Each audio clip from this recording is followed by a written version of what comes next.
You are watching Anna's channel, broadcasting live from Champaign, Illinois, Monday night, August 14th, around 11 p.m. 2023. We're here to play the third and final chapter in the Suspect Claire Harper Eternal Detective box. We've played the first two over the last couple days with a break yesterday. It's a little bittersweet playing this third chapter. This is a very perplexing box that does some things really wonderfully and other things we're just misfiring. We're not connecting on. There are theories about why that is. I think it was Jonathan who pointed out the irony that in each of the last two cases we've played, we've sort of gotten it right we figured it out in the beginning, and then before the end of the case, we seem to collect evidence that makes us change our mind, and that has caused us to get it wrong. I will say, however, though, that we waited a year for this new box between the first box, which I've talked about. I have got a spoiler-free review on YouTube of the first box, which came out about a year ago, that gave me so many problems in terms of my thoughts about it. There is actually a third box of Suspects coming out very soon, so it won't be a year till the next box. It's coming out soon. It's got a different protagonist, a team, I think. So this is not going to be the last of Suspects that you see. I'm interested enough in this system that I will be buying the next box and we will be playing it here. Okay, let's check in with the chat and see what the discussion is here. We've got our normal group, except for our lead detective has taken early retirement, it seems. So you may be wondering why the channel is now called Anna's channel.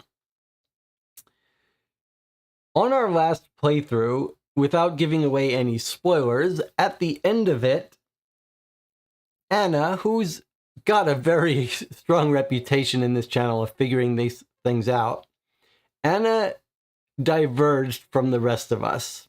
That could be my fault. I may have talked us away from a theory into an inferior theory. And Anna said was the only person choosing her theory, and we made a second observation and a second piece of the puzzle. Anna also disagreed with us. And I said at the time, if Anna gets both of these right, I'm just going to sign over ownership of the channel to Anna. And in fact, that's what happened. She got them both right. So it's just a little bit of a joke here that I've renamed the channel. Someone was saying in the Discord, what's the YouTube algorithm going to do when you change the channel name? And I said, well, one of the luxuries of this channel being the way it is we don't have to worry about the ramifications for such things. They're not going to have any meaningful impact on us. But the channel name will turn back into Co-op for 2 after tonight. Okay. Anything else to catch up on? We don't really have a schedule for after today. Except I guess we're going to play the Pale Horse Lake newest Deadbolt box. We've got 2 games that we're playing on a time-sensitive basis when they come out. The Dear Holmes, which we had our first letter on yesterday. Quite a compelling new case we've got. If you haven't watched that, it's an hour long. You can watch it and then catch up with us every Sunday at 3 p.m. In fact, that's the easiest way to jump into playing with me here on YouTube is those Dear Holmes cases. And then the Deadbolt Mystery Society subscription is the only other one that comes once a month, and we've been trying to play them when they arrive. So that's behind me. We'll play that sometime this week, maybe on short notice. All right, so if you remember the framing of this box, I don't know why it's called Eternal Detective. I thought it was going to be some ghost story thing, but it seems like the theme is this Claire Harper, or Agatha Christie-like detective, over the course of her life. 1921 when she was in school. And then we just played Dead on Arrival 20 years later. And now we've got, I guess, what you would expect would be the end of her life, right? She was like 11 years old here. So 50 years later, she's like 60, maybe not quite the end of her life, but in her later years. So that's what we're playing today, The Mystery of the Lady of the Lake. Anything else to catch up on in the chat? We won't need the instructions anymore. We'll just need our solution and our deck of cards. Everything else can go away. And the solution can go off to the side. Looks like we've got some sort of sailing case here.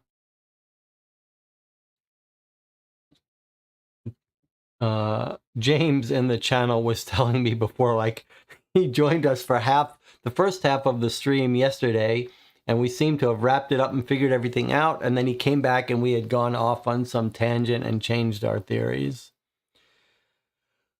Okay, what do we see? Swiss police badge, map, a glass of scotch and soda, maybe. Ink, pen, Alp, key, Polaroid. Stamps? I'm not sure what these are. Stamps here. Okay. All three of these cases have been written by the same pair, Guillaume Montiage and Manuel Rozoy. Okay, so we start by reading the back of this. Has anyone watched Last of Sheila? Says James. Great film. This may be inspired by that. I don't think I have. Jonathan also recommends it. Last of Sheila. Never heard of it. Greg and I did, however, film a top 10 mystery movies for his channel last night. A long discussion. So as soon as that goes up on Greg's channel, I will point you to it. There is a link to Greg's movie channel on the About page of this YouTube channel. You can check it out. Everyone has seen this movie, huh? That's very surprising. Last of Sheila. Okay. I'll have to check it out. All right, here we go. Chapter 3, The Mystery of the Lady of the Lake. Not in the lake, of the lake. Switzerland, Rorschach, Lake Constance, Sunday, August 8th, 1971. Eternal Detective Claire Harper. What a pretentious title. As much as I was won over by the idea of committing my years of adventures and investigations to paper, I was less than happy with the title my publisher chose. There I was, enjoying my summer on the shores of Lake Constance, searching for inspiration in a landscape of absolute tranquility. The moment I told Mei Lin, my childhood friend, about this book project, she lit up with glee. Claire, you absolutely must come to my villa in Switzerland this summer. The fresh air, the mountains, the cool calm of the lake. It's a wonderful place to write. Mei Lin was right. It was absolutely perfect. Since the death of her husband, Marcus Schneider, some 15 years ago, she had been living there peacefully with her son Simon, as well as Agatha and Thomas Ackerman, her daughter and son-in-law. The house was run by Ruth and Hans Kubli, a charming Swiss couple who took care of everything, cooking, gardening, and maintenance. The villa was also home to the offices of Mei Lin's Pride and Joy, the St. Elizabeth's Foundation, named after the school we attended together in the 1920s, which helped disadvantaged children get the best education possible. The foundation ran several orphanages around the world and worked with prestigious schools to have the children placed on their admission lists. Since Marcus's death, Mei Lin had taken a step back from running the foundation, letting Agatha and Thomas take the lead. This freedom gave her more time for herself and her friends. I arrived on August 1st and received a warm welcome from Mei Lin and her family. She also introduced me to Paul de Rochefort, a friend.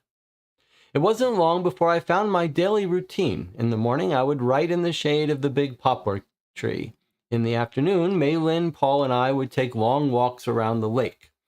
I could have enjoyed this calm all summer long, but mysteries seem to follow me wherever I go. Mei Lin and I were sipping iced tea when Hans entered the garden. In the company of a peaceful-looking young man, Mei Lin stepped forward to greet him. Andreas, to what do we owe this pleasure? Turning to me, she introduced him. It was Inspector Zwingli of the Rorschach Police. Mei Lin began to introduce me, but upon mentioning my name, the inspector's reaction made it clear that my reputation had reached the German-speaking part of Switzerland. "Ah, the famous Claire Harper! What an honor to meet you! I would have preferred it to be under different circumstances." Inspector Zwingli turned to Mei Lin and took a serious tone. He explained that the body of a young woman had just been found in the lake. Dr. Schmidt, who had examined the body, had identified the victim as Alma Gomez, an employee of the St. Elizabeth Foundation. "That's not possible," replied Mei Lin, astonished. "Alma quit a few weeks ago. She left our foundation on June 30th to return home to Venezuela. If she had come back to Rorschach, she would have let me know." The police officer told us that the investigation was still in its early stages, but that he had contacted the central police station in Zurich. "They will be in Rorschach tomorrow morning, and they will most certainly come to ask you about Mrs. Gomez and her relationship with the foundation." Mei Lin looked shocked. "The foundation? What does this have to do with the foundation?" Andreas Zwingli tried to reassure her that it was a routine investigation, but Mei Lin seemed unconvinced. The police officer left, but not without giving us his card. Once we were alone, Mei Lin turned to me, flustered. "Claire, I don't know how to explain it, but I have a bad feeling about this. And yet, at the same time, I have a mother's deep conviction that my children have nothing to do with it. I need to know what happened.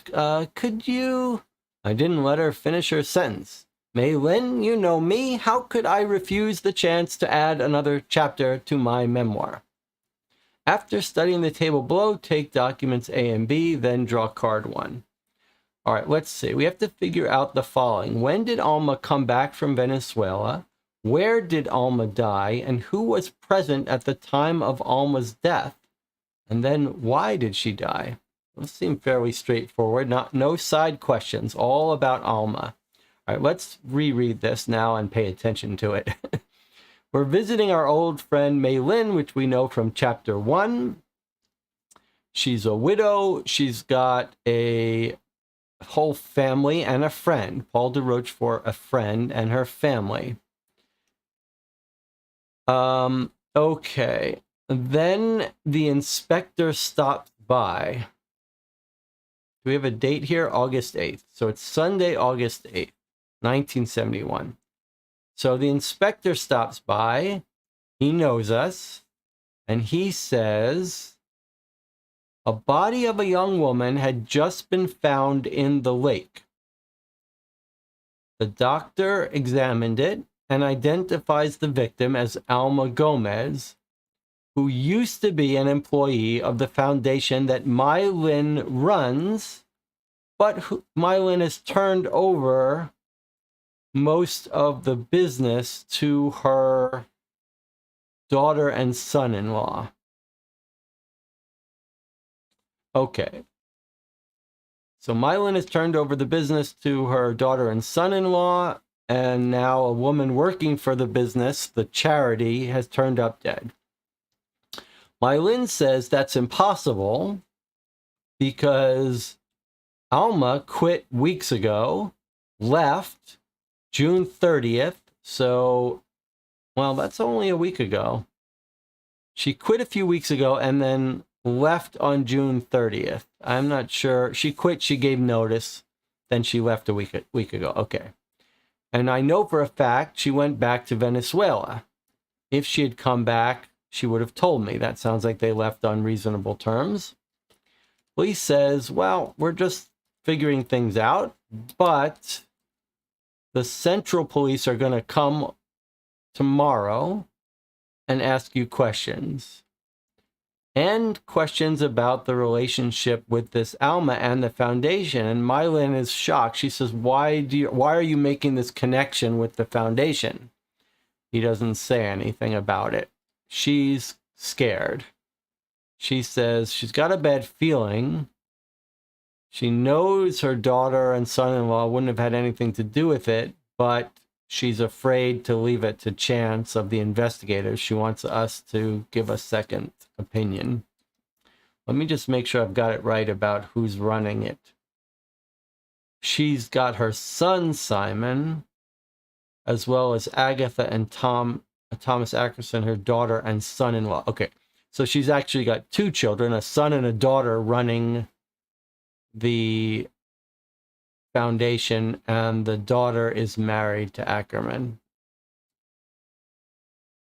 And then we've also got a couple other people who are running the villa they're living in, Ruth and Hans Kubli. Okay. So we've got a friend of the family, we've got two people running the villa, we've got a son and a daughter, and we've got a son-in-law, Thomas Ackerman. Those are our characters. Anything I'm missing? We don't know if the son and daughter are involved into no good. We don't know if Alma actually left. She thinks Alma left home for Venezuela and came back. Maybe she never left. We don't know. When did she come back? That seems to suggest she did leave and come back. Where did she die? She's found in the lake, but we don't know where she died, who was present, and why did she die. Okay, those are good, and we've got our standard chart here. If we can guess the right answers before card 31, we'll get the most points. We can change our mind 2 more times. Looks like everything's standard that we're used to, and similar size in terms of size of the deck than other cases. So if it's like anything else, we should expect a 6-hour game or so. All right, assuming I haven't missed anything, draw documents A and B and card 1. Okay, so here's A and B. Let's take a look at what these are. And before I forget, let me open this and take card 1, since that's something that I have forgotten in the past. Okay, so here's Mei Lin, already grown up. Do we want to take a look at Mei Lin when she was a kid, when we met her? Let's see, just for fun. So if you'll remember, way back in case 1, this is not a spoiler, I'm just showing you. In case 1, there was Mei Lin and there was Claire. So here she was when she was a kid. And here she is now all grown up, sporting a stylish 1970s outfit. I have to say, the art in this game is some of the best. I mean, it's not Vincent Dutray board game art, but it has a real personality, consistent throughout all of it. And it's quite nice, and it's lovely to have these big pieces of art on every card. Okay, so there's Mei Lin Schneider. She got married, her husband died. We'll read this in a second. Let's see what these 2 documents are. This is another favorite aspect of this system for me, these nice big charts every once in a while. And here we have another set of blueprints for the floor plan. This is the villa they're living in. What have we got? Rose garden. Outer buildings, is that what it says? Yeah, outbuildings where Ruth and Hans, the maintainers of the villa, stay. Maintainers of the villa. We got Agatha's office, that's the daughter. Thomas's office, that's the son-in-law. Alma Gomez's former office. The sitting room, Mei Lin's office, which we don't have a direct number to go to. The entry, the kitchen, the dining room, the boathouse, and the garage. Exit from the property is here. Village Snyder. Where is Simon? Simon must live off property, the son. All right. And then we're told to also get document B. I see. Okay, so this is a help us organize our thoughts about all the people involved. And a special rule. Telephone. If you'd like to call someone, draw the card corresponding to the last 2 digits of the phone number to be dialed. For example, if you know the number 281485, draw card 85. Okay, that's pretty cool. And here are phone numbers. So if we want to call Dr. Schmidt, we can call him. We can call the inspector. We can call the wine shop, the Swiss knife shop, the Mueller Jewelers, the chocolate factory, the butcher shop, Valentin restaurant, cheese shop, or the airport. Interesting. See what the chat has to say. Jesse, it looks like there's a second floor not being shown on the map. Assume the bedrooms are up there.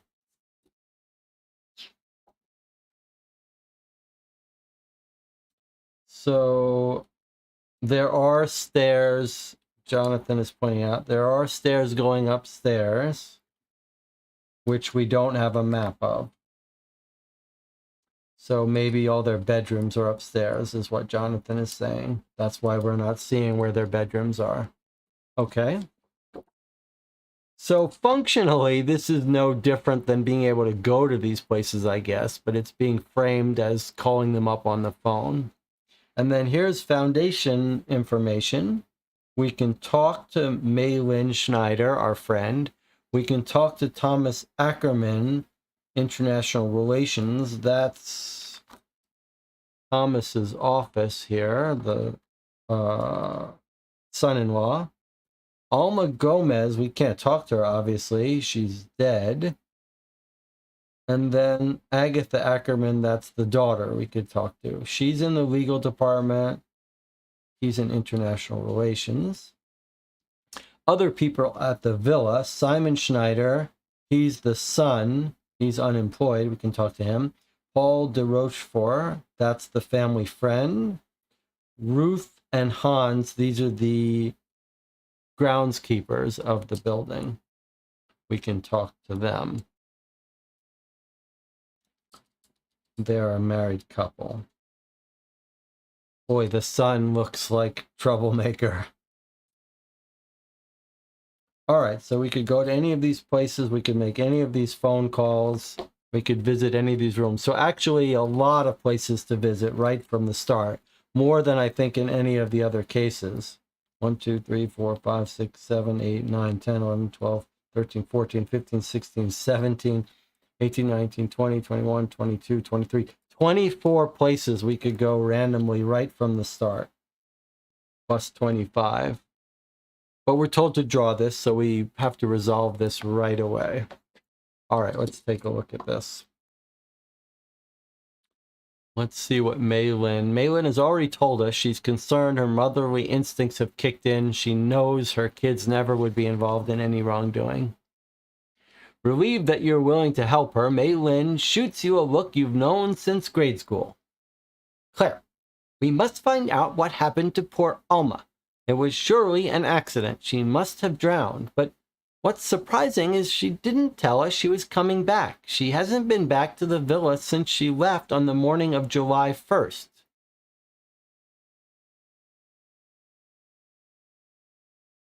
Right, July 1st, it's currently August 8th, so a week ago.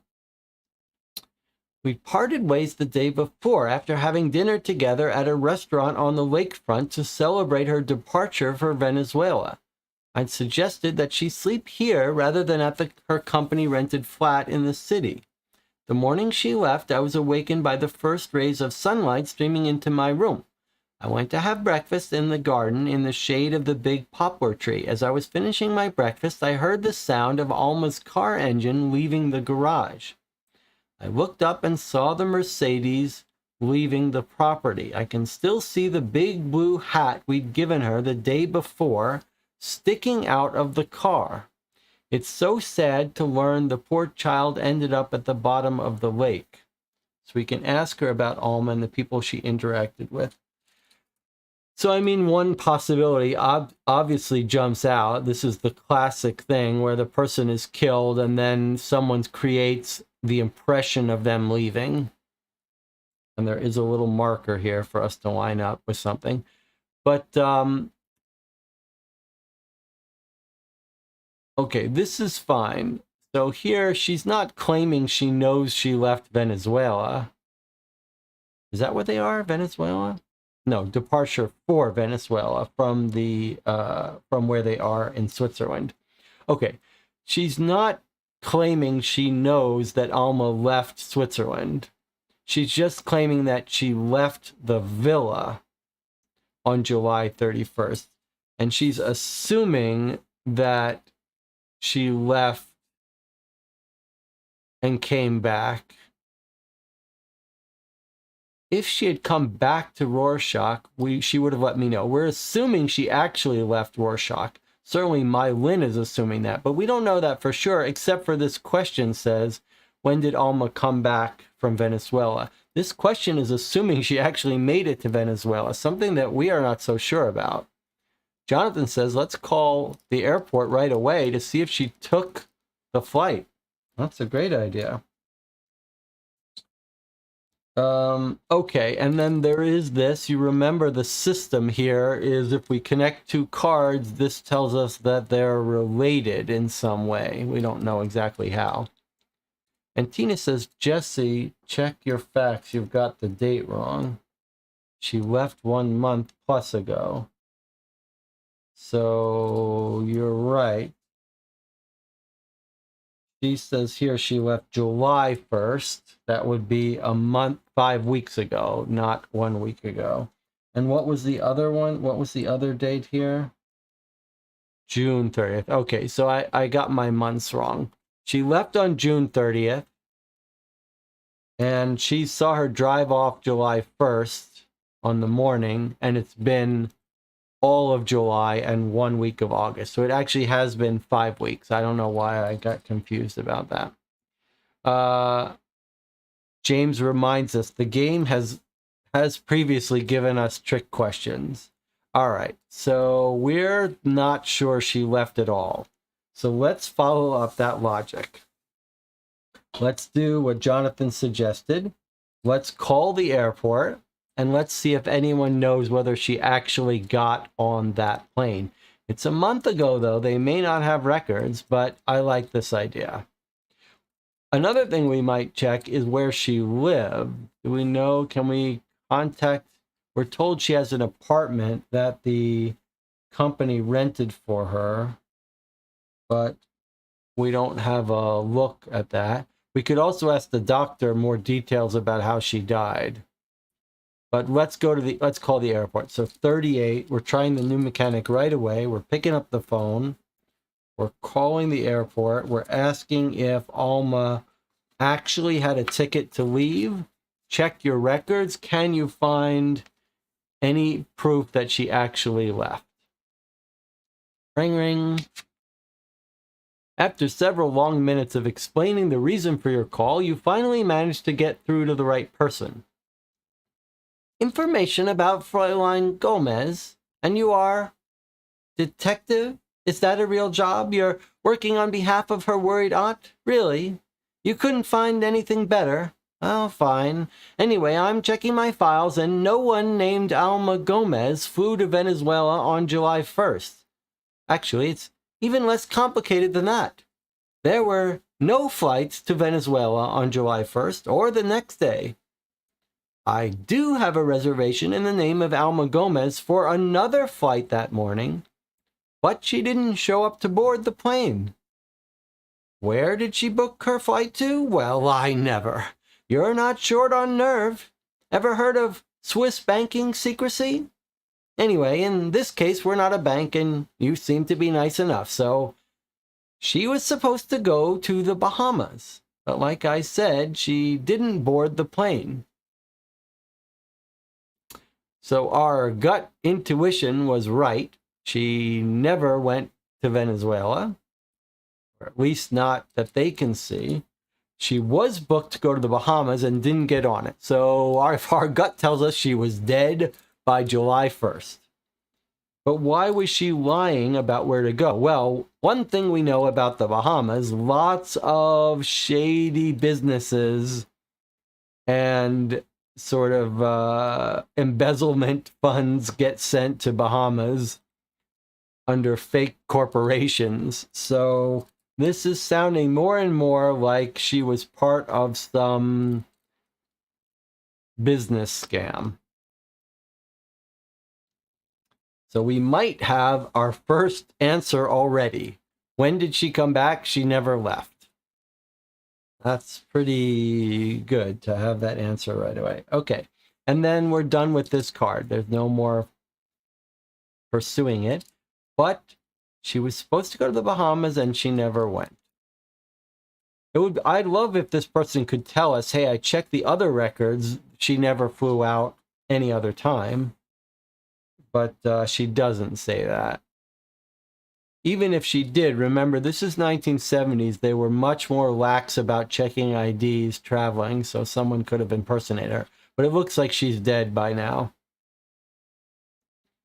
On the other hand, you could say, well, let's see. She was supposed to go to the Bahamas. No one...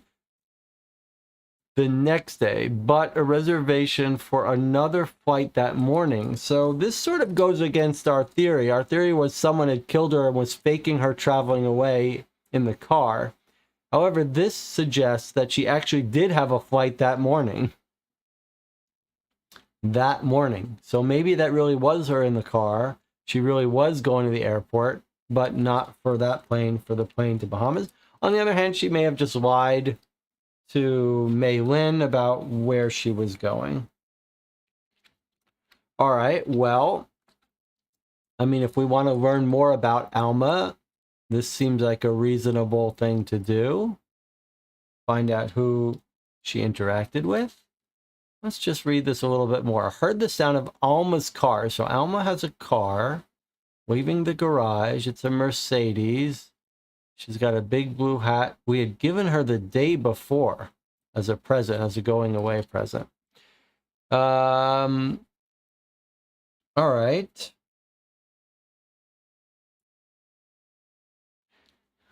What else might we be curious about? I mean, we don't really understand this guy, this family friend.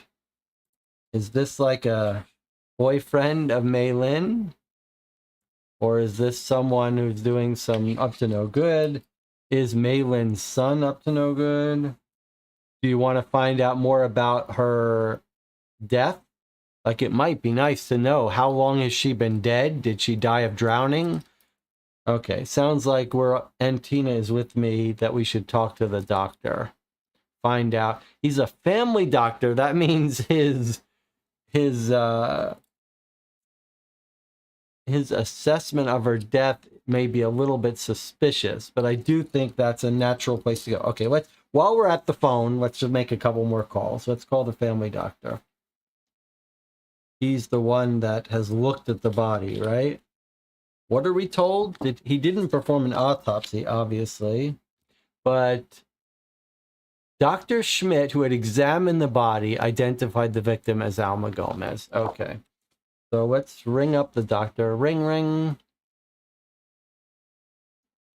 Dr. Schmidt was in charge of the autopsy. Oh, he did a full autopsy. Okay. Rosie, Claire Harper. Ach, I see. You are Miss Schneider's friend. She told me you would probably call me. I don't usually give out information about the people I examine, but I have known Miss Schneider for years. She is a highly respected figure in the region. I suppose there is not much risk in sharing my conclusions with you, in confidence, of course.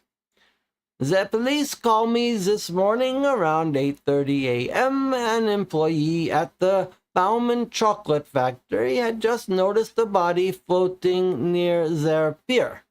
When I got there, they had already pulled it out of the water. It took me a while to recognize Miss Alma Gomez.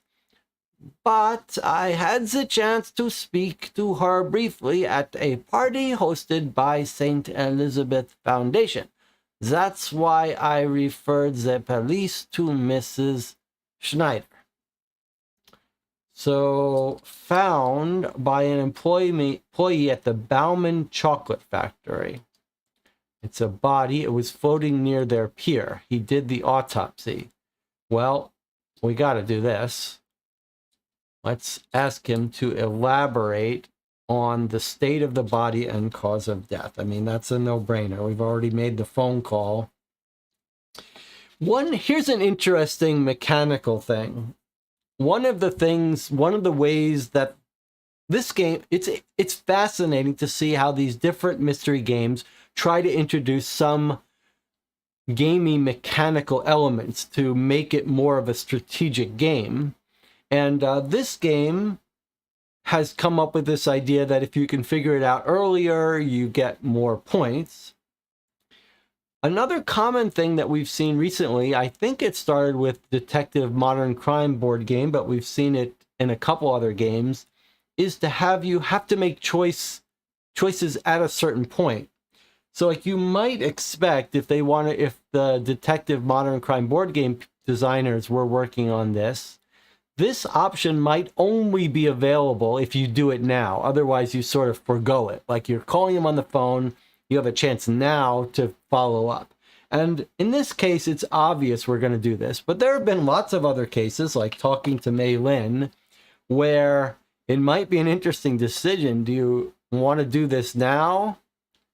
Or do you give up the option to do it? That only works if you only let people do things, if you only let people see a certain number of cards. Here in the game, you see all of them. But you know what might be a cool mechanic is, what if the way it worked is, when you drew a card that gave you an option, you had to make a choice.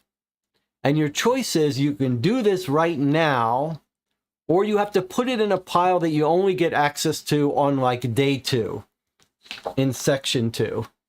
Wouldn't that add an interesting gamey dynamic? You'd be like, we have to decide now if this is going to be a key piece of information we need to get before the break to get our max points, or are we going to force ourselves to say we're going to have to return to visit Mei Lin? It would add a little element of sort of almost like role-playing, because like you're talking to Mei Lin, and it seems weird that you can just come back anytime you want to ask her a question and then come back. So I think I like the idea of saying, like, you're talking to someone, you have to decide right then if you want to pursue a lead. And if you choose not to, then you have to wait a day. You have to wait till the next act before you can follow up. And that would create an interesting decision for us, strategic decision, but it wouldn't break any of the foundation of the game where you still get to see every card. That's a good idea. That's our first constructive criticism, maybe, for the designers of this game. Maybe not our first one, but our best one come up with by me. Does everyone think that's a good idea? I don't see how you lose anything from that. That just seems like a pure win. It's a way to introduce another gaming mechanic that has no downside. Makes it more interesting decisions and adds some suspense. I think it's a great idea. All right. We're asking about the state of the body. Here we go. Even if you understand autopsies are not his usual fare, Dr. Schmidt is happy to answer your questions. The state of the body, it's not a pretty sight. You know how your fingers look when you stay in the bath for too long. It looks kind of cute, right? All those little wrinkles. Well, this is far from cute. I'm a family doctor. My patients are generally in much better shape than this. Anyway, here's what I can tell you after a cursory examination. According to the state of the corpse, she was in the water for at least 3 weeks, maybe more. Here's what happens. A corpse usually rises to the surface when gases are produced through decomposition. After that, the body can float on the surface for several days before anyone sees it. This makes it difficult, if not impossible, to determine where the person fell into the water. As for the rest of the body, I found marks on her ankle suggesting she was probably tied up. There were no other signs of struggle, or if there were, they were light and were erased by the prolonged immersion in the water. As for the cause of death, I noted the first signs of suffocation. The most obvious cause of death would be drowning, but I can't be sure of it. An autopsy would be needed to confirm this. I thought he performed an autopsy. And now he's saying, I didn't really do a full autopsy. All right, but he's given us some clues here. She's been in the water for at least 3 weeks, maybe more. That suggests she might have put right in the water right away. When she left to the airport, she was killed.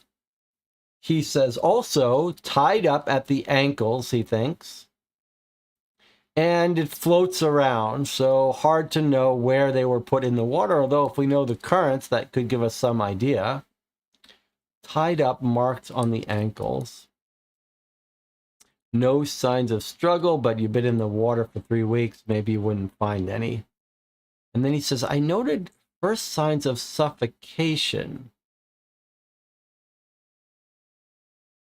He says, the most likely cause of death would be drowning if you find someone in the water, but he can't be sure. So she may have been suffocated and thrown in the water, or the signs of suffocation could be a mistake.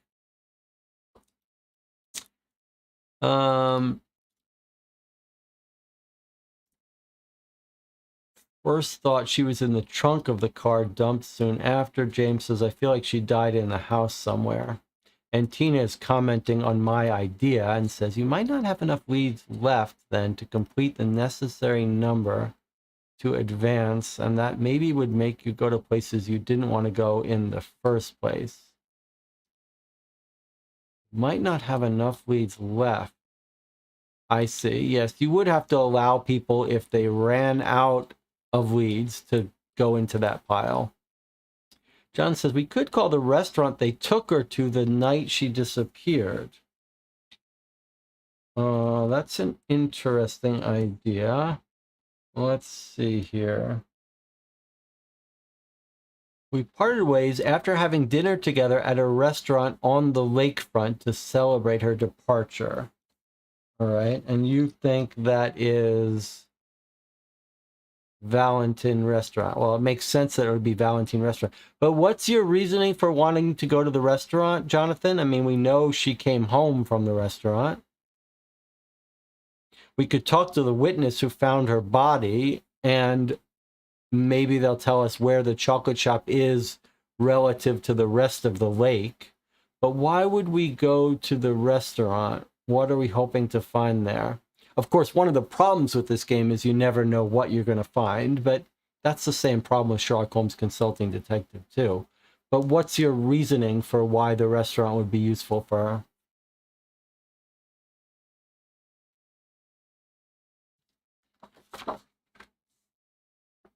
I mean, normally when we play these games, one of the big things I harp on is you go to the office of the victim before someone can clean it up. Go to the house of the victim. So this would be my first choice. Jonathan says, the reason I want to go to the restaurant is to see who was with her celebrating. But I'm not sure why that's that relevant to us. And Tina says he wants to go to the boathouse, since that might have been the thing that brought her out onto the lake to dump her body. So this one is a guess about what could be involved in crime. That's a very good guess. And this one is a guess about evidence before it gets cleaned up. So I suggest we go to 7 first, and then maybe the boathouse. I like both of those. And then, of course, talking to Mei Lin about who hung out with Alma would be a very good decision too. I mean, maybe she's hanging out with some bad people. Let's check her office before someone cleans it up first, though. 7. So far, this is a pretty cool setting for a case. I'm liking it. I'm liking all this. Actually, I mean, I think maybe the first case, the kid in school, was the least interesting setting, but Chapter 2 and Chapter 3 are both a pretty cool setting. Okay, here's her former office. Now remember, she's been gone, as the chat pointed out to me, for 5 weeks. So I guess if they were going to get rid of something and clean it up, they would have already done it. But maybe she's hidden something away, or we can get some clue if they haven't repurposed the office. Maybe in real life, after 5 weeks, you wouldn't expect to see much. But okay, let's see.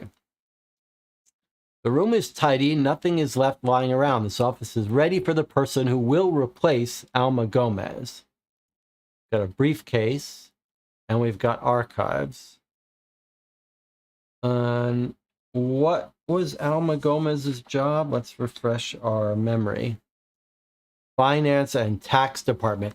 Yeah, I mean, Bahamas is where you go for your fake tax havens. So if we think that's what's going on, it does make sense that we might want to do both of these.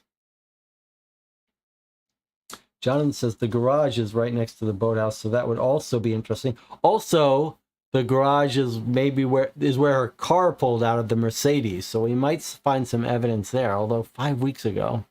Tricky. Well, I'll tell you what. Let's use our breadth first strategy first. If we're trying to answer these questions fast, where did she die? Who was present at time of death and why? I guess all of those, why we might need to search archives. But let's give ourselves some options. We know we're going to go to the boathouse and the garage. So let's put this card away for a second. We'll take care of those in a minute. Let's do some of these others. Let's head to the boathouse and the garage. 32 and 9. I like those ideas.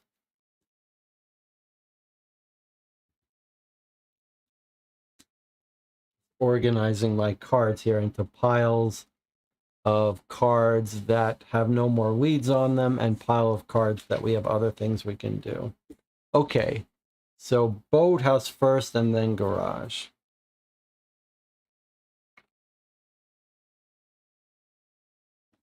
There's the boathouse. Remember, you've got to pay attention to backs of cards. There could be clues on those as well. So we see an anchor, a bag. I don't know what these tools are. There's the boat. It's a pretty fancy looking boat.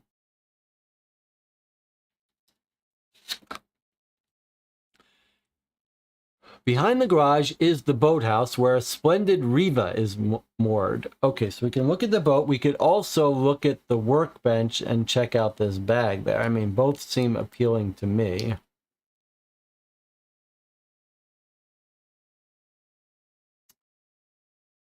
I guess this one jumps out at me. Let's check out the workbench first, or actually, should we follow our logic? Let's follow our logic. We've gone to the boathouse to get a look at what's there for us.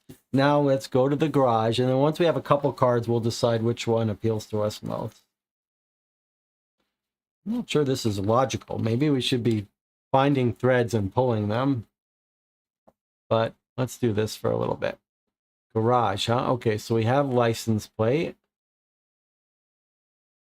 Anything else jump out? There's what looks like a Mercedes.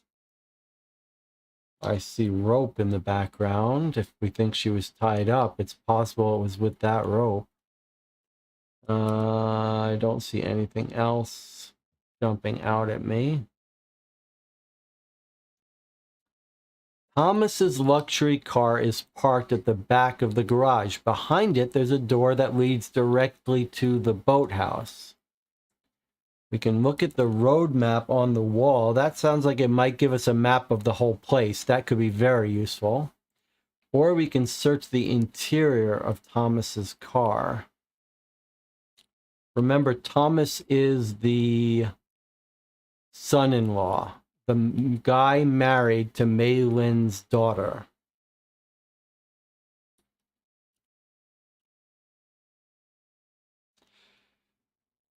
Okay, I want to look at this map because I think it may give us a map of the whole area that could be useful for us. So let's start there. Whether we're dealing with boat or not, that seems like that would be very useful for us.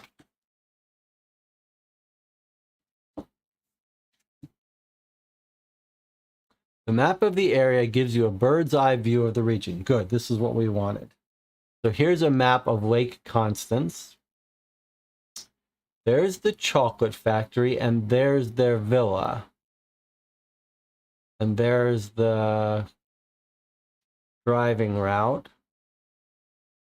So if you, let's see, what have we got here? Something station, Reitberg station, Rietberg station. I'm told Greg and I reviewed Rietberg, a board game Rietberg, and I was corrected and told in German, I before E is Riet, and E before I is right, which I should know because my last name is Reichler, Reichler. So I just have to remember the way you pronounce my last name tells you whether it's Riet or right. And then C is Central Station. Okay, so we have A, B, and C. So if her body was dumped in the water here, we've got 1 kilometer, 2 kilometer, 3 kilometer, 4 kilometers. So if her body was dumped in the water here, it could have floated for 4 kilometers before being discovered here. If there's a current taking it this way, which we don't really know, but we do know east is this way. So we may later get some information that tells us that this is a likely path for the body to be found. Or maybe we're told that it just floats in one place, or the current was going this way, in which case it wouldn't make sense to dump it here and have it found here. Okay, that's useful though, quite useful. I have a feeling we're going to have another use for that. Okay, so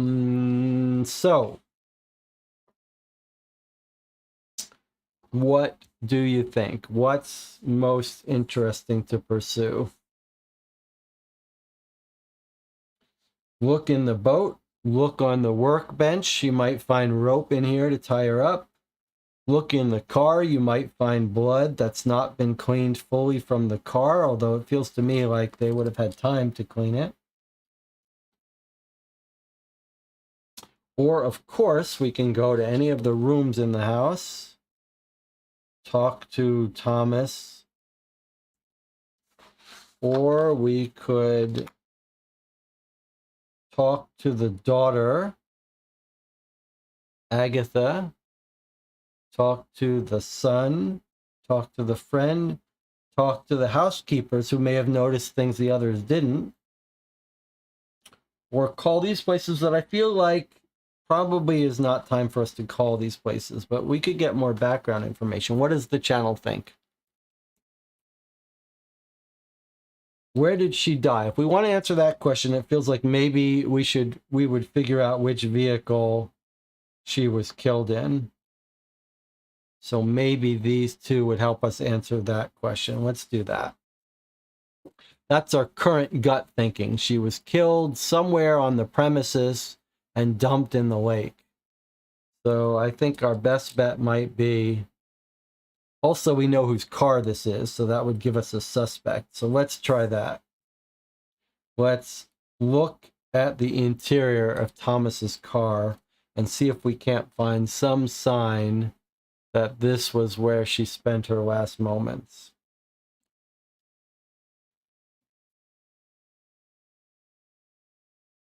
And do we think this is a different car than the car she drove away in? We do, right? We think the car she drove away in was a Mercedes, and this isn't a Mercedes. It doesn't have a Mercedes logo on the front, and it's Thomas's car, whereas the Mercedes was her car. Let's see what we got. Under the seat of Thomas Ackerman's car, you find a matchbox stamped Casino Constance with a telephone number. Telephone Alma Gomez. What? That's interesting. That's kind of fascinating. How do you read that? Do you think that means that Alma Gomez worked at Casino Constans? And that's the official phone number of Casino Constans and Alma? Or has someone written Alma's phone number here? This isn't how you would write someone's phone number, right? This is an official phone number for Casino Constans, right?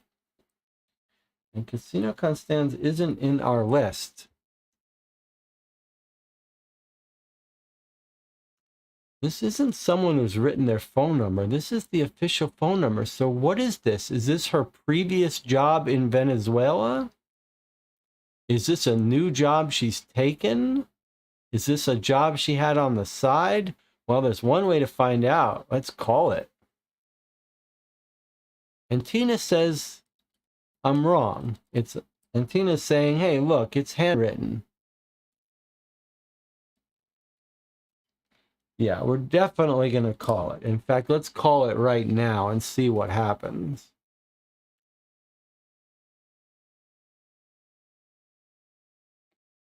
Is anyone going to answer this phone? Ring, ring. Guten Tag, Fräulein Gomez. No, you've got the wrong number. This is Ravensburg Youth Hostel. After a few seconds of explanation, the woman speaks again. Oh, yes, it's coming back to me now. A young woman from South America, right? Yes, she had a room here. Did I notice anything unusual? Of course not. This is a respectable establishment. Our residence follows the rules. Miss Gomez understood this. She often received calls on the shared phone. I know this because the phone is next to my room and I usually answer it. It was probably her boyfriend, an extremely polite young man, actually. Unless you get wrong impression, I can tell you that she never brought him back to her room. That's against the rules.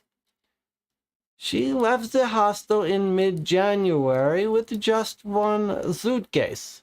We spoke for a few minutes. She told me she was going to Switzerland for a while before leaving Europe for good, to live the life she'd always dreamt of. Ah, youth.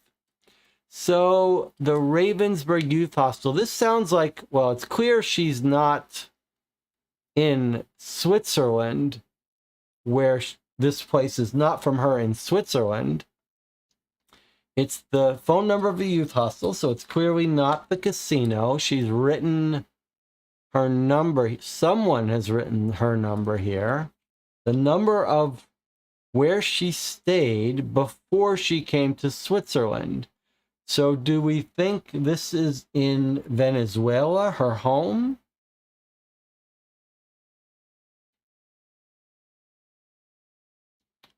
So mid-January is when she left this place to come to Switzerland. She didn't have much on her, and she would often get calls from a polite young man.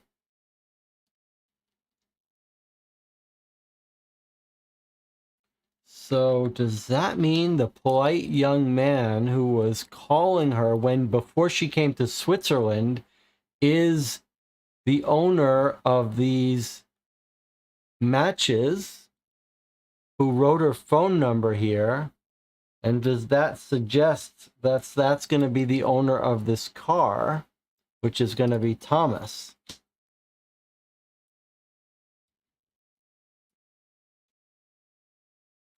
Or is this something that Alma carried with her and it fell? Seems like the most likely case is Alma gave this matchbox to someone before she got to Switzerland, because this phone number is no good once she comes to Switzerland. So or it's something Alma carried on her and it's her matches and she was just writing down the shared phone number of the place she used to stay at and it was just in her pocket.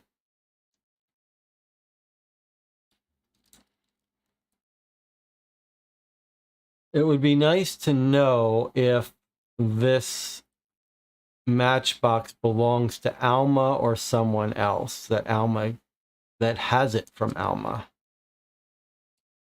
The casino is there. We are in Lake Constance. Huh. It's spelled differently, but you're saying this is our casino, huh? You have a good point.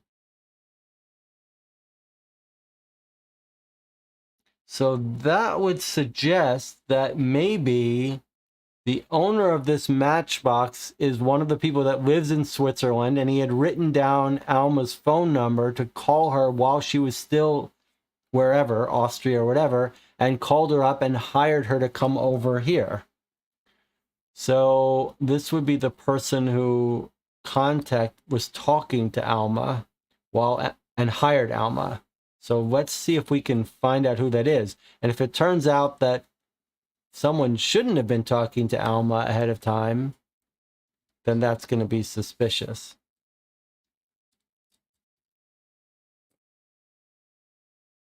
All right, a little bit strange. No lineup to line up. We're gonna get a better connection to that in a bit. Okay, we've gone to both of these places, so we're done with this. I do want us to keep in mind that rope there. All right, boat. Shall we go to these places both? Let's go to the boat first. Let's see if we can find any more evidence of Alma in the boat.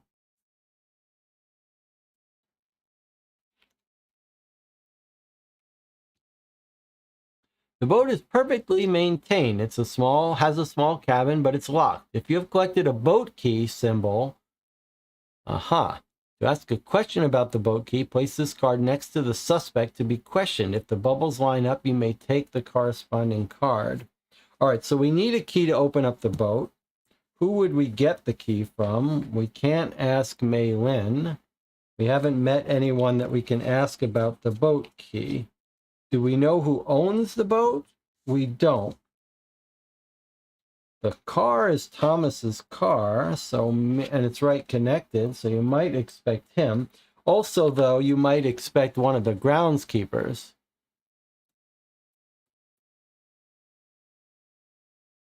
Chat says Jesse.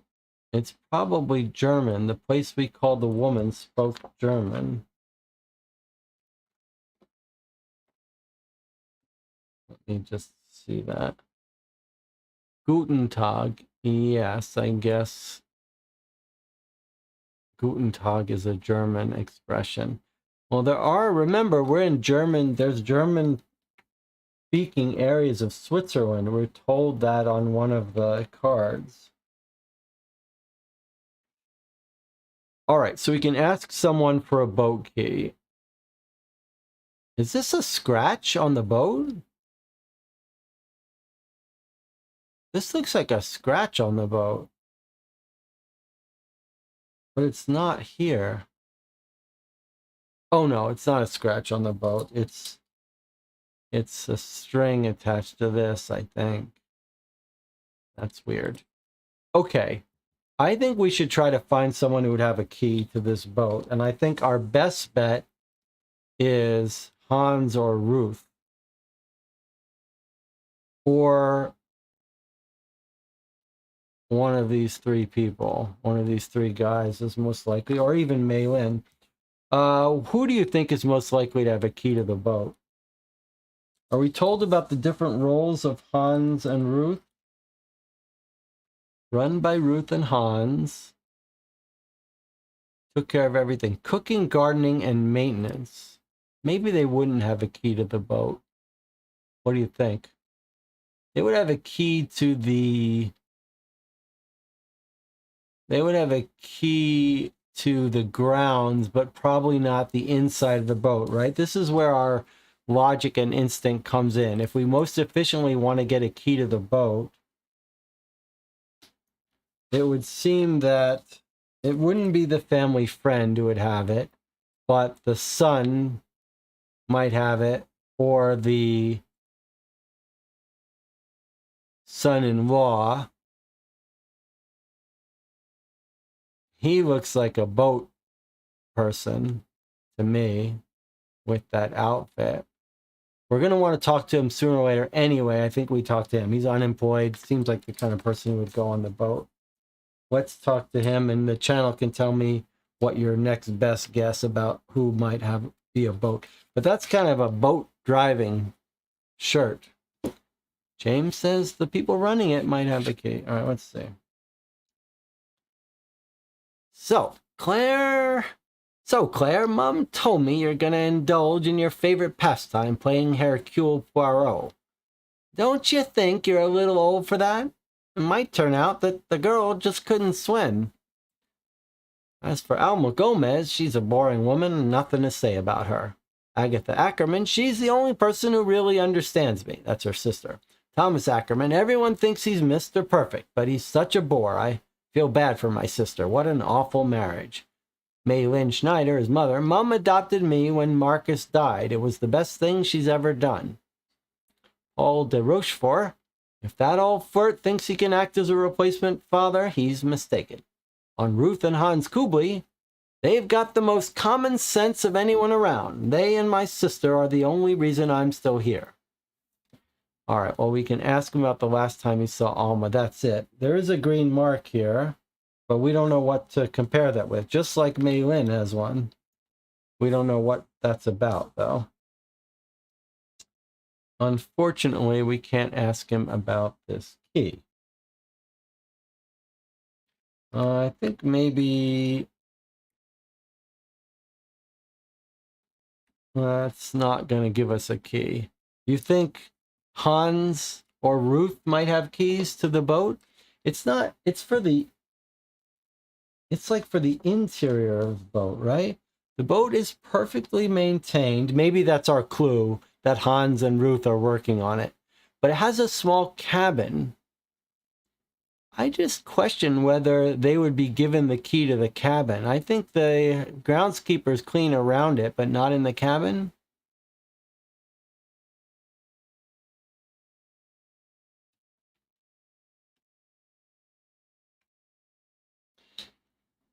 It shouldn't be Thomas, right? Because look what he says about Thomas. Everyone thinks he's Mr. Perfect. He's such a bore. The boring person doesn't take out the sports boat, right? This guy could take out a sports boat, but he shouldn't have a key. He's not a member of the family. I think it's going to have to be the groundskeepers now next most likely to have key. All right, let's talk to Hans. We're going to want to talk to Hans anywhere. Who belongs to the car? The car belongs to Thomas, the boring son-in-law. You think whoever has the car has the boat?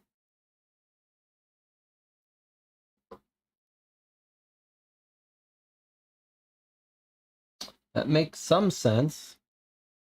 I guess you could say whoever has the car has the boat, or you could say whoever has the car is our person we think might have access to the boat and have killed her there. Is Thomas going to be the gambler, the boring guy?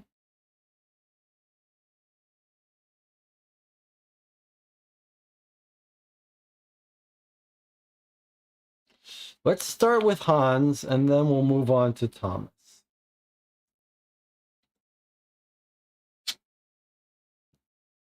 Okay, Hans is 4. Let's see if we can. Now that we have objects to ask people about, it does make sense that we should try to be looking for people to ask about the objects. Let's see what Hans says. Make sure you don't trample my roses. I can spare a few minutes if you don't mind me gardening while we walk. You want to talk about Miss Gomez? What a terrible thing. On Alma Gomez, I never spoke with her other than exchanging the usual pleasantries, so I can't tell you much about Miss Gomez. As far as Agatha Ackerman, the girl's always had a temper, but she would really try harder with her mother. Thomas Ackerman, Mr. Thomas, what can I say? He's always kind and knows a lot about horticulture. Maylin Schneider, it's an honor to work for Madame Schneider. Simon Schneider, I like that kid. Paul Rochefort, I'm not saying he doesn't like Madame Schneider. I'm just saying he also likes her financial situation. Ruth Kubley. Married 49 years. Next year we'll celebrate our golden anniversary. And we can question him about the last time he saw Alma. Now, we can ask him about the boat key. That's what we were hoping for. Now, I don't know if he's going to have the boat key, but he may know who does. Right? Okay, that's exciting. We've gotten a lead on our boat key. All right, let's take our 8-minute break. We'll come back. We'll ask about this key and see if we can get into that lock.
Okay, we're back. We're playing Chapter 3 of Suspects Claire Harper Eternal Detective. We're about ready to ask Hans if he knows where the boat key is kept. A little bit of interesting chat in the chat about, boy, a boat would be a good way to dump a body. Surely that's the safest way to not get caught. So that's very attractive to us. But we're thinking, how are we going to, like, unfortunately, this happened like a month ago. How are we going to, it would be nice if we had some records of who took out the boat when. Maybe if they docked somewhere, we would have a record of them. James thinks we need to find the water currents where the body was dumped. I mean, now that we have the map of the place, that feels like a very mystery thing. It would be very sensible for the game to be trying to lead us to figure out where the body would have been dumped, because we're told when it was found, essentially where it was found, and we're given a measure of distance, so we know it's about 4 kilometers. So it really feels like that information will be useful to us and tell us that the body was dumped somewhere. Okay, but let's do, Jonathan says maybe that's another excuse to call up the restaurant to see who was there to receive the hat as a gift, to use it to impersonate her.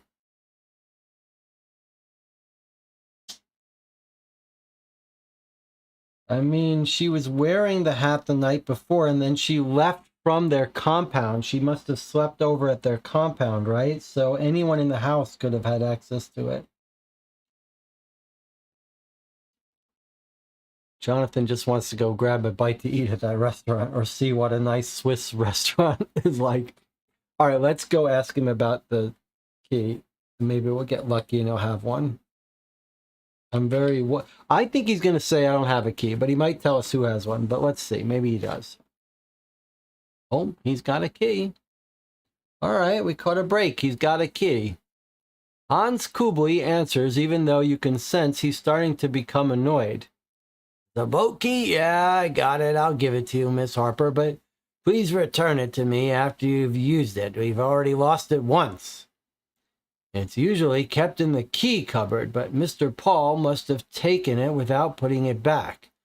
That was last month. He only found it 2 days later in one of his jackets. Since then, I've had 2 copies made, but that's no reason not to return the one I'm giving you, Miss Harper. And don't touch anything. I need to reinstall the anchor.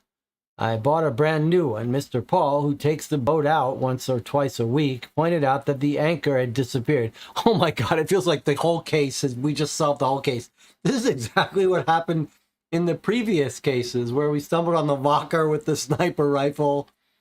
It's like, we're ready to solve this case. Card 14, the case is closed. It's Paul. He stole the boat key. He wrapped her in an anchor around her ankle. He dropped her overboard. He came home. He forgot to return the key. It's case closed. All right. Thanks, everyone, for joining me. I will see you next week when we play a Sherlock Holmes Consulting Detective fan case.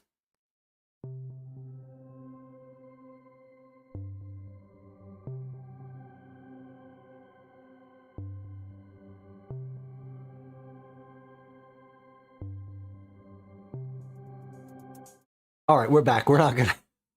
We can't stop so quickly, even though it does feel like we kind of solved this case. All right.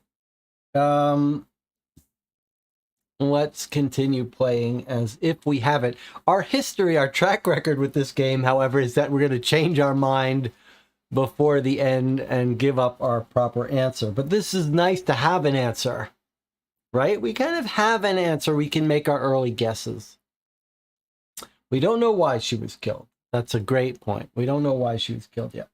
All right, well, we collected the boat key. We got information that Paul takes the boat out, that he reported the anchor. We saw the new anchor. It was over here, right? So that's going to help us figure out where her body was dropped to. That was a month ago. Last month. He says that was last month. In July, I guess we'll have to figure it out. But let's get our boat key. So we're going to open up the boat with card 47.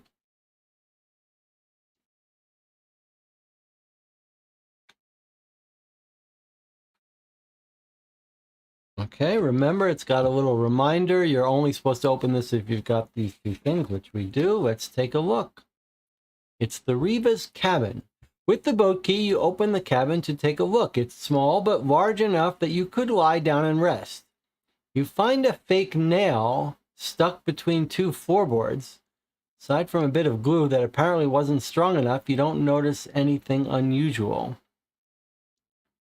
So there's nothing really to see here, except you could conceal a body down here, and it looks like it's maybe Alma's. Maybe Alma was trying to scratch her way out of here and got a nail broken off between the floorboards.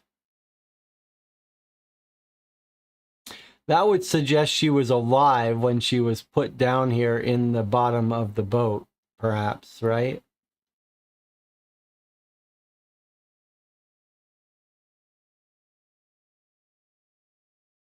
I think if you had to guess now, you'd guess that she was somehow put in the boat. Like maybe this guy Paul says, I'll drive you to the airport. Come into the garage with me into the car. I think what it's saying about the glue is the glue didn't stick it onto her fingernail strongly enough. You find a fake nail, fake fingernail stuck between the two floorboards. I think that's what it's trying to say.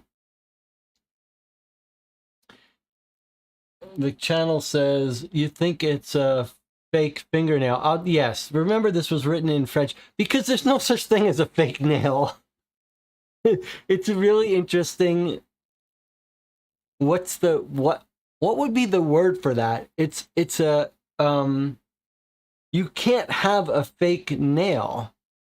A nail is defined by the fact that it goes into something. It can't be fake. You could have a bad nail, and not a very strong nail, but I believe this is just going to be a translation blip. Slight translation bug. This has got to say fake fingernail. That would be the only thing. It is confusing though, but I think it's trying to say that the fake fingernail and the glue wasn't strong enough to hold the fingernail onto the nail.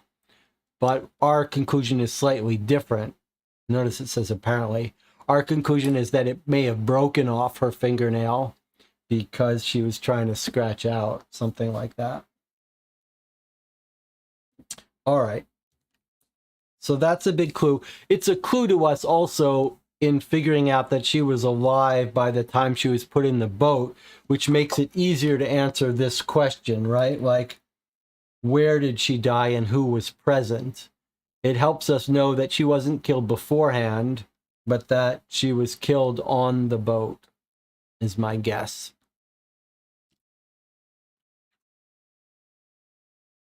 We could ask him about the last time he saw her, but we think that's probably irrelevant. Well, no, that's not true. If we catch someone who saw her that morning, but saw her traveling with Paul to the garage, that would be more useful than Mei Lynn's statement about the last time she saw her driving away. I heard the sound of Alma's car engine leaving the garage. So if we saw saw her go into the garage with someone, that would be a clue. But we've already got a very suspicious suspect. So let's start pursuing that lead. The other thing we could pursue is if we're focused on the idea that she was dropped off in the boat, this would be a nice thing to look at, right? Like, is there rope here that would have tied the anchor to her ankle? So let's look in there too. Having objects to confront Paul with would be useful too.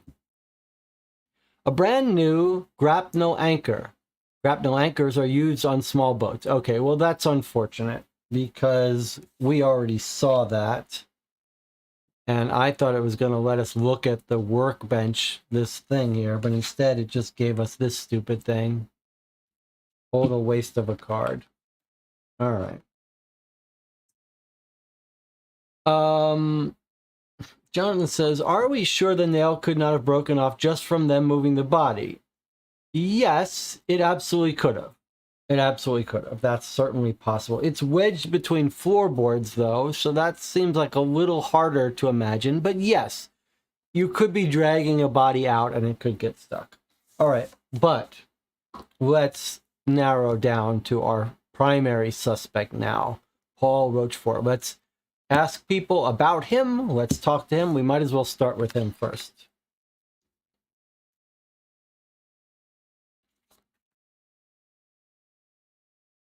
What are we looking for when we talk to him? Any signs that he was in the boat that day? Any signs that he knew Alma ahead of time? Miss Harper, Maylin has told me so much about you. I feel I've known you for years. Learning of poor Alma's death was terrible discovery. I have no doubt you'll be able to get to the bottom of this. As for Alma, oh, a young woman who was liked by all, but who, in my opinion, was not as innocent as she appeared. On Agatha, even though her relationship with her mother is not at its best, Agatha would make a wonderful daughter-in-law. He wants to marry into this family. On Thomas Ackerman, a cultivated young man who's very pleasant to be around. On Maylin, it's not difficult to guess the feelings I have towards Maylin. She's the light of my sunset years. On Simon, well, he's still immature, but very endearing. And as far as Ruth and Hans Kubli, a friendly couple who are very concerned about the well-being of the family and their guests. 58 years old, he's a French aristocrat.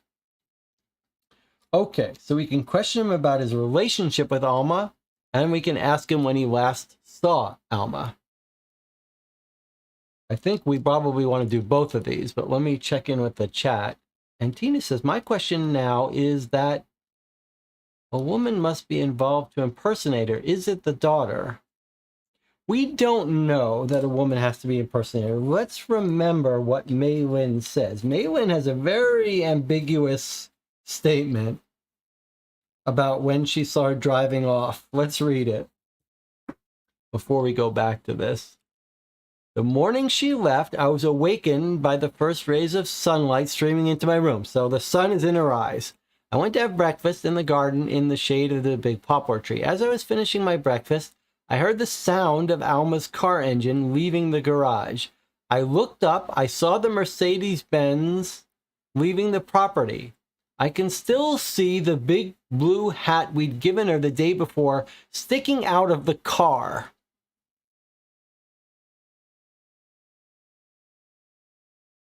So she doesn't even see Alma. She sees the hat sticking out of the car.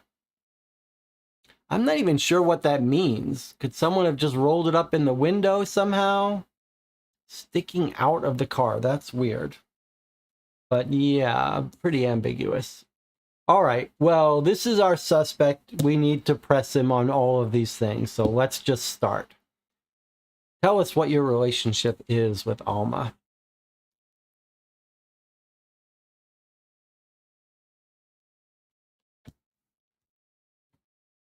He says, you know, Claire, I barely knew Alma, and I'm not sure she thought much of me. She got on better with Thomas, whom she formed a real professional duo.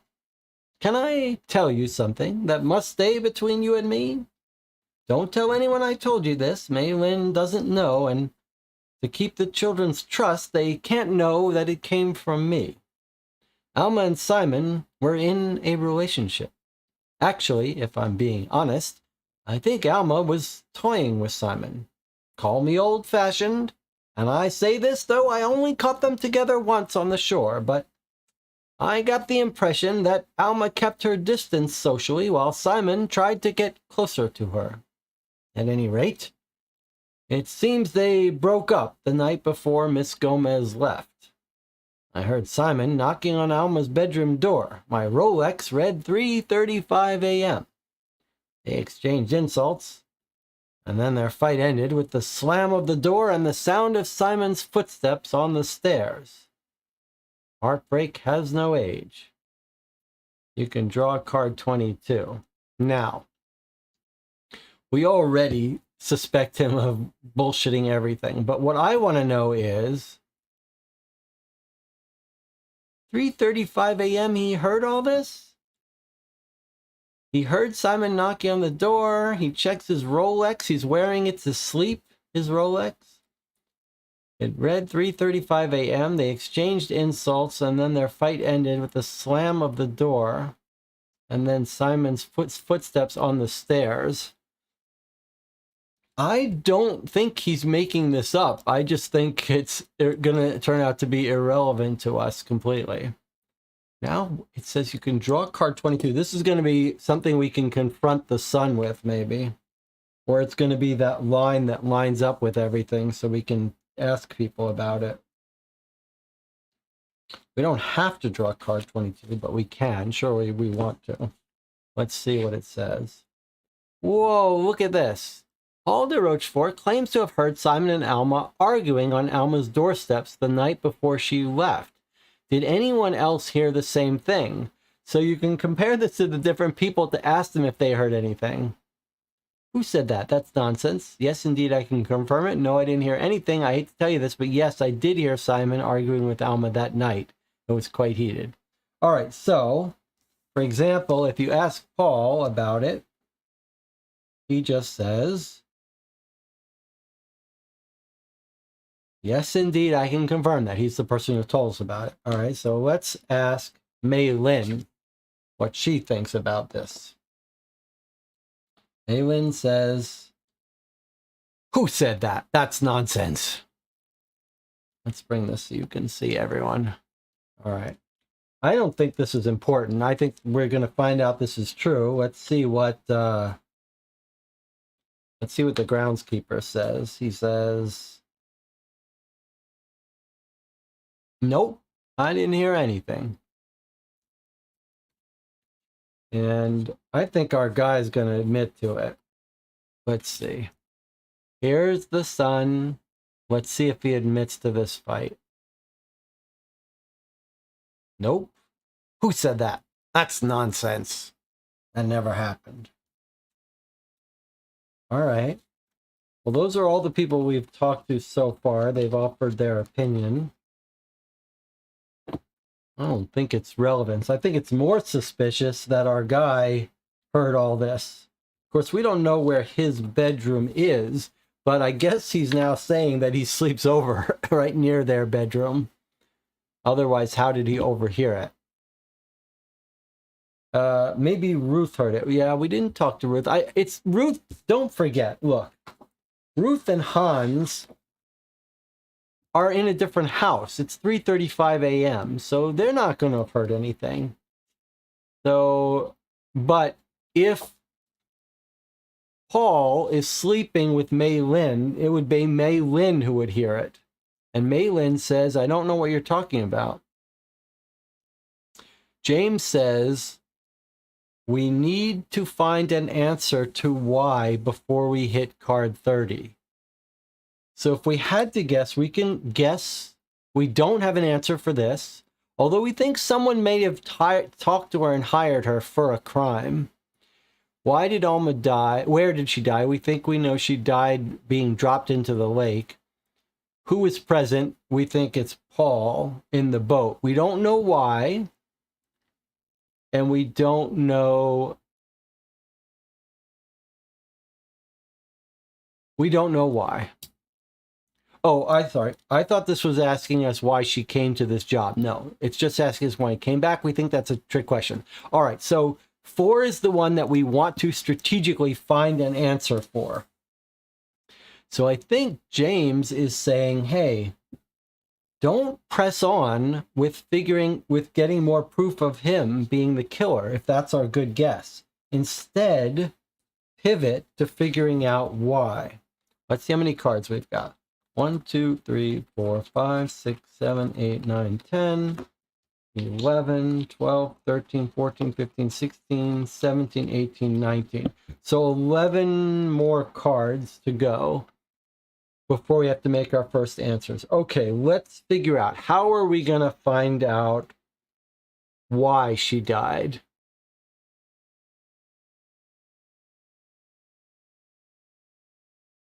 Remember our biggest clue about why she died. What's our biggest clue?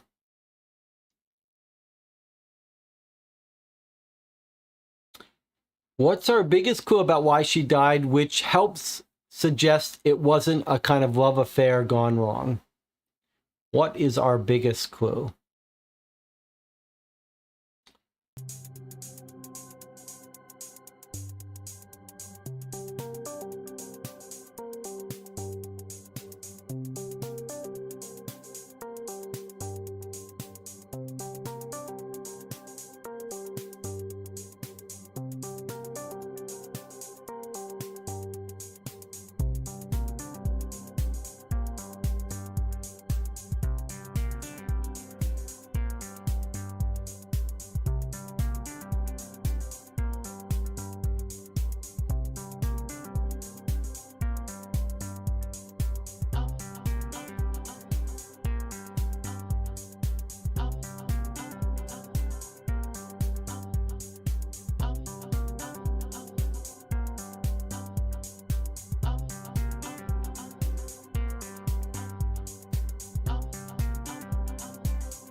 Okay, I think we are back.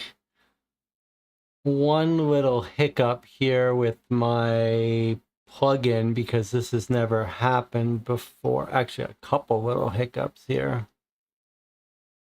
But I think we'll be okay for a second. I wish I knew how far into... I guess I can tell. We're at 12:51, so every hour or so we'll be breaking.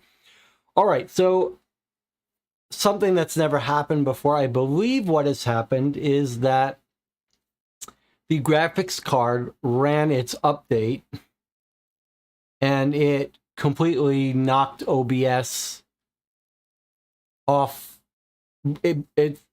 OBS threw an error when the video card graphics driver tried to update, I believe is what happened. And but it seemed to have restarting it seems to have reconnected it. There are a couple of little hiccups here, but I think we're okay for now. And I believe, let me just make sure I can still get to the chat. Okay, looks like everything's back. Well, good. We learned a new thing. We learned that when the computer crashes, we can get it back. We can reconnect to the stream. But we've also learned that my little plugin has a tiny bit of problem. In fact, let me just see if I can look at something. So at some point I made a scene where you can see what I see. Let me see if I can find that. Yeah, there you go. You can see. Now you see what I see. And you can see in the upper right, it doesn't know that we're live. That yellow background and red text is what I use so that I don't make the mistake of talking to the camera thinking we're live when we haven't gone live. And it's been confused by the fact that in this session, we've joined an already broadcasting stream. All right, just a little bit behind the scenes for you. All right, so where were we? We were talking about figuring out why she died. And I asked the question to the chat, what's our biggest clue about why she died? And especially about why it wasn't some lover's quarrel. And that clue was that she told Mei Lin she was going back home to Venezuela when really she had booked a plane to the Bahamas. And Tina says, you got that there was a problem right away. Okay, yes. All right, so if that theory is correct, that she's up to no good, that's what I think. She's up to no good. And she was going to the Bahamas as part of some embezzlement scam. How are we going to find that? We've got this matchbox, which is very curious, as if she knew someone and she was arranging something. And probably, if you had to guess, it would be with Paul, that she and Paul have concocted this scheme to get her hired, and then she's going to steal some financial information and travel to the Bahamas to finish up this embezzlement. Or that she told Paul she didn't want to do it anymore. But then why would you kill her if that was if you were working with her to embezzle, why would you kill her? James says where we should look is the briefcase or the archives in the old office. That's a great idea. If we want to know why, let's go to her office. Let's see if we can get some records. And then the other thing might be to ask people what she did with her time. So there are a couple people we could ask about Alma, including the daughter who we haven't talked to yet. So just checking with the chat. James says, interesting. Interest as Mylin stepped back from running the foundation in recent years. The couple run it now. Does that prove there's not an affair involved? Someone going to bring her into the family to embezzle? I guess it doesn't prove that it wasn't about an affair, but the point is she was leaving. She was going to a fake place. That just seems too big a coincidence. So James says, let's go to the archive or briefcase in her old office. I like this idea a lot. It's this and then following up on her, what she did with her daily activity and if she had known anyone else. So let's do this. So we looked in here. We've got her archives. I don't know why this eyeglass is here. It seems like it might be pointing to this information, or I guess this. And let's look at the briefcase. Although this looks planted. This looks kind of planted, right?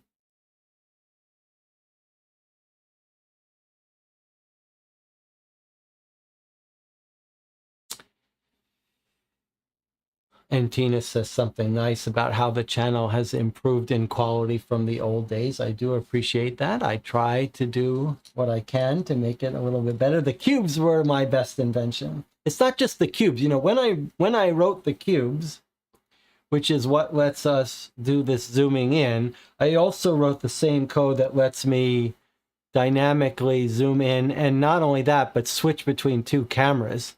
So here's the top-down wide camera, and when it gets in close enough, it switches to the close-up camera. So that whole set of processes has helped. All right, I'm very suspicious about this. This almost looks like someone planted it for us. But maybe that would be a clue in and of itself. And look how neat and tidy it is. Someone has come in here and fixed this up. So I feel like this might be trying to mislead us. But I guess we got to do it, right? Let's search the archives first, 25.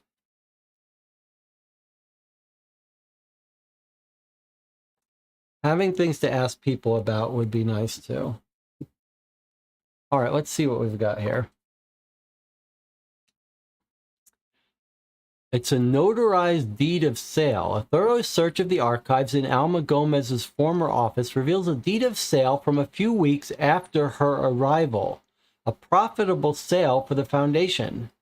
Deed of sale dated 17 April 1971.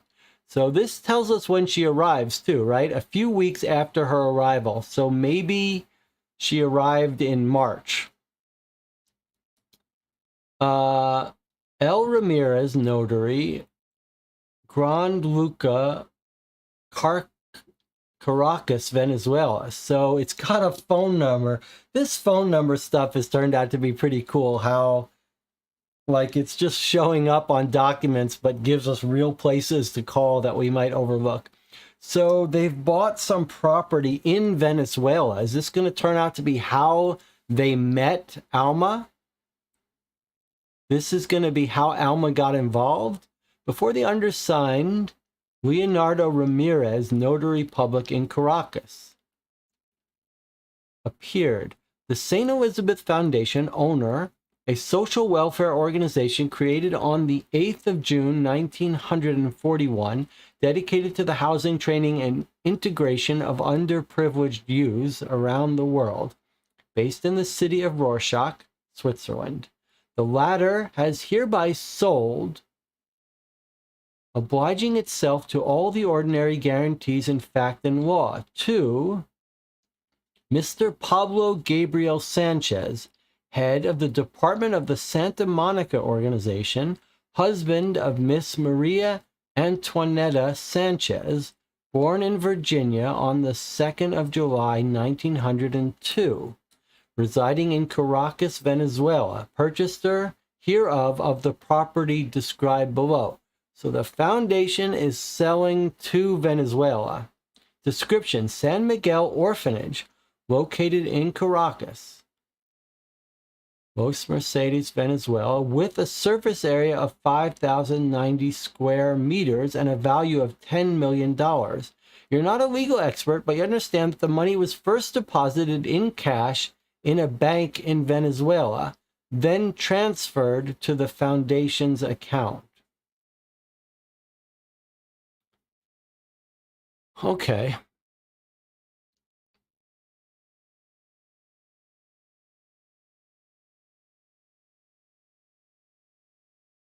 So Mylin's organization sells an orphanage to Venezuelan couple, or whatever, Venezuelan owner of another Department of Santa Monica organization for $10 million. And this is before Alma arrives. A few weeks, after. Sorry, that's important. A few weeks after her arrival. So has she arranged the purchase? Has Alma helped negotiate and arrange the sale of property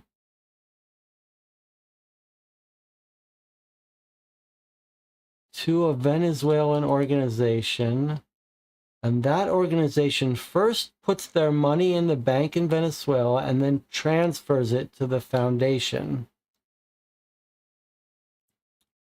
for $10 million. So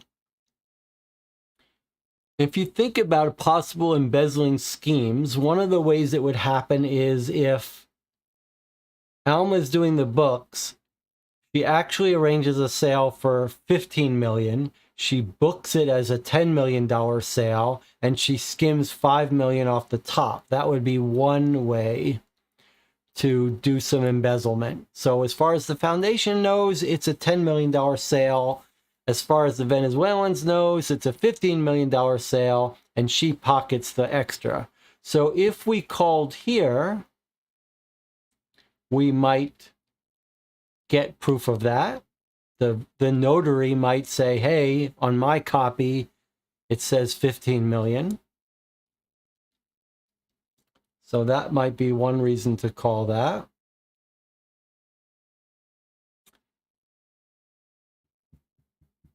I don't know if that's our best bet.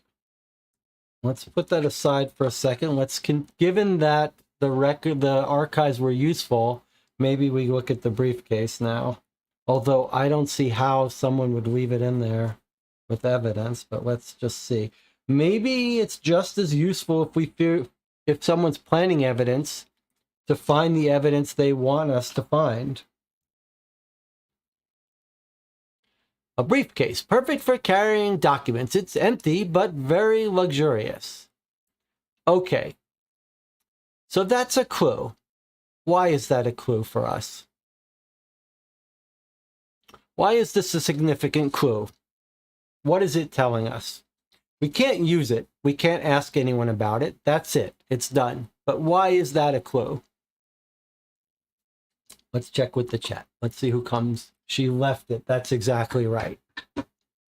It's Alma's briefcase, and we're being told here that this is some very luxurious, fancy briefcase. It's not that it's too new. It's what Antina said. She wouldn't have left it. She wouldn't have left it. It's another piece of evidence that she was killed and she didn't leave of her own reconnaissance. James has deleted his comment about it being too new. This channel is full of mistakes. No one can play a game like this without advancing theories that you realize as they come out of your mouth are wrong. So no one should feel like they've got to delete comments that don't hold up. We're just we're laying it out. We're playing these games live. I say lots of stuff that's immediately clear was a stupid thing to think. So don't worry about deleting comments. All right. But that's our further evidence that Alma would not have left willingly without taking this, which is so easy to travel with. All right. Just more evidence that Alma was killed on property before she left rather than after.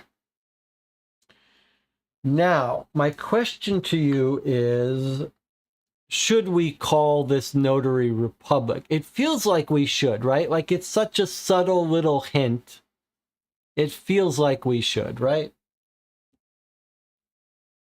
Let's do it. Let's see if we can catch her doing some embezzling. We're going to call... It's also another clue to Venezuelan. Like, maybe even it's not embezzlement, but... Oh, is this another... What's there? Is it just the Notary Republic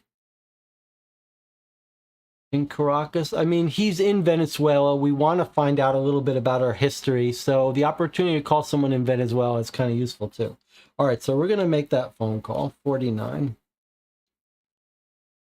I got to say, I'm kind of liking this phone call thing. How it can introduce. Like, in the normal game, it's hard to give us a number here without it being... This is a good way to disguise stuff. Okay, ring, ring. You wait for a long time before someone finally picks up. With your limited knowledge of Spanish, you can tell that this person is not very happy to have you on the line. After a few minutes of a surreal conversation, half in English, half in Spanish, you finally come to the realization you've just phoned a pizzeria in Caracas. Confused, you hang up. Just to make sure, you dial the number again, which just makes the person at the other end of the line angry. With all their shouting, you realize there's no doubt about it. This is the phone number of a pizzeria in Caracas. You hang up again. At least this call gave you a chance to build your repertoire of Spanish insults. All right, well, we've just had a major breakthrough.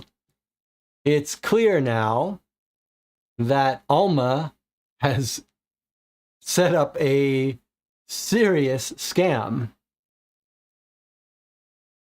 That she has faked this entire thing. Unless someone is setting up Alma, which seems very unlikely, this is full records. It's not just this Notary Republic sale, but you can see that the money goes into the bank and then gets transferred.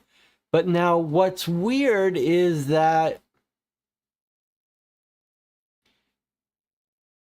you might imagine that she would be setting up a fake sale where the money is going into Caracas,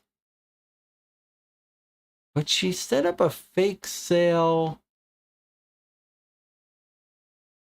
where the foundation is getting the money. How does that make sense? What's the scam here? So yeah, this is a completely fake sale. So let's think about what's the con here. What's the con? You come, you get a job. You say, hey, Alma is the financial person. You say, hey,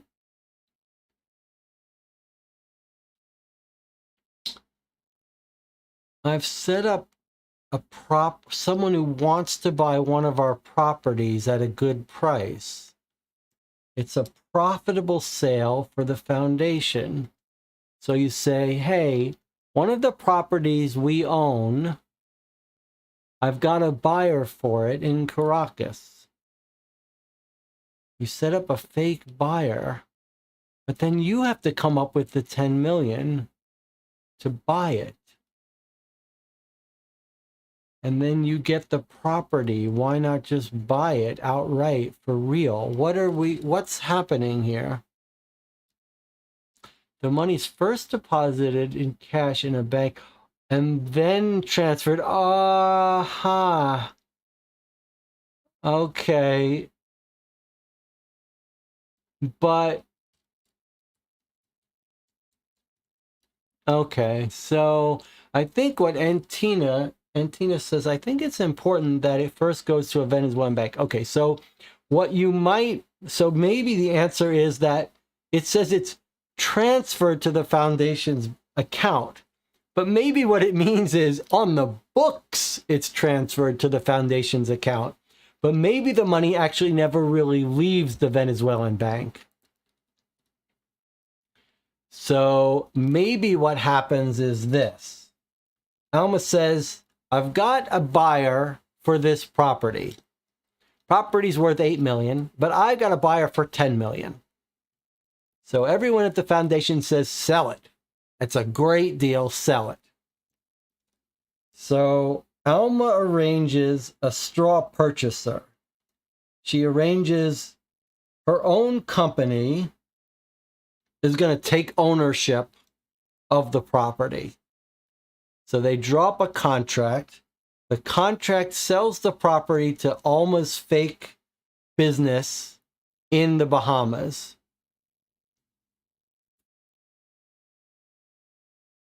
Her partner in Venezuela transfers 10 million from one of their bank accounts to another bank account. It's sort of a fake transfer. And then they pretend, then she enters it into the finance books as if it really was delivered to the foundation. So on the foundation's books, they think they've made a $10 million profit and they've signed away legal ownership to this other straw company that's actually headquarters in the Bahamas. That's then going to sell it to someone else for the profit. They think they've made 10 million, but really it's a phantom money and they've made no money. And when they discover it, they're going to call up that Bahamas bank and say, hey, X Industries pretended to purchase it, but they didn't. And the Bahamas person is going to say, I'm sorry, you're right. X Industries used to exist, but they sold that property once they bought it from you, and they've walked away with the cash. Feels like a little bit of an involved cash. Like, why would you go to the trouble of transferring the cash to another bank and then not actually giving it to the foundation? But maybe that's what makes it believable, that you can actually see the money. Were we told how Alma came to work for the foundation? We weren't. I don't believe we were. We could look again, but I believe we weren't. I believe we never found out, but maybe Mylan can tell us. In fact, maybe we should pursue that.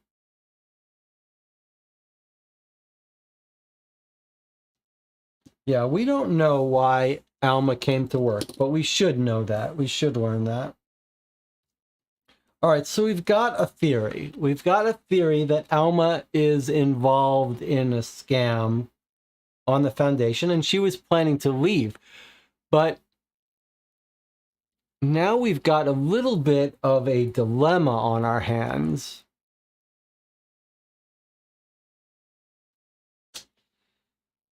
And the dilemma is that if Alma was scamming them, doesn't it make it more likely that the killer of Alma killed her on behalf of the family?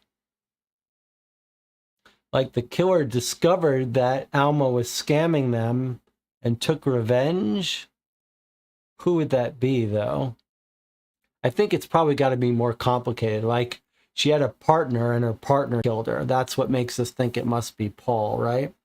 Jonathan says, I'd like to look through Thomas's office to see if there's any other connection besides the matchbox between Alma and Thomas.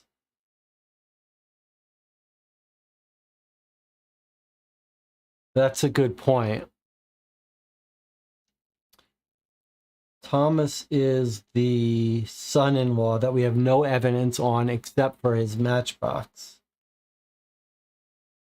And Paul is the one we blame. Okay, we could talk to Thomas too, don't forget. We haven't talked to Thomas yet.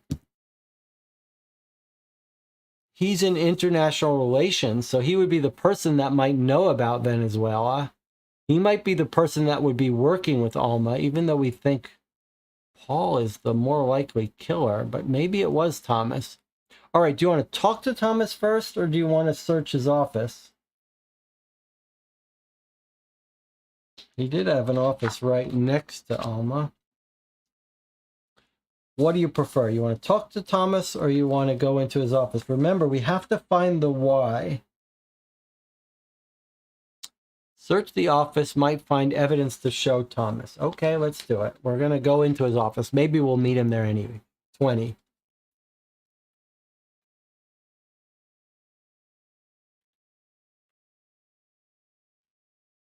Thomas Ackerman's office is also very neat. Suspiciously neat, these offices. Thomas's office is impeccably tidy. You can sense nothing is left to chance. Just like Alma's office. We can inspect the bookshelves, look at the photo, or search the office. I mean, the photo is going to be him and his wife. That seems pointless. Inspect the bookshelves. Maybe that would give us a little bit of clue, but seems like we should search the office, right? I mean, how do you... Anytime you see a card that lets you search someplace for stuff, seems like that's what you should do. Let's see.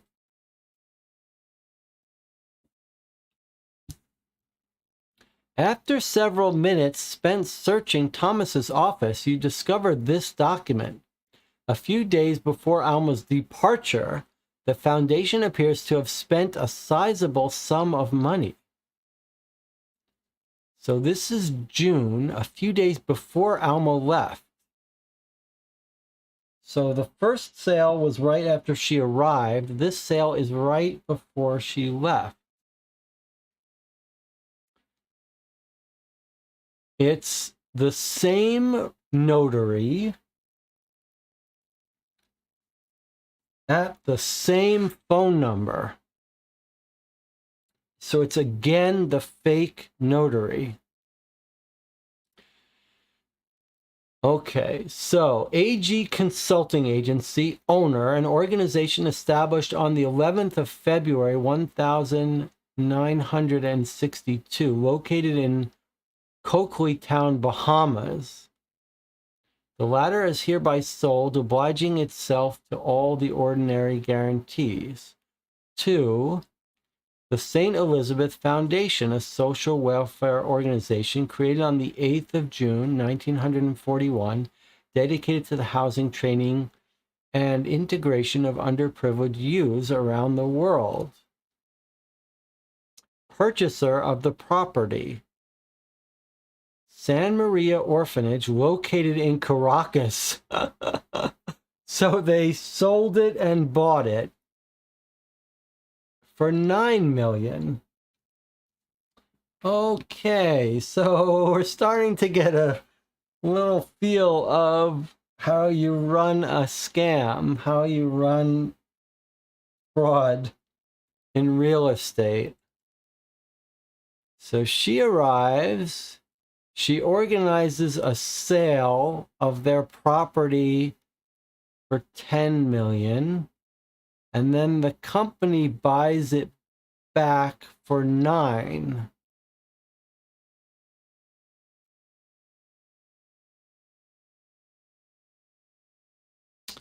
They sell it for 10, they buy it back for 9, and now they own the property again. So they should have a $1 million profit in their books. That should net the foundation $1 million profit.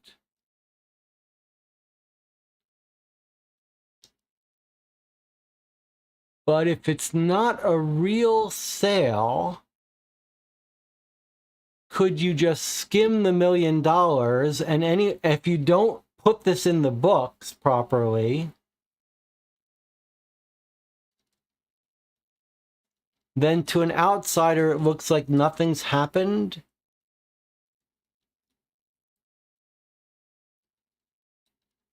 But you've lost.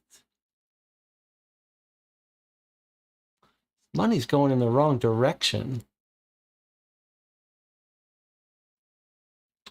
Problem is the money's going in the wrong direction. So what shows up on the books here?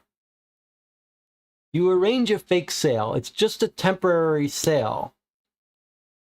It's not even being processed. It's a fake notary. So this is all fake. And maybe we should be paying attention to this. Who's signing this? Can we make out those signatures? Who's signing this on behalf of St. Elizabeth? Whose signature is that?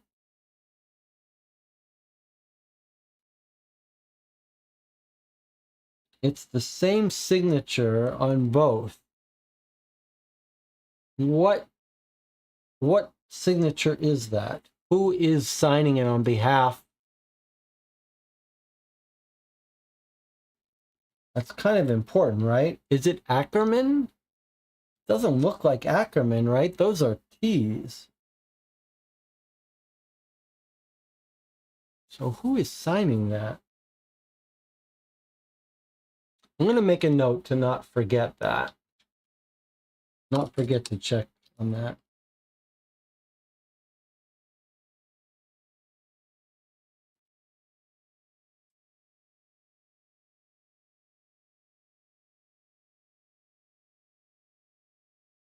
I'm still not 100% sure I understand this scam, though.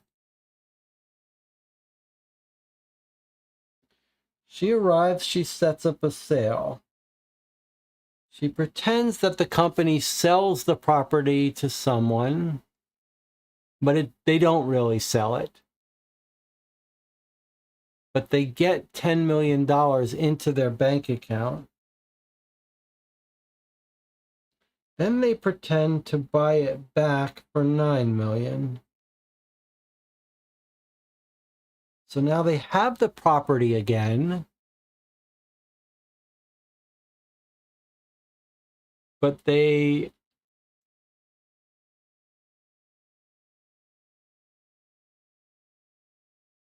should have a profit of $1 million. Doesn't really make sense, actually.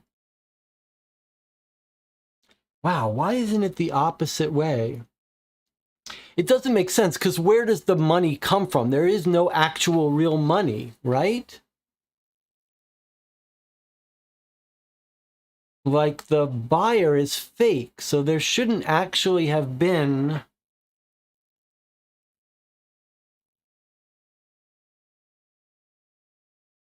but maybe the $10 million never really came in, but it does go out. I think what we may have here is a way to scam $19 million. No, not $19 million, $9 million. It's a way to scam $9 million. They sell the property. They think $10 million has been deposited in the bank, right? So they write off the property, they give the deed out. They think 10 million's been deposited in their bank, but it hasn't. Then they get a chance to buy back the property. They take 9 million, they wire it to this other company, and they've gotten back their property. But really, nothing has happened. That's the scam. That's the scam. That's it right there. Think about it. It's actually a clever scam. And it relies on the whole foundation of con artists, which is make someone think they're getting something for nothing. Okay, so let's think about it. This is actually pretty cool. They've got a property they own, right? They find a buyer who's willing to give them $10 million for a property that's really only worth 9. And they say, that's a great deal. You got it. Give me the 10 million.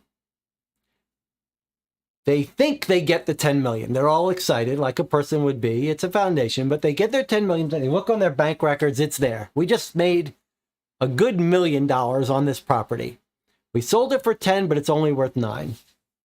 Or maybe it's only worth 8. Or sorry, 9.5, something like that. Okay, they've sold the property. Now, so far they think they're ahead. Now the company comes back to them a couple months later and says, we're on hard times. We made a mistake. We'd like to sell it back to you. We'll take 9 million for it. Now the company says, this is a great deal. We could profit twice. We're going to buy this property back for 9. We'll have the same property we had a month ago, but we will have made a pure $1 million profit and we'll still have the property. They say, okay, we'll take it. Here's the 9 million cash. Give us the deed to our property back. And now we should have $1 million extra in the bank. The problem is that 10 million was never in the bank. They've just sent out 9 million to get their own property back, which they never lost in the first place. And they never sold. So now they've got their property back. They go to check in their bank for their 10 million from the first sale. It's not there. But not only that, things are worse, because if someone had faked the deed transfer, they could go to court and get the deed back. There's no one to go to anymore. It's just pure cash that they've paid off. They've got their land back.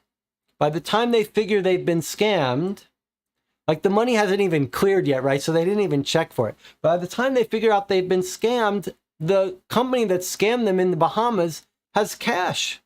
You can't claim the money, the land back. That's why you can't run a fake scam where you get land in return, because they're going to go get their land back in court, but the cash you can't get back.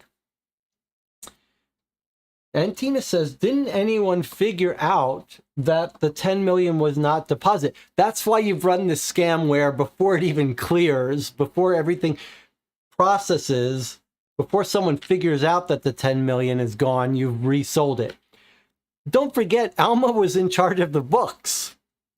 So I think what's happened is they only have to make this work for a couple months. So she started working, a couple months later, she's completed the scam and she's out.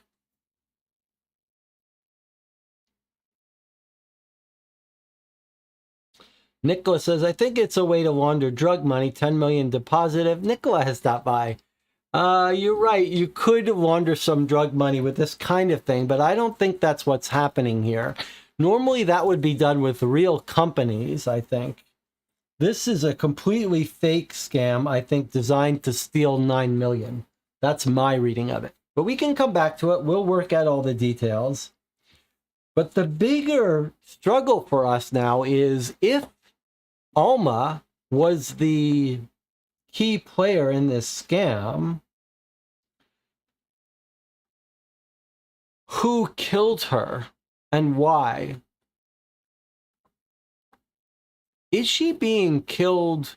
I mean, surely if the person figured out her scam and was trying to stop her on behalf of the family, they would have brought her to the police, right? They wouldn't have taken matters on themselves. It's not a personal thing. In fact, it's counterproductive to kill her because it doesn't get you your money back. So it would make more sense that her partner has killed her. So I still think what we're looking for now is the partner who brought her on board.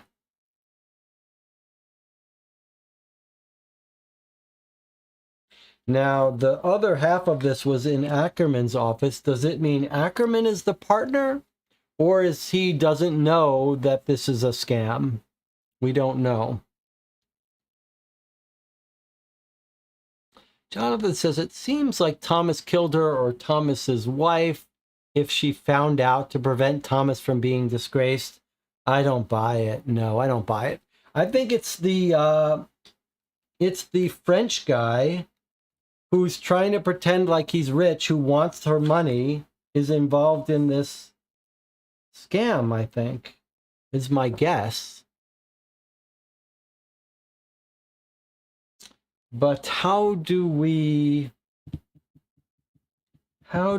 find her partner? I mean, Jonathan has the alternate theory that she was killed by someone on behalf of the family who found out she was scamming, and I think she was killed by her partner. Let me see here. This is such a fun place to be because it could be Thomas or not. The clues are nicely ambiguous. I mean, I feel like it's Paul, the boat driving guy, but I just feel like the game is not going to make... Well, let's talk to Thomas. Let's see what he knows. We can find out what he knows.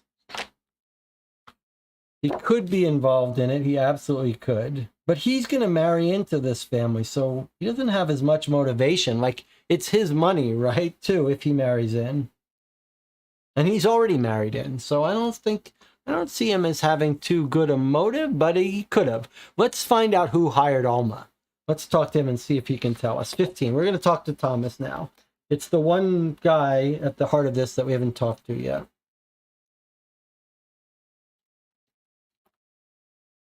Thomas Ackerman. Remember, Thomas is not the boat driver. That's Paul. Let me look at this and then we'll count cards. Thomas Ackerman, he's 30 years old. He's an international relations manager. Miss Harper, I'm still coming to grips with the idea Alma's dead. What could have happened? In any cases, Mei Lin wishes I'm available should you need me, and our offices are open to you naturally. Regarding Alma Gomez, an extremely competent woman who will be difficult to replace. Agatha Ackerman, she's the love of my life. Without her, I'd be nothing. Mei Lin Schneider, well, you'll never get me to say anything bad about my mother-in-law. On a more serious note, I'm awed by the work she's done with the foundation, and I can't thank her enough for her faith in me. On Simon, he has the flaws inherent to his youth, but the young man is full of qualities. As far as Paul, well, he's a very nice person. As far as Ruth and Hans Kubli, well, they're the real masters of this place. We can question him about his relationship with Anna, and we can question him about the last time he saw Alma. And as far as the argument that our guy Paul says he heard, he says,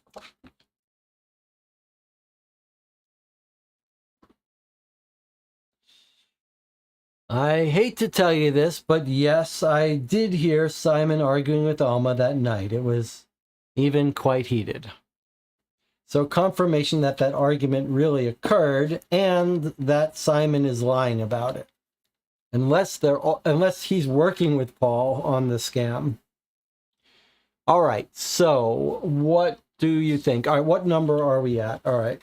1, 2, 3, 4, 5, 6, 7, 8, 9, 10, 11, 12, 13, 14, 15, 16, 17, 18, 19, 20, 21, 22, 23, 24, 25. So we have 5 cards left. The future, if we play this again, I'll use some cues to help us keep track or something. But we've done 25 cards. We've got 5 left. We've got 5 left, and we want to find out why she had to die is our biggest question that we can't make a guess about. We can ask everyone about the last time they saw Alma. We can ask Thomas about his relationship with Alma. We can ask Paul about his relationship with Alma. We can ask Simon the last time he saw Alma. We haven't asked anyone when the last time they saw Alma was. We can even ask Hans or Mai Lin about the last time they saw Alma. And we haven't talked to the daughter at all.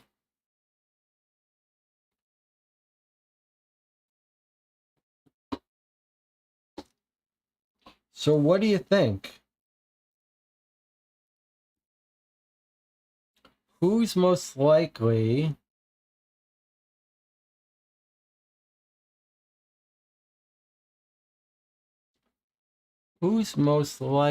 to have information about who's most likely to be working with Alma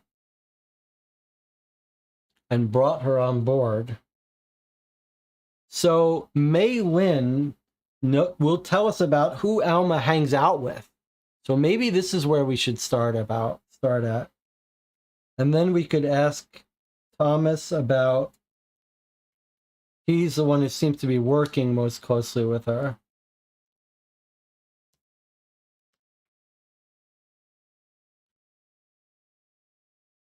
We also haven't gone to, let's look at our other options. We haven't gone to the sitting room. We haven't gone to the rose garden.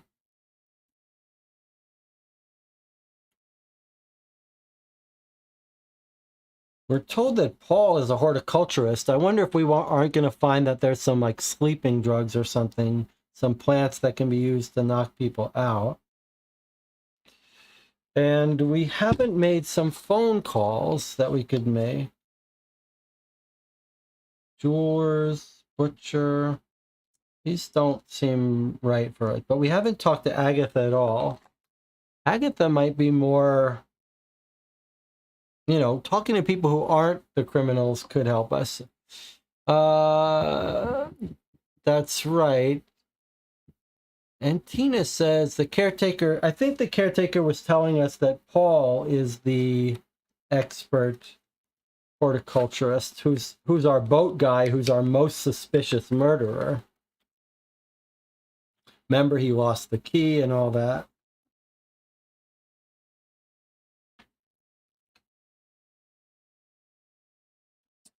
Oh no, it's actually Thomas Ackerman who knows a lot about horticulture. So it's the business guy we talked to. So I think we should ask Mei Lin about Alma and who she interacted with. And Mei Lin might have knowledge about, although Mei Lin has been out of the business for a year or so.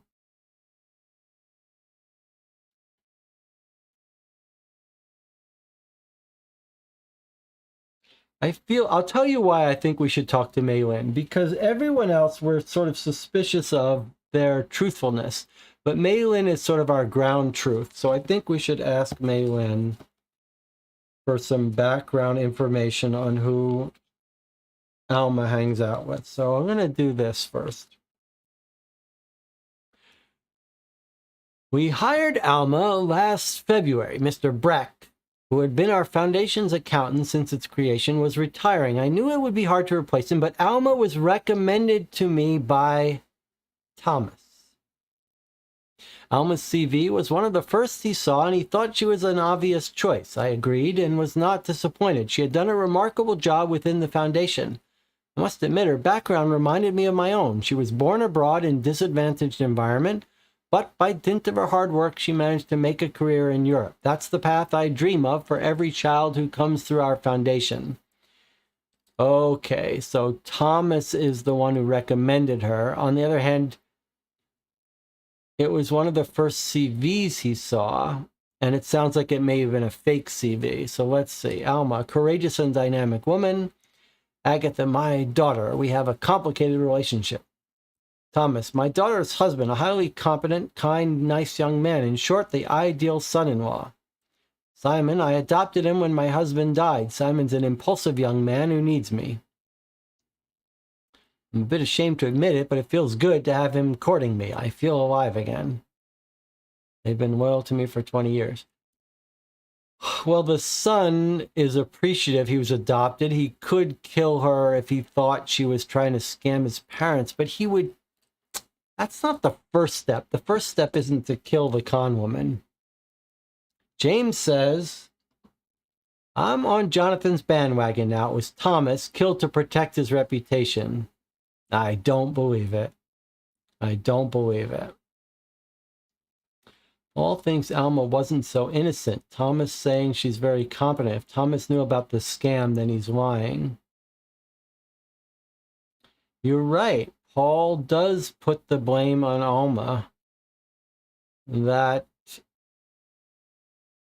might make us think he's not trying to cover things up, but maybe he's trying to make her the fall guy. Like he was trying. Remember, okay, think about this for a second. Whoever killed Alma tried to make it look like she left and disappeared. So that would be, if you're partnering with her to do the scam, that would be what you would want. Like, you got to kill her and you got to make her look like she's on the lam. Whereas if you were trying to get revenge on her, you might kill her and make it look like a suicide or something. I believe it's her partner. I believe she's got to have a partner. I don't know if she has to have a partner, though. All right, well, we'll think about it. Unfortunately, that gave us nothing new. But she pushes it on Thomas Ackerman, huh?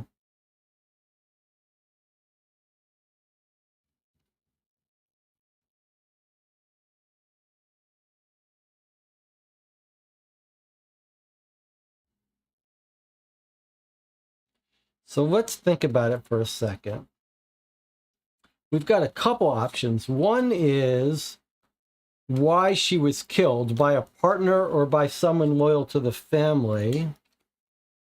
And then a separate question would be, does she have a partner running this scam?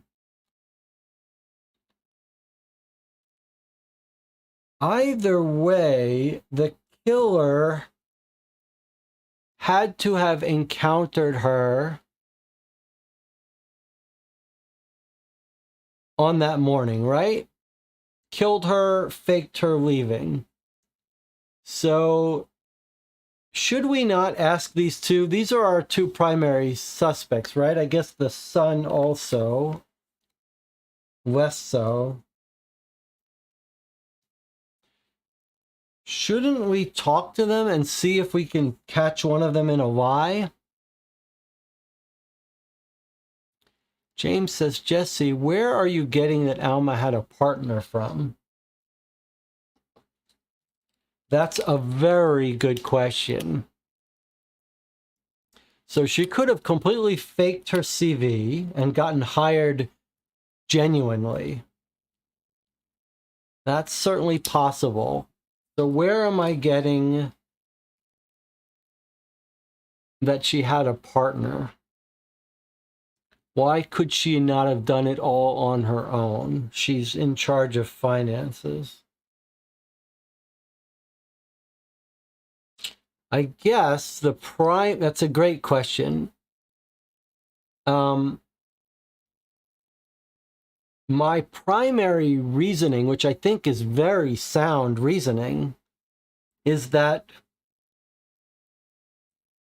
a partner would kill her and dump her body where it can never be found. But someone who's acting on behalf of the family wouldn't do that. It makes no sense. Think about it. Put yourself in the shoes of someone in the family. You find out, you've got some suspicions. You're not going to find it out on the day she leaves, right? You're going to have some growing suspicion, uncover some evidence. You find out that she's running this huge scam that's going to scam your family out of millions. You don't kill her and hide the body. You go right to the police or right to your other family members and say, oh my God, this woman is about to get away. She scammed us out of money. We've got to stop her, arrest her, uncover the crime, get our money back. It makes no sense that you kill her. But if you're already in the game of stealing, embezzling millions, then the motivation and the propensity to murder someone to cover it up is much stronger. It's a much lower threshold. Your theory here, Jonathan's theory, is that sort of you hire this woman based on her fake CV, which Mei Lin also sees, right? Mei Lin is like, you picked the right woman. We should hire her.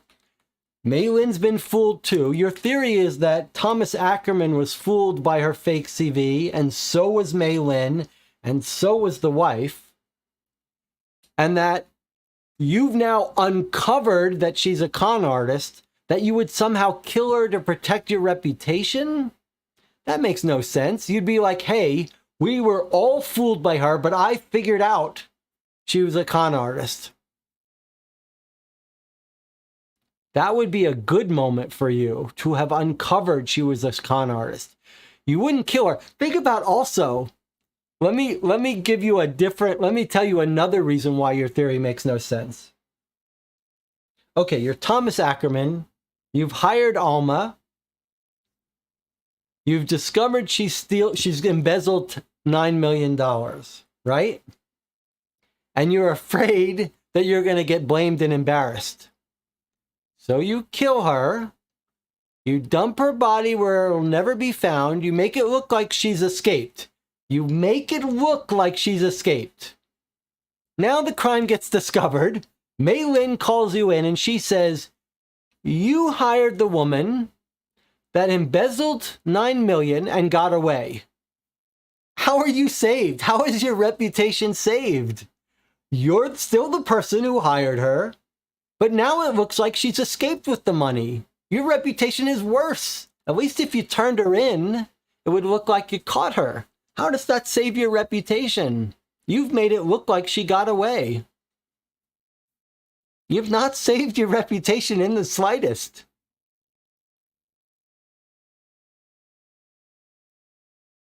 You've done nothing helpful to yourself. The only way to redeem yourself if you caught her embezzling would be to tell everyone, I just caught her embezzling. You don't save your reputation by killing her, unless you could somehow get the money back. But clearly he hasn't got the money back. He still has the old deed. And Tina makes a good point also. That's the other great point, is that we've got these phone calls to Alma before she's been hired. And they seem to be in Ackerman's car. So this suggests that Ackerman was her partner and got her hired. And in fact, it's suspicious. Mei Lin says, hey, this girl had a background just like mine. Her CV was perfect. It reminded me of myself. So doesn't it seem like Ackerman's calling up this friend and being like, here's what write in your CV that will get you hired? And Tina says, I wonder if the ID in the photo is going to be from a previous vacation in the Bahamas or Venezuela. And James is now connecting the Matchbox casino to where he may have gambling debts. And you put together and Tina and James, and we're saying that maybe he met Alma in this gambling casino. I think that's a great idea. It does make you want to look at this picture. Although, would he put a photo of him at the casino with Alma?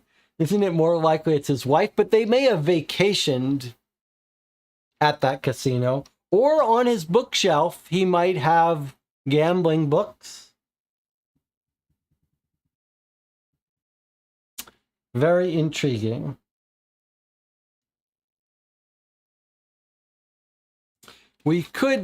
He's certainly not going to admit to have a previous relationship with Alma, although it's always useful to see how people lie.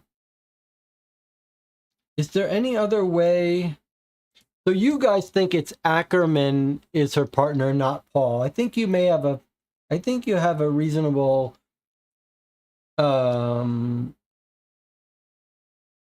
theory. I mean, it was Paul who takes out the boat. I'd like to know if Thomas ever takes out the boat. I think we're overdue for taking a break. I like these theories that it's either gambling debts or that's how he met her. And that matchbox, if we can follow up on that, would be very helpful. I'm not sure how to do that, though. But I agree, maybe searching his office now, if that's our primary suspect. I guess we have a guess about why she died now, too. But, okay, let's take our 8-minute break. We'll come back. We've only got a couple more cards left before our first set of guesses. This has created some good discussion. I'll see you all in 8 minutes.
All right, we're back.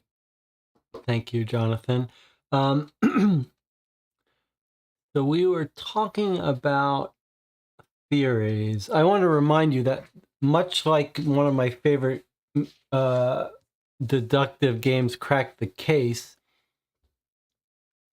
it's good for us to discuss theories, but the bottom line we have to come down to for this game is figuring out what's our best avenue of who to ask about what in order to get us the answers. James was saying how weird question 3 is, how suspicious it is. And I thought, yes, let's look at this. It is suspicious. Who was present at the time of Alma's death? That is a suspicious question. And then James was saying, could it mean something like the idea that multiple people were present at the time of her death? Did everyone find out about the scam and kill her to protect her? I was thinking,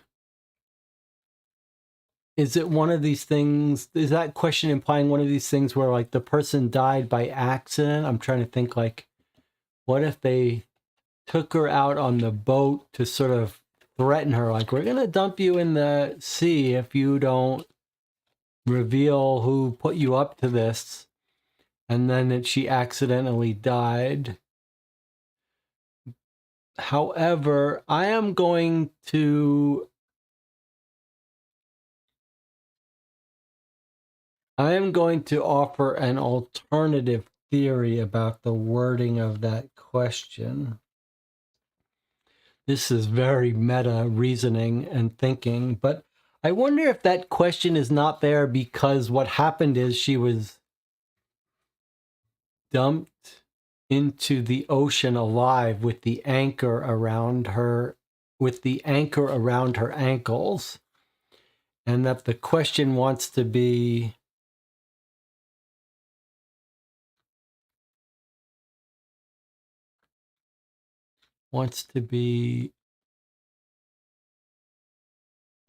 figure out a way to word it so that you could still answer it properly. It was the person who was there when they pushed her off the boat, rather than saying who was responsible or who killed her, because maybe you would think that she didn't die because of that. I'm not sure. John says, I still lean towards Thomas and Agatha being present. There's just no way that the daughter is going to be present at this murder. I can't see it.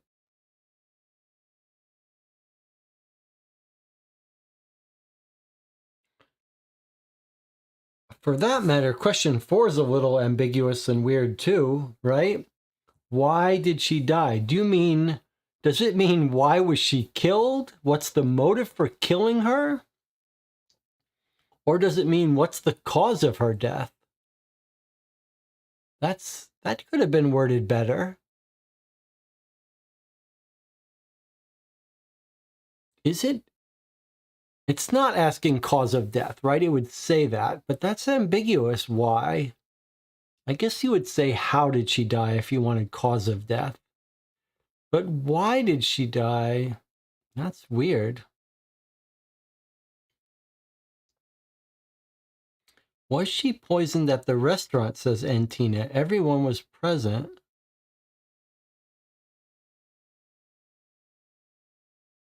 I don't see how, because we fully trust Mi Lin.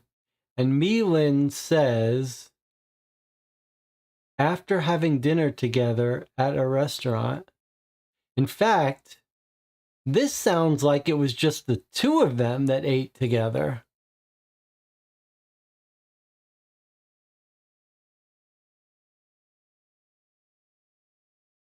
We parted ways after having dinner together at a restaurant. What if Mei Lin's our murderer? I mean, this sounds like it was just her and Mei Lin. My God, what if it's this whole family killed her off and Mei Lin is in it too? I mean, Mei Lin was like a little mini detective herself. In fact, you could make a story where Mei Lin is the hero of our first case, doing the real detective work, and we sort of stole the credit, and Mei Lin has become a criminal. Okay, we're getting too far in the weeds. And Antina says the fingernail seems to suggest she was alive on the boat. Yeah, so you'd still have to...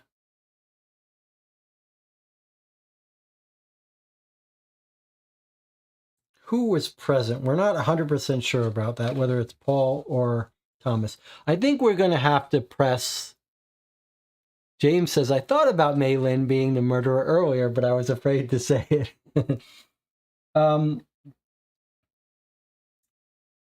My strategy for taking credit for things is to just shotgun every possible theory. And then when the real theory comes out, you say, oh, I got it right, because I mentioned it at one point. When really, you only really get credit for your last theories, but you get a little bit of partial credit. All right, so I think it's time to start asking people about when the last time they saw her was. Though I could be convinced to at least talk to Agatha a little bit.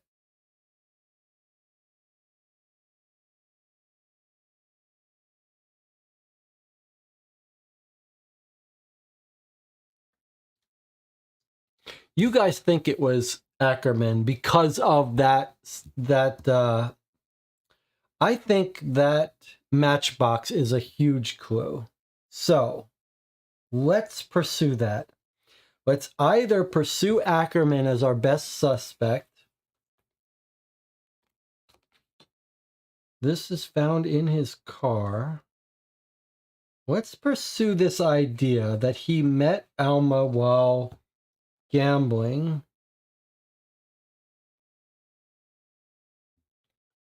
And how are we going to uncover that? Hey, does Ackerman smoke?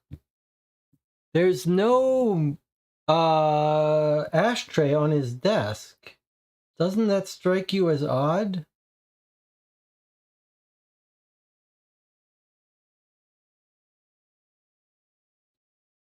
Are those his matches? Does he smoke?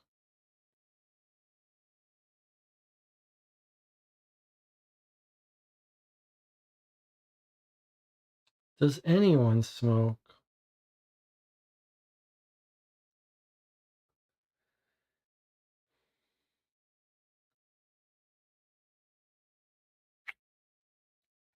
That troubles me a little. Smokers have ashtrays on their desk.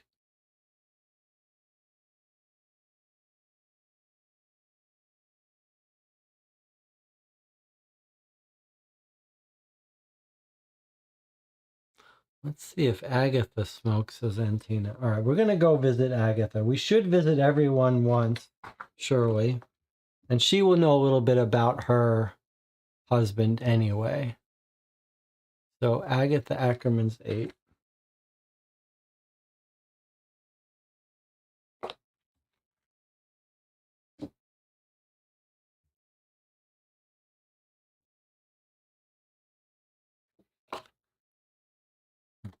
Okay, here's Agatha. 30 years old, legal director. Mother told us she'd asked you to investigate Alma's death. I don't know what you'll find here. We haven't seen her since she left over 3 weeks ago. As far as Alma goes, she's a person who's discreet socially, but invasive professionally. Thomas Ackerman, he's my husband. I have nothing more to say about him. Mei Lin Schneider, I don't understand why Mother seems to resent me every time I open my mouth. My brother Simon is sensitive, selfish but sensitive. I'd do anything for him. Paul de Rochefort, he entered my mother's life about a year ago. He tries to get me to like him, probably to better seduce Mum. Hans is hard-working, honest man, and that's good. Ruth has always been there for us. Question her about Alma and her role at the foundation. Question her about the last time she saw Alma.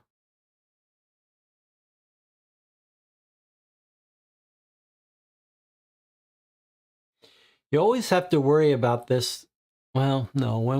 I was thinking, is it possible someone killed her and then they found the body and tried to cover it up? Like, is she covering up for her brother? But it doesn't make sense because we believe she was alive when she was in the boat, etc.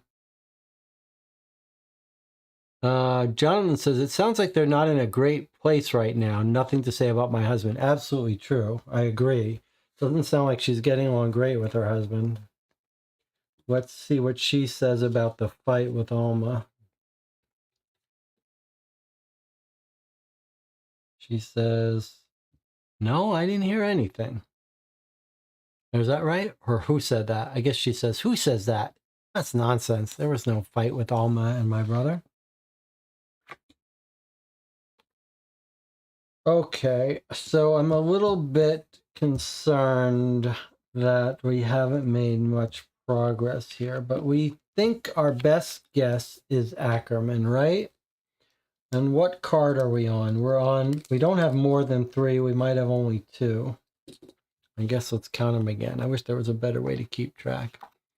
1, 2, 3, 4, 5, 6, 7, 8, 9, 10, 11, 12, 13, 14, 15, 16, 17, 18, 19, 20, 21, 22, 23, 24, 25, 26, 27.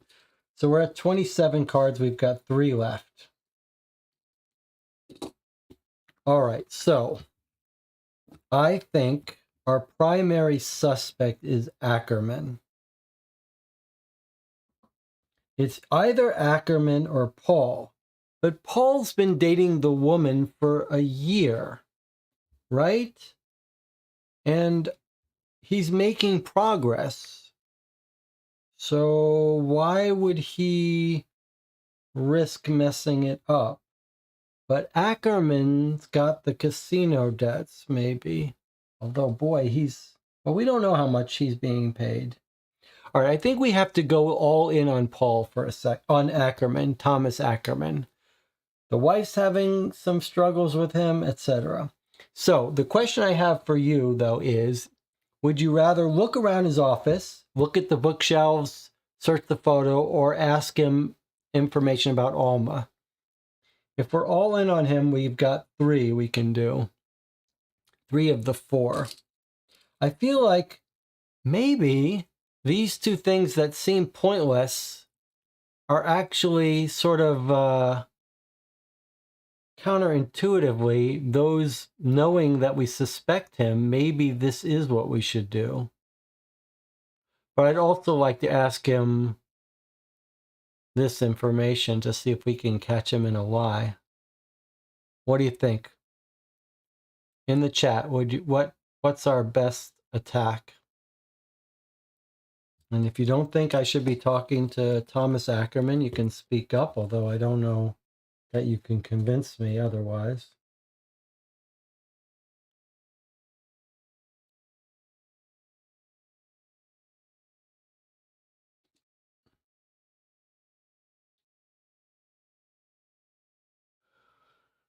If I had to choose, I really want to find a ashtray. I wonder if he would keep it on his bookshelf. And then if he killed her, I'd like to hear him lie about it. No one likes that. Whenever I raise the idea of talking to the person who we know is going to lie, everyone's always like, he's going to lie about it. And I think, yeah, but in real life, that's what you do. You get the person to lie and you listen to how they lie. James says I'd talk to him. Okay, let's do it. That's good enough for me. Let's get him to lie. Let's ask him when he last saw her and see if it sounds suspicious to us. 33.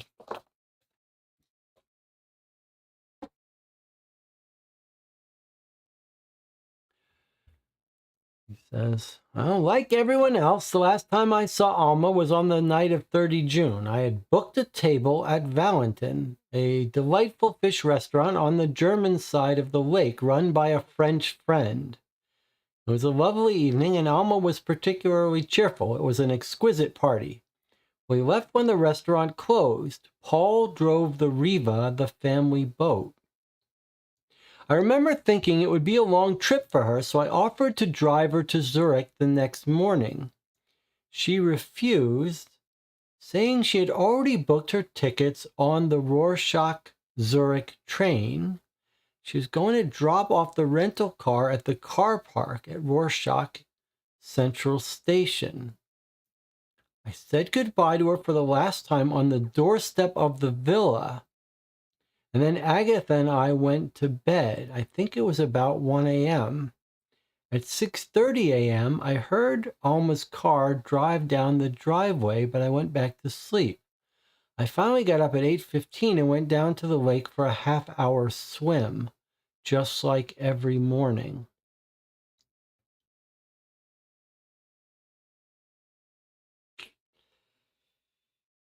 How does that...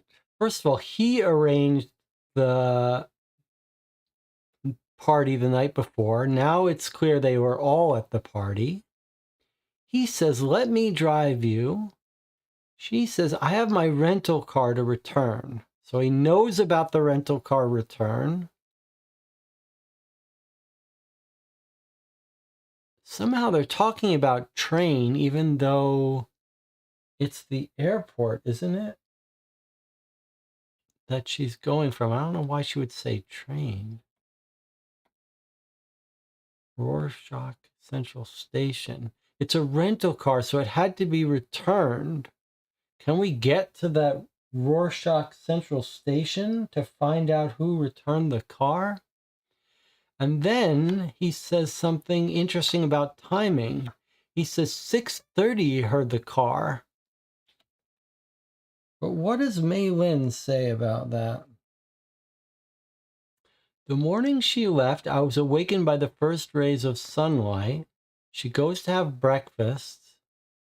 She's finishing her breakfast. He hears the sound of the car. Would that be at 6:30 or later? I guess 6:30 is consistent with that time. Then he went right back to sleep. Finally got up at 8:15.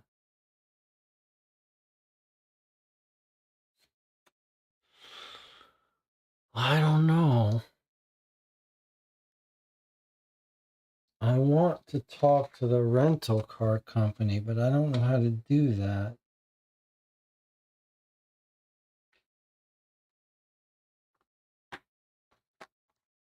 What do you guys make of this? Is it suspicious? Do you believe him?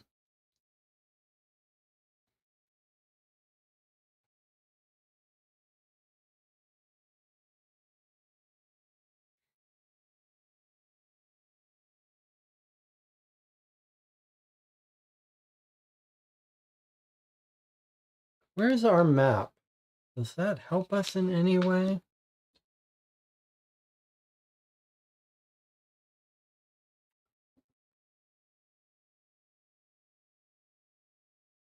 Central Station is the sea. And he says she was going to drop off the rental car at the car park at Rorschach Central Station, which is here. How does that help us?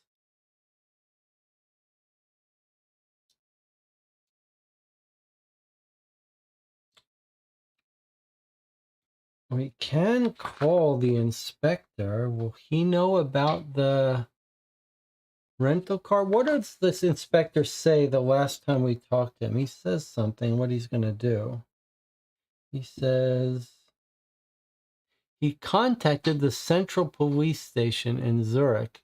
They will be in Rorschach tomorrow morning. They'll want to come talk.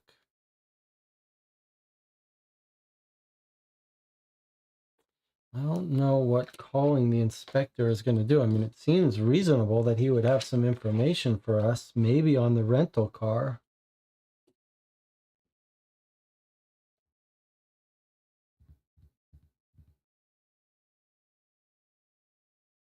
And Tina doesn't like the timeline. Maylin says the first rays of sunlight were coming into her room. She goes to have breakfast. As she's finishing her breakfast, she hears the car. He says he hears the car at 6:30 a.m.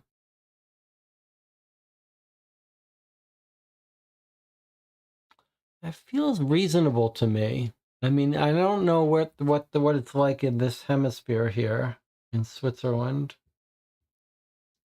but it's a little tight. But I could see the sun coming in through her window at 6 a.m. She gets up, takes her half hour. She hears the car. I mean, what's the alternative? Why him lying about the time is not important.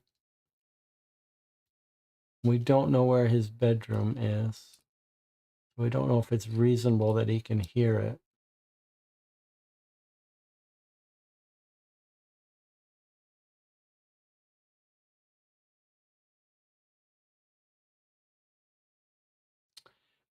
It's going down the driveway, huh?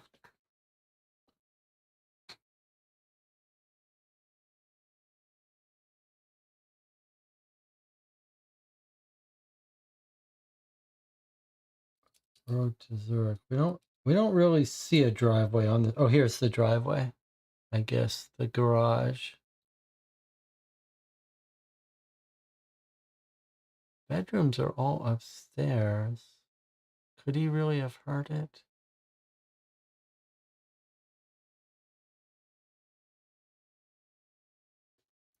I mean, the lying about the timeline, it doesn't really make sense. Even if he faked her death and drove her, why would he lie about the time? Right? That doesn't help him to lie about the time she departed. The only question is, was he with her in the car faking her death? I think she's in the boat when someone drives the car.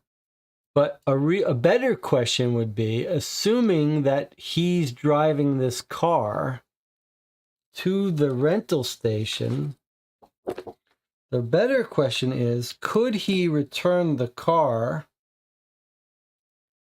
First of all, how's he getting back? Whoever's driving this car to pretend to return it with her in it, how are they getting back?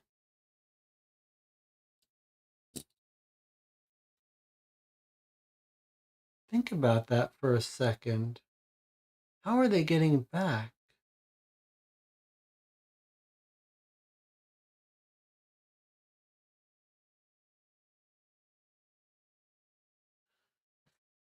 I suppose it's only 4 kilometers away, the central station, right?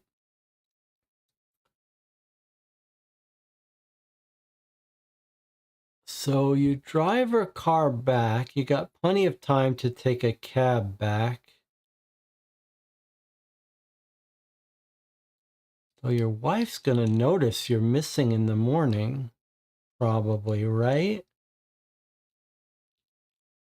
If it is him, his wife would know that he wasn't in bed in the morning.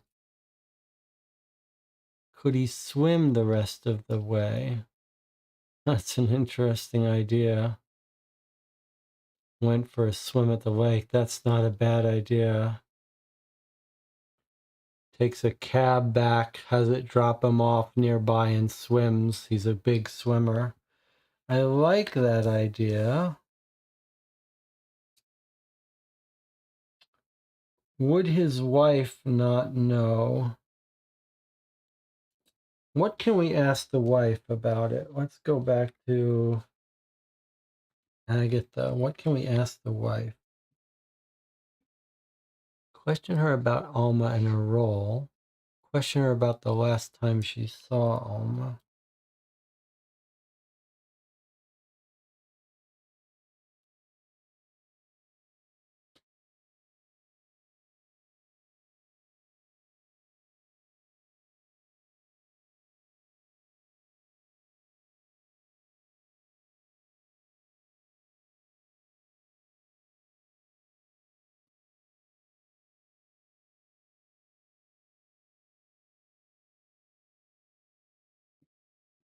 Hmm.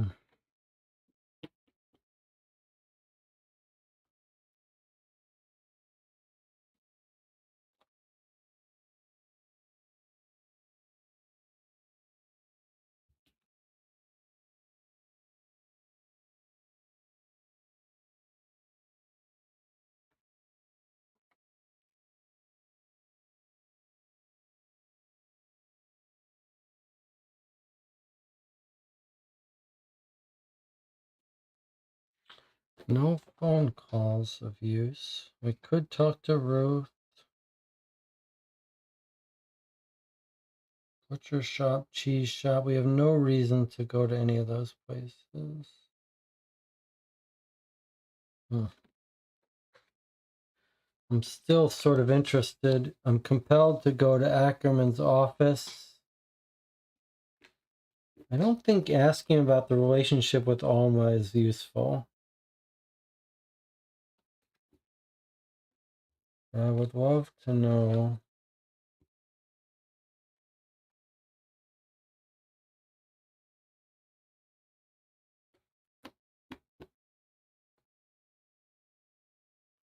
Rental car feels significant. Do you think if we talk to the inspector, he'll have checked the rental car records?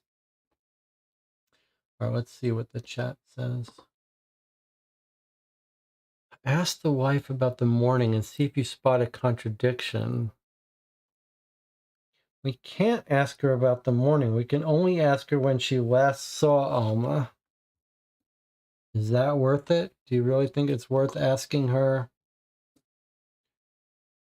Spending one of our questions to ask her about the last time she saw Alma?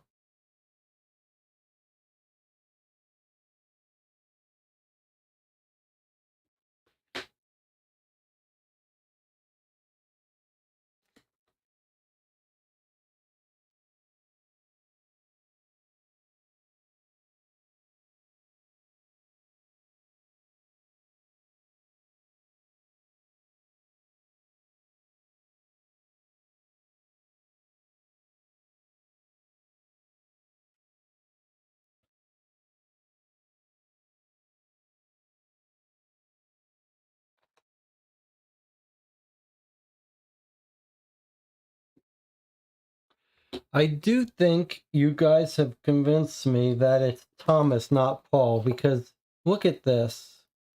Let's read again what this is what he says. There's some discussion with Paul about the boat that put the suspicion on him, but now the way when I reread it, it looks much more like it's not Paul. So Mr. Paul must have taken it without putting it back. He found it 2 days later in one of his jackets. And then he says, I needed to buy a new anchor. Paul, who takes the boat once or twice a week, pointed out that the anchor had disappeared. I think what we're seeing here is that Paul is the one who's noticed the anchor was missing, but it was really going to be Thomas who did set it all up. I think with that in mind, I think I want to search his office more.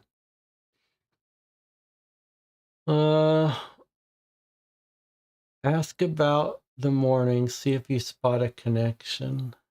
I do want to see if she says her husband got up at the wrong time.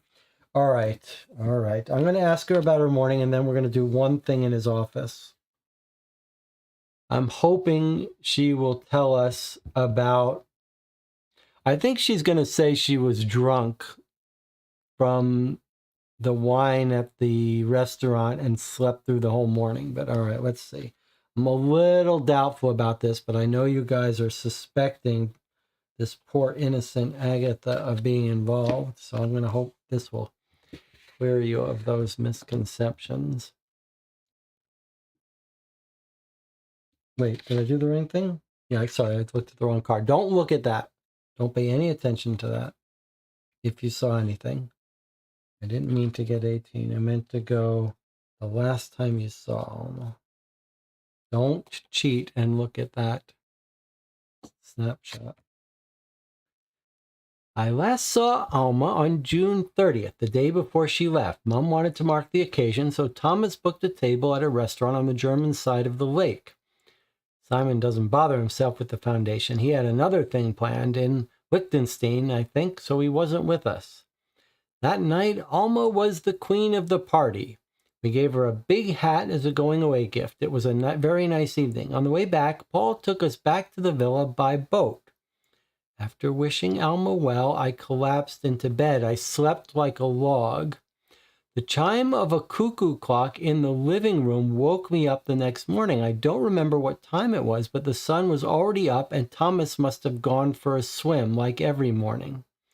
I went back to sleep and didn't get up until 9 a.m. It was obviously too late to see Alma. She left the villa at 6:30 to catch her plane to Zurich. We haven't seen her since.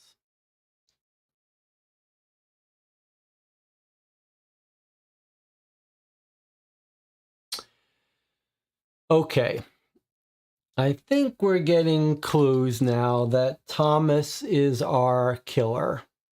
He's given his wife some sleeping pills so she won't wake up. His swimming is his excuse for being gone. And then I think there's another little clue here. I think the other clue is that everyone knows that Alma is getting on a plane to Zurich. Except Thomas has a different understanding of what Alma is doing. He says she's planning to go on a train. Now, why would that be?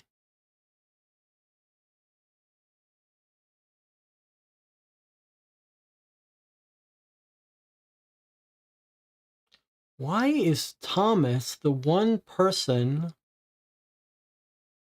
who thinks she's getting on a train?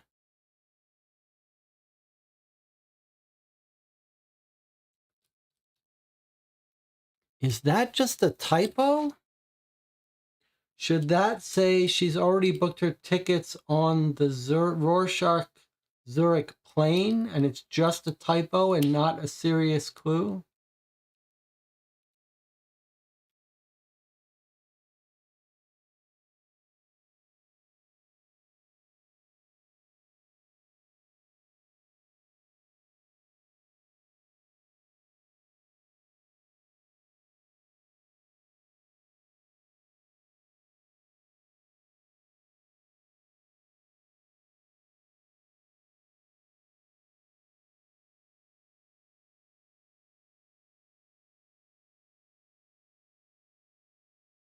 We gave her a big hat. That feels like that was a planned thing. And Paul gives them a ride back in the boat. It's clearly Paul who normally takes out the boat. This is a reason to go to the living room. Like, is something, I wonder if he made the clock not go off so he wouldn't wake anyone up. I wonder if we go to the sitting room, whether we can see that someone has messed with the cuckoo. Is this a typo or is this a real clue?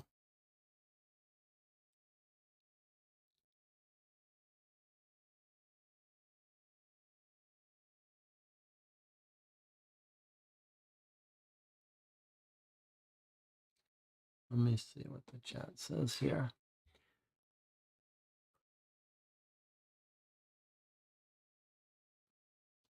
I think Antina said it sounds like Alma was driving to a train station in the town they are right next to, and then take a train from that town to the big city where the airport is.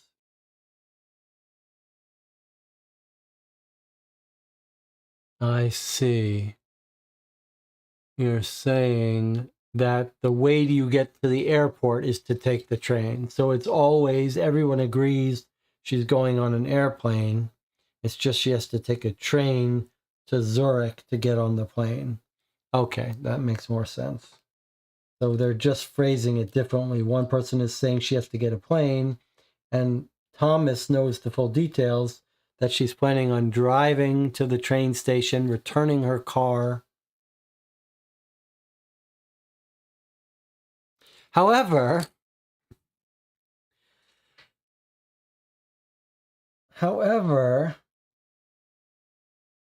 is the clue then that only Thomas knows that the rental car has to get returned and where? What does Lin say when she heard the car? I looked up, she says, and saw the Mercedes leaving the property. I wonder if the clue here is that Thomas is the one person who understands that it's a rental car that has to be returned.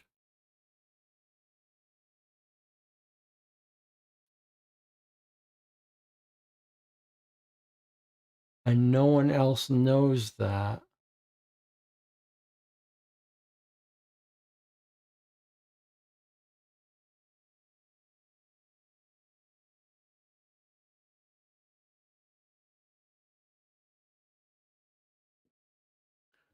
One, two, three, four, 5, 6, 7, 8, 19, 20, 21, 23, 24, 25, 26, 27, 28, 29. One more card. One more card. I suspect Ackerman, so I think the thing to do is look at one of these. Now, what's it going to be? What's more likely to connect Thomas to the scam and Alma?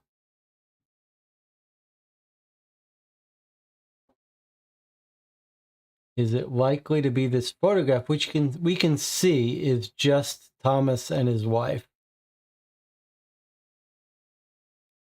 And it doesn't look like there's any background.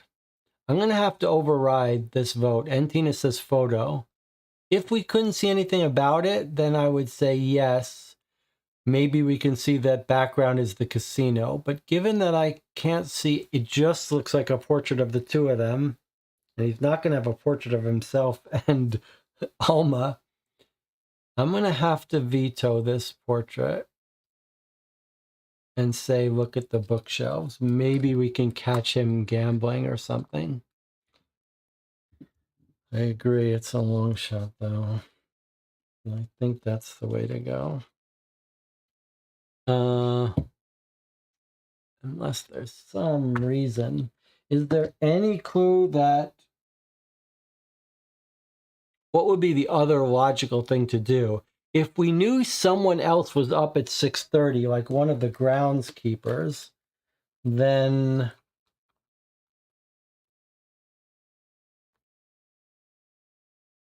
like if we caught one of the groundskeepers saying, hey, hold on a second. So I was saying, if we knew one of the groundskeepers was up and about at 6:30 and might have seen Alma walking with someone, that might be a good person to come to check. And then I was saying, but we don't know. But actually, we got a little bit of a clue that there was. Do you remember what that clue was? Does anyone remember? Kind of a subtle clue. Unfortunately, it would take us 2 cards to pull this, I'm afraid. But what I'm referring to is, any guesses?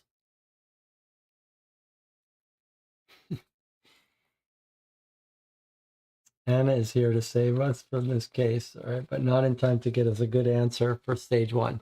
Okay, so I was saying there was a clue that one of the grounds people were up at 6:30. Now, what was that clue? Does anyone remember?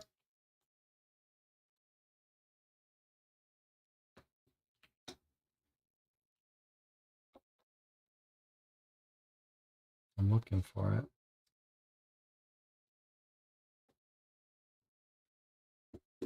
No one seems to be thinking about what occurred to me. Okay, let's see if I'm right about this. We talked to Mei Lin. That's right. And Tina got it.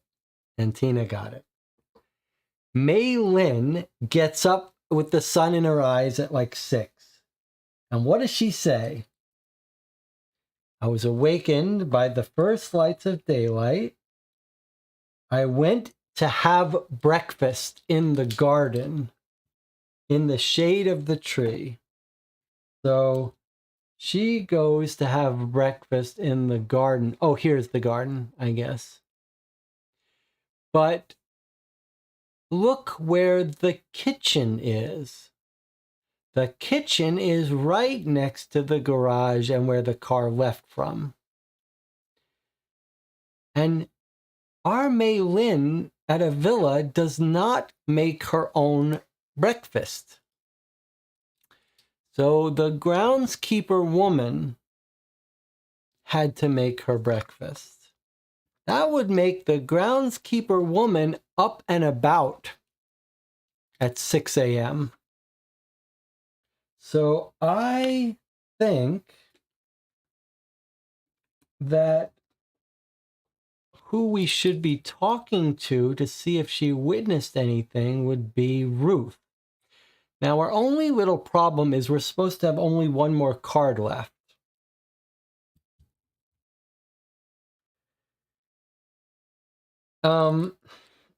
So we've got a tricky choice here. Here's what we can do. We can spend our 1 action looking for our prime suspect's bookshelf. Or we can go to Ruth and maybe do a 1-card cheat to ask her when she last saw Alma to see if our theory pays off. James said, did you have breakfast in the garden on the other side of the property? How did she see the car? That's a good question. That's a kind of a good question, but I suppose she says, I heard the sound of Alma's car leaving the garage. I looked up and saw the Mercedes leaving the property. So maybe the best way to think about that is she's having her breakfast. She hears the car pull out. It's not that far, right? Maybe 80, 60, 80 feet. And the car goes out and pulls out this way, and she just glimpses it while it goes this way. But Antina says, I think the tree mentioned is here. Well, do they have 2 gardens? Because there's a rose garden. If there's a separate garden here, either way, she could have seen it as it goes this way or seen it as it goes this way.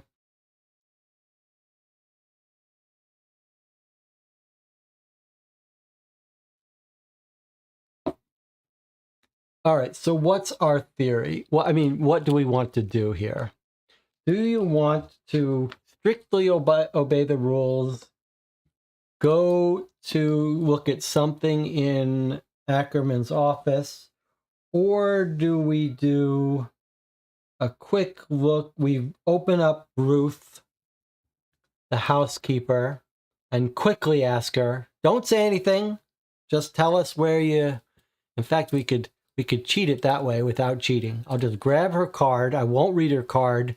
I'll just look at the part where we can ask her when the last time she saw it. Let's do that, just for fun of it. All right? People who are super strict might not like this. What I'm going to do is I'm going to take Ruth's card. I'm not going to read any of it. I'm just going to see if she's got an option to ask when she last saw Alma. And if she does, which she does, we're going to read this card rather than Ruth's card. So we're not cheating, but we're cheating. Okay, 36. How does everyone, I should say, before I do it, how does everyone feel about that?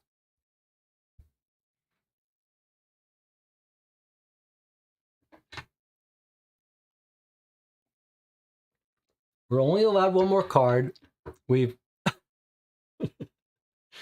James says Jesse is a monster.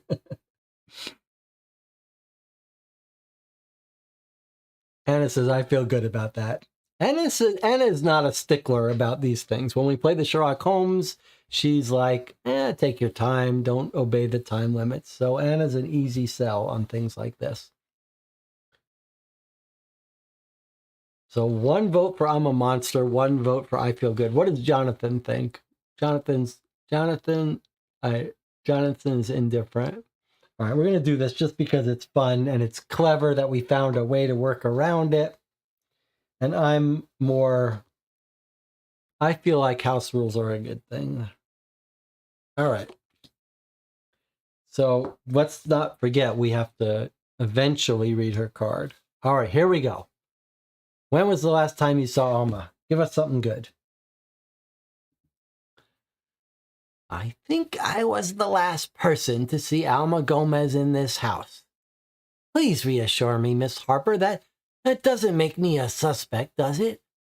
It was 6:30 a.m. on the day she left.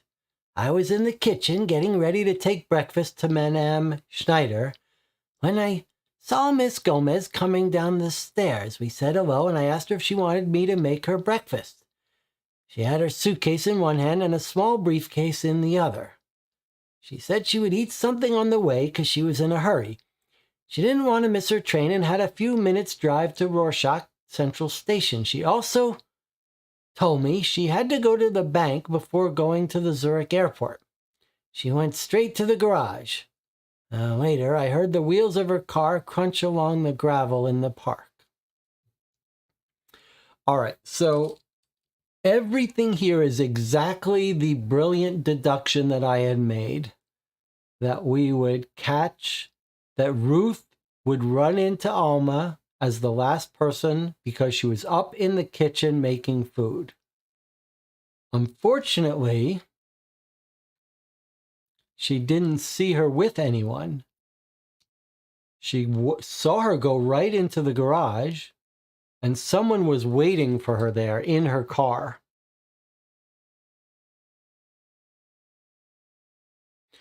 But that's not that's not totally devoid of clues for us. First of all, little notice here, she's got her little briefcase on her at this time, which gets put back in her office after she disappears. More clues that she came to foul play by someone who lives in the house. But I spot another small clue here.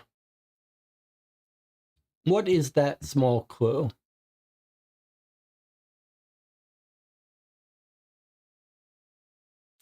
James says, doesn't this confirm Thomas's account? Yes, it does, but that cuts both ways. Anna says the bank. Well, that's true too. I don't know how to make sense of that. We don't have a bank we can go to. But I think this cuts both ways. Think about it. She wakes up at 6:30. She goes to the garage. Someone's waiting for her there and grabs her, knocks her out, ties her up.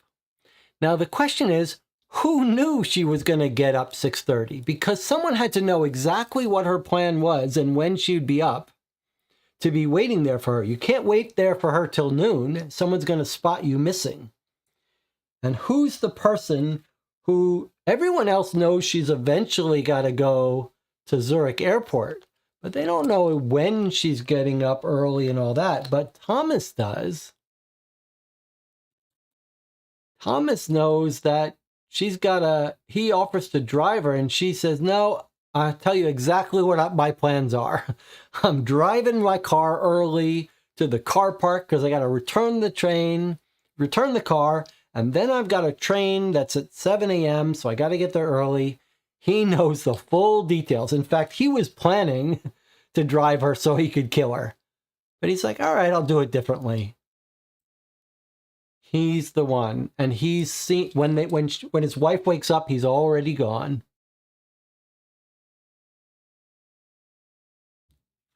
I'll bet you if we talk to Paul, he's going to have slept late. Remember, the brother is like in a different town.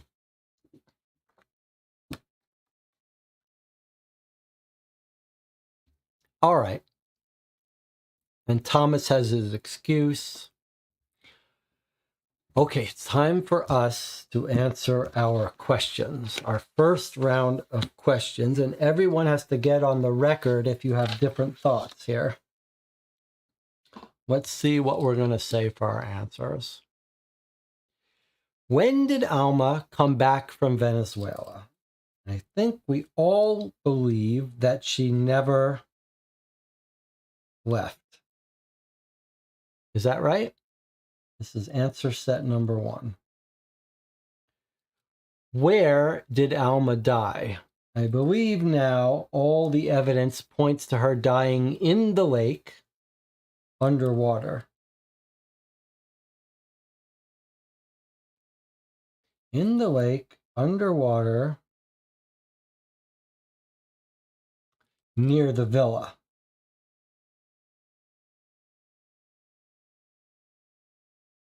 We've got our map here. I think he took the boat out and he dropped her somewhere out here. Maybe not directly near the villa. I think it's going to turn out that the current washed her into the chocolate factory area. I think the anchor broke and she floated up. Who was present at the time of Alma's death? This is the much riskier guess, but I am now convinced that it's most likely Thomas Ackerman.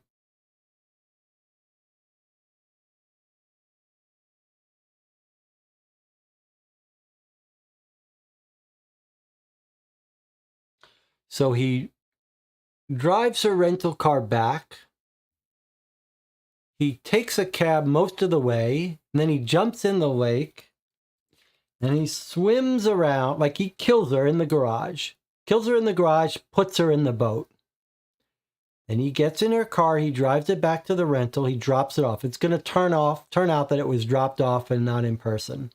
Then he takes a cab, he gets it back almost to the villa. Then he jumps in the lake, he swims back, he hops on the boat, he drives the boat out, he drops her body, he takes the boat back, and he comes back from the lake and says, "What a nice swim." Why did she die? This is the more debatable question. Anna says, boy, this is strange that it didn't ask us who killed her. This is the little tricky part. That's what James was saying, why is so strange. Okay, now why did she die? I think the answer to 4. Jonathan, you're going to have to be more careful. You're going to have to be more specific about your number 4 guess. My guess is not that they discovered... Okay, Jonathan says... Jonathan has a different answer than me. Okay, but Jonathan, you think she died in the garage, but I think the clue that she didn't die in the garage is that she had a broken nail lodged in the floorboards of the boat. That suggests to me she was alive in the boat. Okay, so now 4 about why. My guess here is Ackerman killed his partner in crime to hide his involvement, minimize risk, etc. I'm not 100% sure, but that's my guess. All right, let me see the other guesses. Let's get everyone on the record here. Jonathan thinks she was killed in the garage, which makes some more sense. He thinks the last person who was with her at her time was Agatha and Thomas. You think Agatha is lying about waking up? I don't think so. And then your answer to 4 is that they discovered the affair and embezzlement. I need you to be clearer about, like, the wife discovered the affair, then why would the wife kill her? That's a little weird. Let me see. And Tina says Thomas and Agatha. Poisoning and everyone was present. Wow, that's an interesting theory. James says, Anna, we debated that for a while. I thought it might be everyone watched ending, but there's no proof. Remember, this game often doesn't need you to prove things. And Tina says, backstabbing Thomas and take the money all to herself. Anna says, this who was present wording suggests it was an accident or there was more than one person present. Or it's just to confuse us. Yeah, I agree with all that. Well, you guys got to get on the record here. Let's hear your answers. Jonathan has given us his answers, although I think 4 needs clarification. When you say discovered affair, you're saying Agatha discovered an affair with Ackerman? James agrees with me.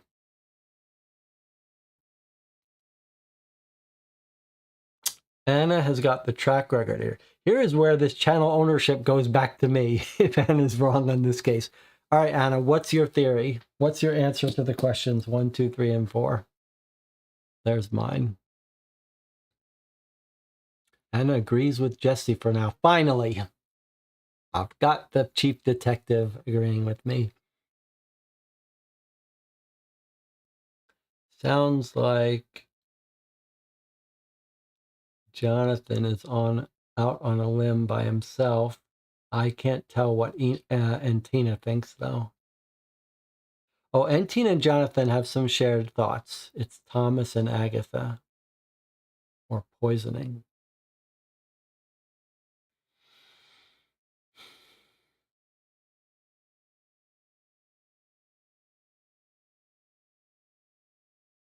All right. While you guys are getting your final thoughts in on the channel, we'll take our break. I'll see you in 8 minutes.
Okay, let's see here what we've got in the chat.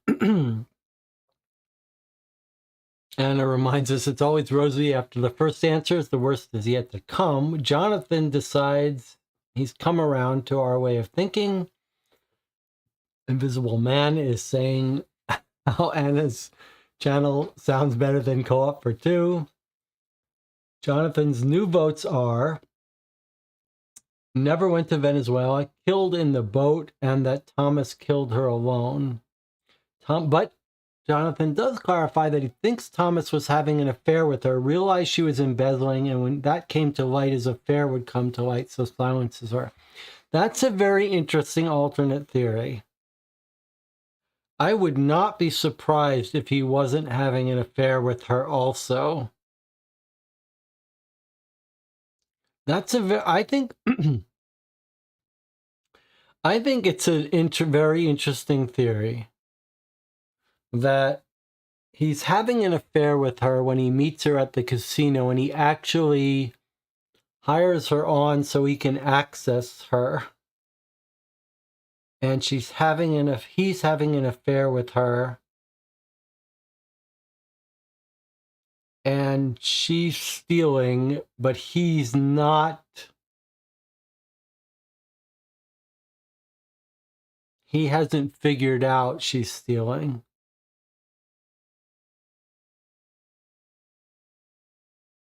And when he does, he kills her. I stick with the idea that Thomas brought her on board to help with the embezzlement. And I think the casino is our little bit of clue about that. Like, he has gambling debt. But I do agree there's something also appealing about the idea that he's having an affair with her But he discovers she's stealing. He can't turn her in because then it'll come out that he's having an affair.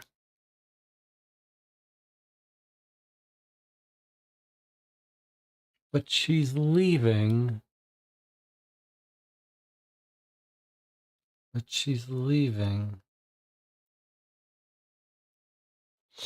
Yeah, it's interesting.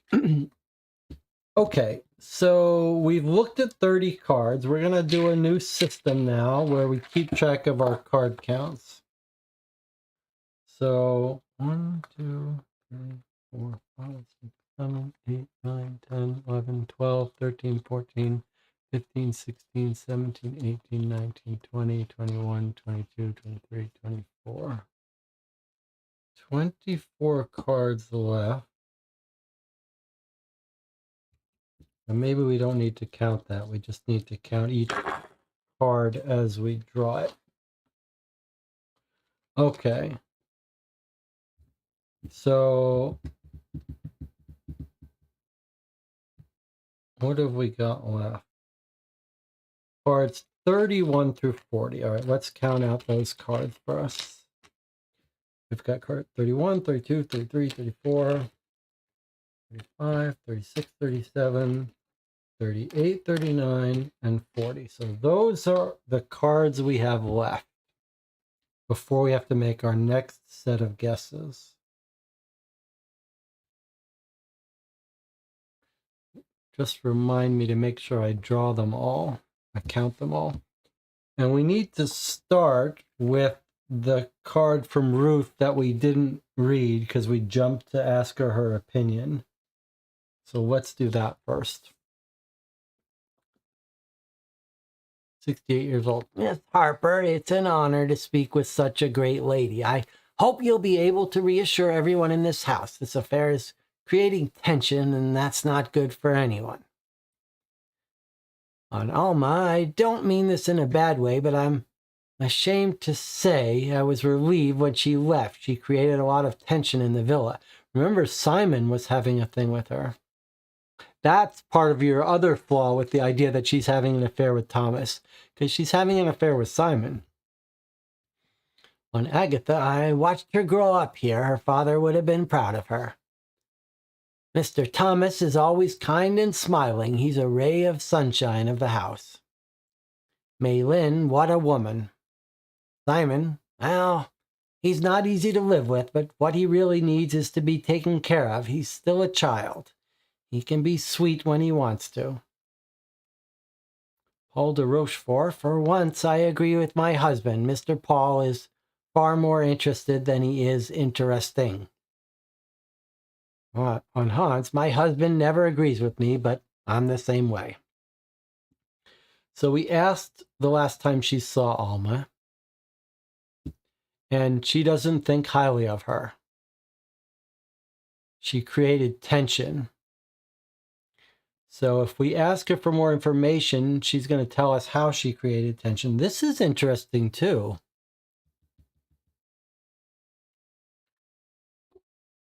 What? Do we have any card that would fit this slot? I don't think we do.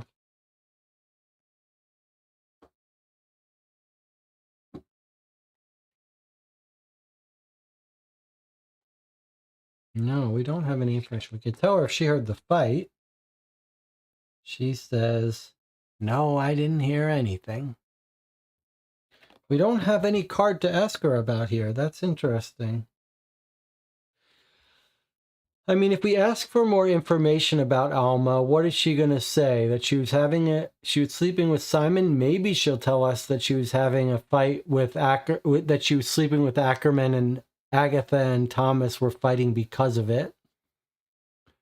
Helps us a little bit. Anna reminds her that there's a young man calling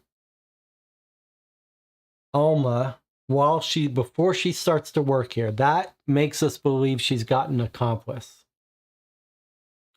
The young man maybe was the son, maybe recommended her to Thomas, so she had an affair with the son. That's possible. She did have an affair with the son. Simon was the one who phoned her at the hostel. Makes sense. He's the only young man in this cast. Hmm.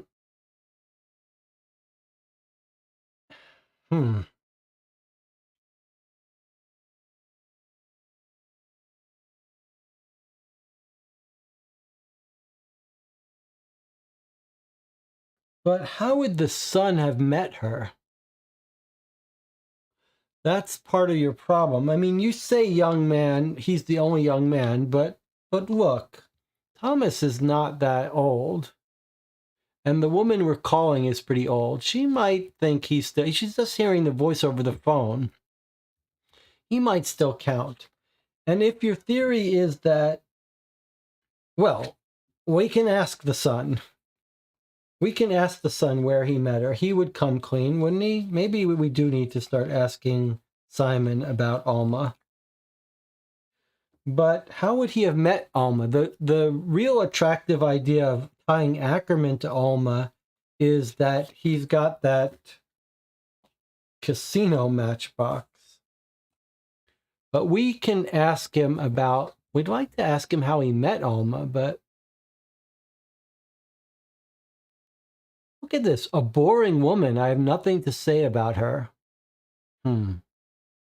He doesn't want to admit he's having an affair with her. So I'm not sure he's going to give us any useful information. Also, we're told that at the night of the party, he was in Liechtenstein. Right? So that could give him an alibi. I don't know. He could have come back the next morning, but we are told he's in a different area. I don't know how far Liechtenstein is away, but he didn't come to the party because he's in Liechtenstein. All right, let me take this token and move it over here. We have 9 left. Okay, I think logically, Alma was an orphan, yes, that's right, and so was Simon. Maybe she was leaving and Simon didn't know why. You could absolutely have Simon get upset. He got into a fight. I think it's suspicious, though, that Ackerman overheard it. He's denying it. Simon completely denies the fight. I don't know why.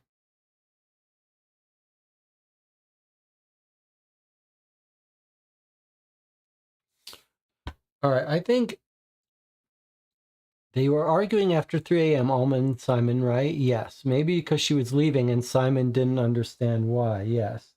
Well, what are we're told about the fight? What are we told about the fight?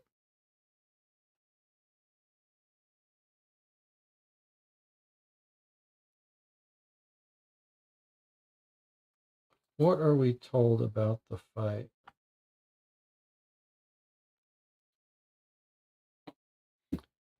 Paul tells us about the fight. Let's reread what he says. Alma and Simon were in a relationship. I think Alma was toying with Simon. Call me old-fashioned, and I say that's only I caught them together once on the shore. But I got the impression that Alma kept her distance socially while Simon tried to get closer to her. At any rate, it seems they broke up the night before. Heard Simon knocking on Alma's bedroom door.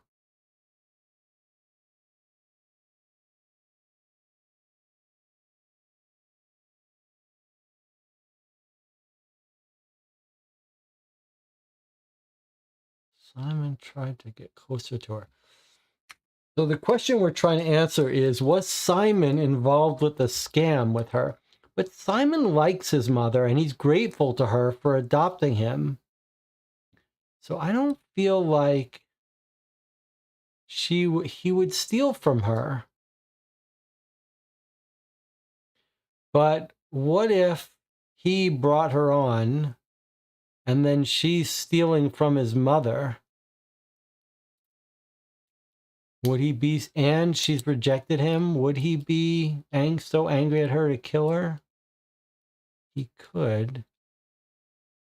Does he have all the information he needs, though? He would have been up at 3:35. This does not feel to me like a murder of passion.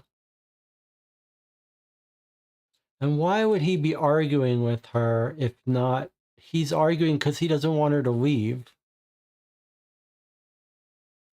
Not because of discovering anything. It doesn't, I don't buy it. Anna says psychologically she likes this idea of Alma not wanting to be involved because she's embezzling. She doesn't want to get too close to a family member and she's planning on leaving. Yeah, I think that's right.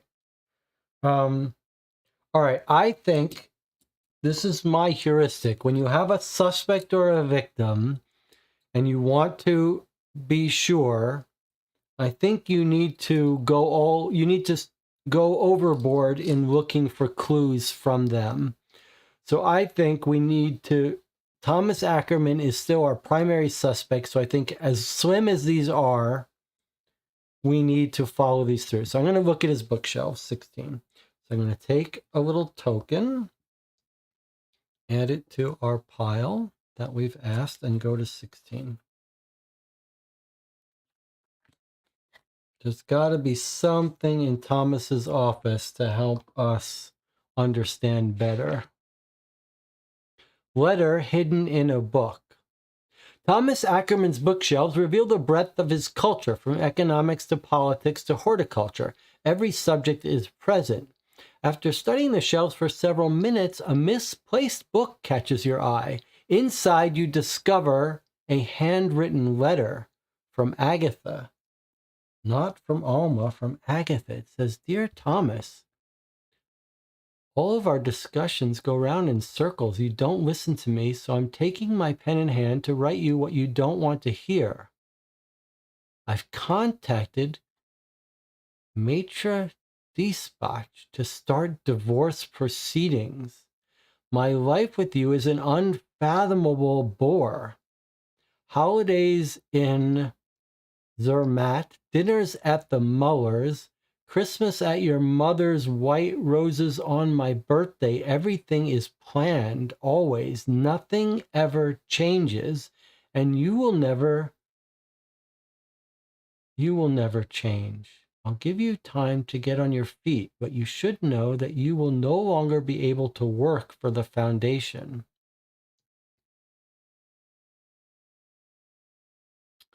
Wow. Okay, so there's a couple things interesting here. Another reference to the horticulture and the roses makes me think we should stop by the garden, but this looks like a bit of an older document. Okay, she's divorcing him. He's going to be out money. So now he has real reason to steal and embezzle because he's no longer in well with the family. All his income's going to disappear. So that's the motive we were looking for. We were saying maybe he has gambling debts, but still he'd be killing the goose that lays the golden egg. But not anymore. That goose is gone and gotten divorced. So here's his motive for stealing before he gets, the divorce becomes final and he gets kicked out of a job. So this letter is a little bit old. It sounds like this letter is what spurred him on. Okay, I got a year left before I'm kicked out. Let me arrange a scheme. The other thing that's sort of useful to us is his personality. We know his office is super tidy and organized, and she's saying that's his personality. He plans everything down to the T. That's a good psychological profile for an embezzler. He's worked out this intricate plan. I was hoping she was going to mention that casino as part of their travels. Maitre Maitre d'Isbach. I don't know what any of that is. It's not in our locations. But we finally got a good motive for him. So, any other? I've got a little ladybug flying around here. Anything else in here worth looking at? I mean, I can see there's an interesting thing about the papers, but I don't know that there's anything to work out. Okay, the other great thing this helps us is we knew that the wife Agatha was cold on the husband, but there was some discussion. Is it because he's having an affair? No. She's just totally bored of him. So that helps us cut down our theories of Thomas having an affair with the woman. It doesn't seem like that's what's going on.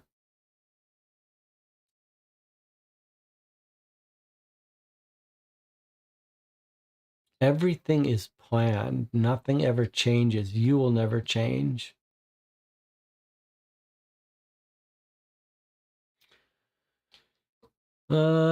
Okay, Anna says, yep, that's Thomas's motive to embezzle. Jonathan says, I'm not sure if I think he would get kicked out of the foundation. I'm not sure if the mother-in-law would side with the daughter to the degree of firing the guy because he was boring. Oh, yes. Oh, yeah. Your daughter gets divorced. That guy doesn't keep his job. It's being run by the daughter. The daughter's really in charge of this place now. The mother doesn't even get a say in this. The daughter's just saying, I'm not working with this guy who's of no relation to the family. He's out. You ever see The Godfather when Sonny finds out the husband's beating his sister? That guy doesn't have a job if his sister divorces him. Okay, so that's pretty huge. And it was searching Thomas's office. That was useful.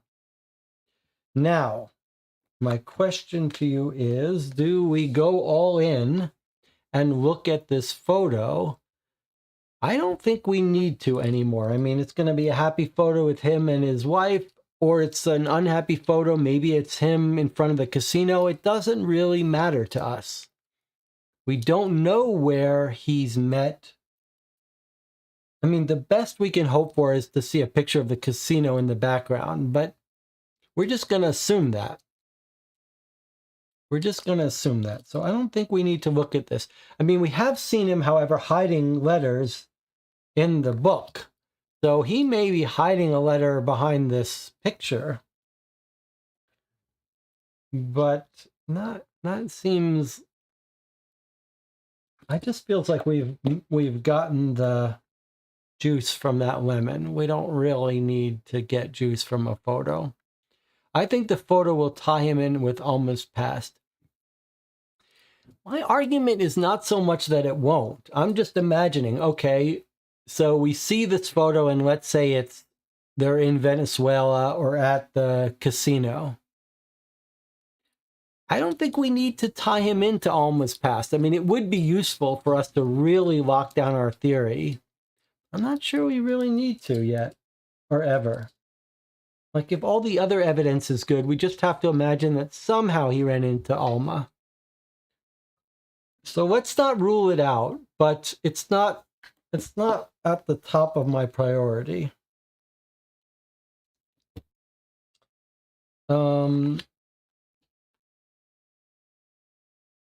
So what's next for us?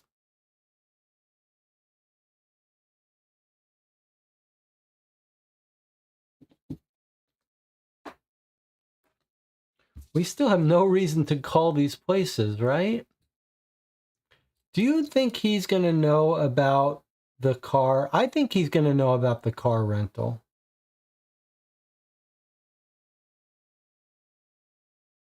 I think we should call the inspector. I think he's going to know about the car rental, and that's going to be a clue for us. Is it going to be a clue to us? He's just going to know that a man returned it, right? It's not actually going to be a useful clue to us. We already know she didn't return it. These other places we just don't understand. Jeweler, knife shop, wine shop. We have no reason to think about any of these. Butcher shop. cheese shop. Those are just random for us.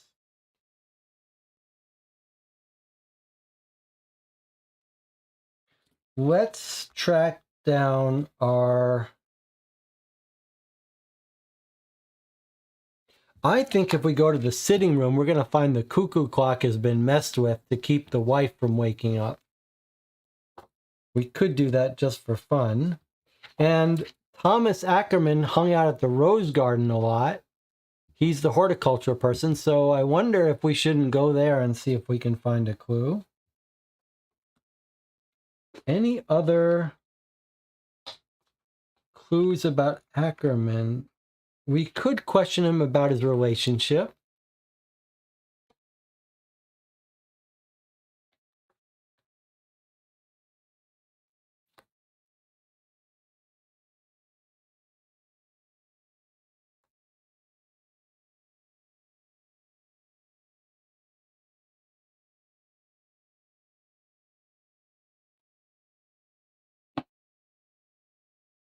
We could ask Simon the last time he saw her. Maybe he'll say I was out of town, so how do I know where she was?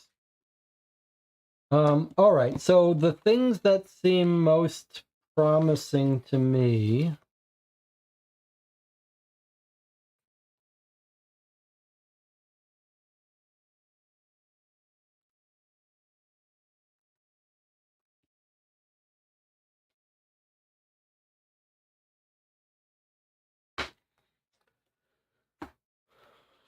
We have a bunch of questions left, so like we could be more generous. So the things that seem most promising to me are, we could go to the sitting room to see if we can find proof that Thomas set the clock back so his wife wouldn't wake up.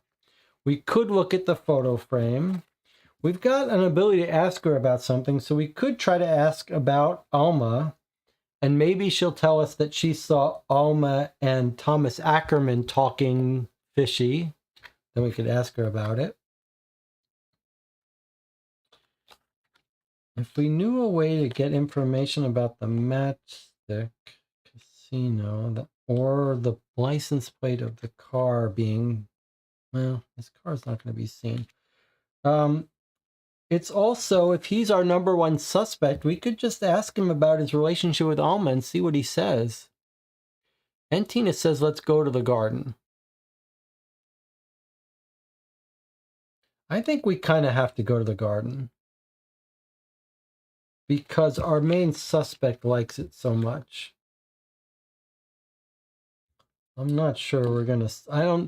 Can someone come up with a theory, though, about what we're likely to find there?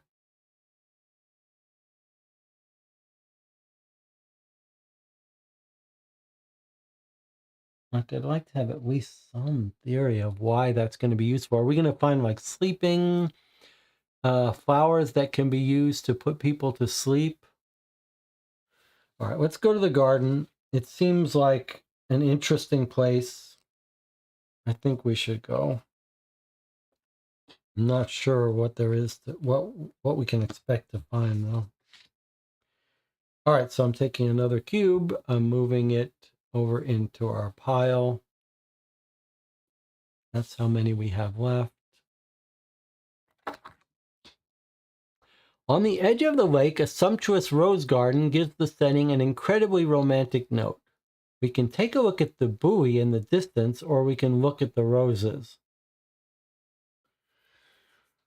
Ugh. Really? How is a buoy going to be useful to us?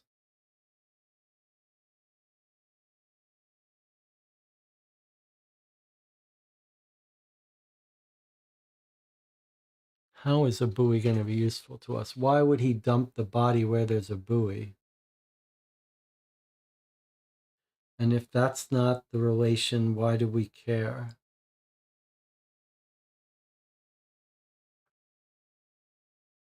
Is it just going to be a lighted buoy so we know that's how he found his way home? I don't like this. Feels like it's just going to eat up our time. Any alternative ideas before I push this aside? This just feels like eating up time. This is one of the problems of this game. Like, could there be a secret note in the roses? Like, you don't know. But it feels to me like we have no reason to think there's anything good here.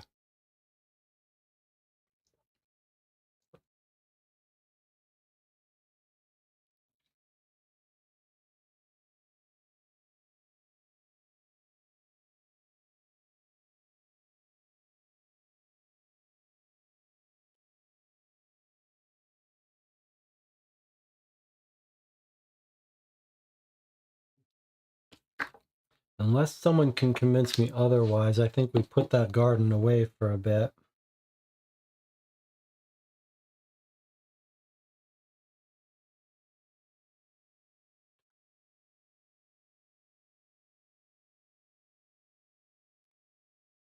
Maybe she does know something. She created tension. Maybe she has seen Thomas and Alma arguing or something. I'm gonna do this. I think she may have kept her. She didn't like her. She's kept her eye on her. Maybe she's noticed something.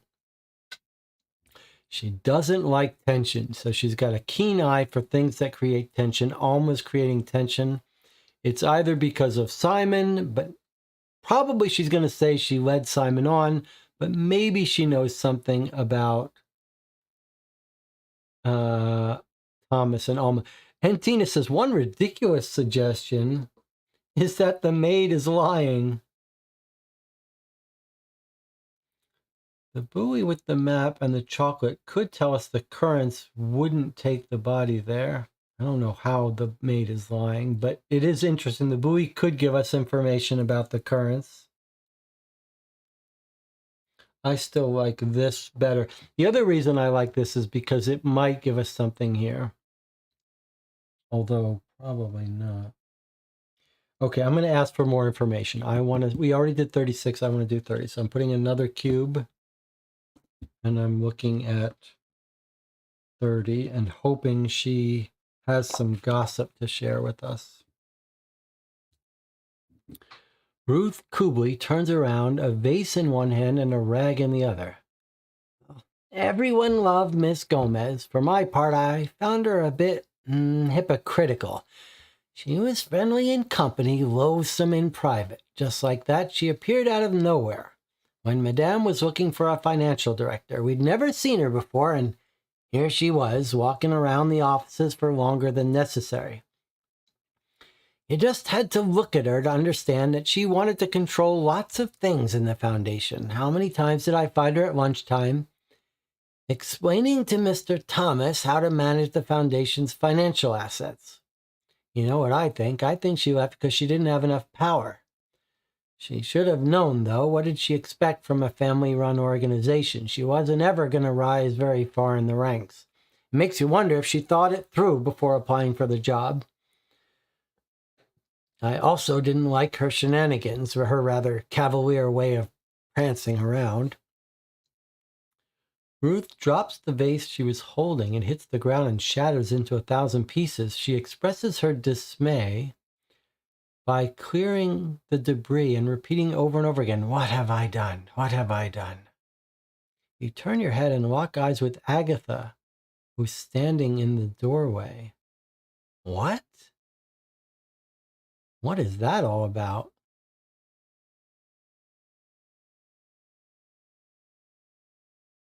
What do you make of that?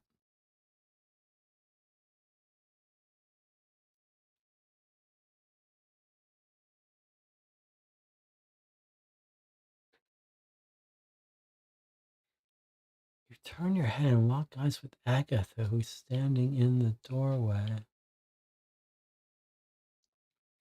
Well, back up. Before we saw that, she says that she's explaining to Mr. Thomas how to manage the foundation's financial assets.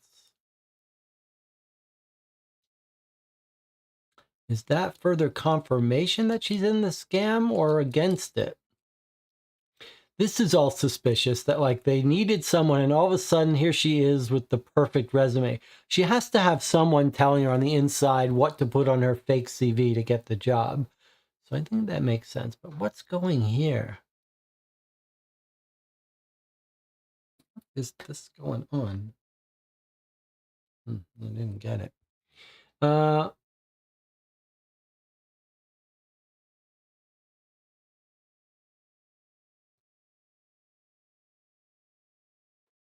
She expresses her dismay by clearing up the debris and repeating over and over again, "What have I done?" Oh, that's weird. Does this mean that Thomas didn't know about the embezzlement because she's explaining stuff to him? Ah, I don't know. That's trouble. Troublesome, troublesome, troublesome.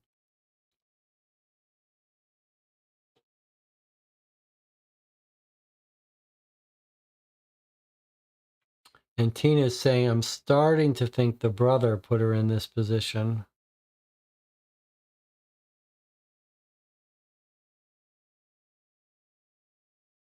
And then they're arguing about splitting the money. Is that it? Would the brother really steal from the mother?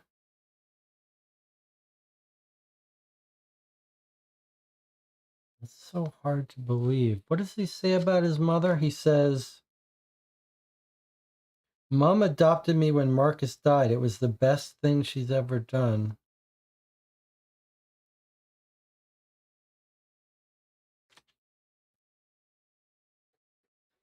Is it possible it wasn't a romantic affair that the brother is having with the woman, but they're arguing about how to split the money, and she says, I'm leaving, I'm not going to do what you say.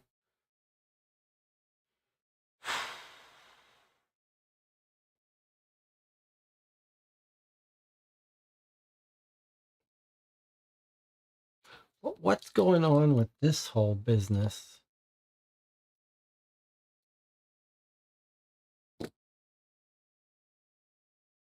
All right, we can't know. Let's put it aside for a second.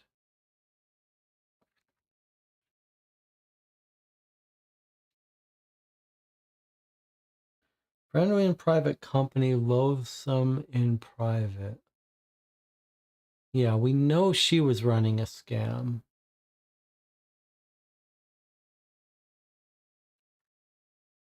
No, we don't know. So let's say we don't know whether it's the brother or Ackerman that brought her in. We do have a little piece of evidence suggesting it's Ackerman, right? That's the matchbox.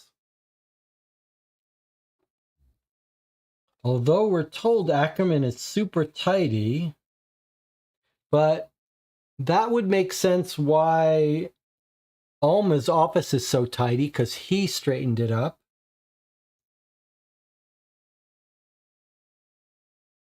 But could you argue that he wouldn't have left his matchbox in his car?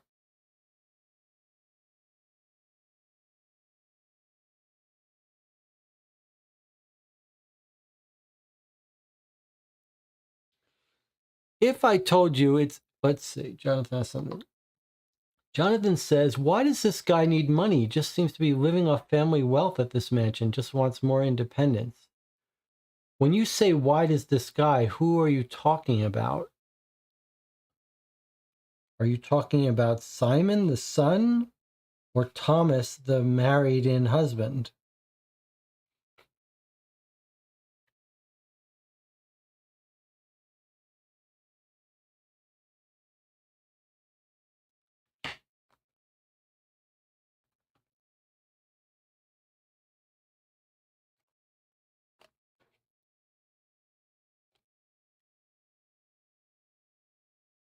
Why would Simon need more money? Does he want more independence?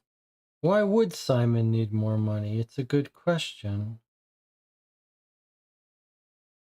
What does Mei Lin say about her son?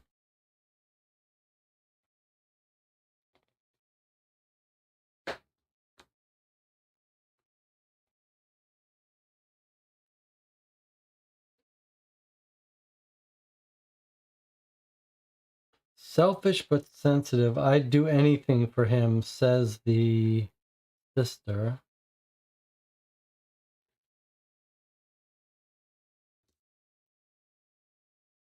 I don't know where Maylin's comments are.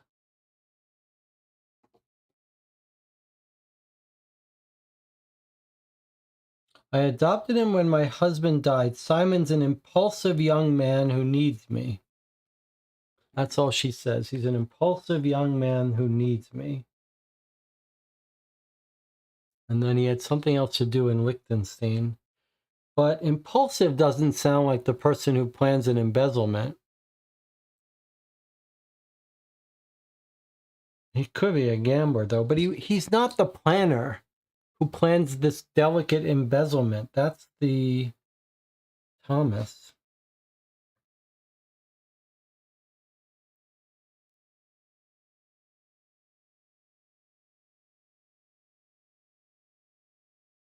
All right, we need to lock down on Thomas. If you guys have a better way of figuring out whether it's Thomas or Simon besides talking and looking at the photo, let me know.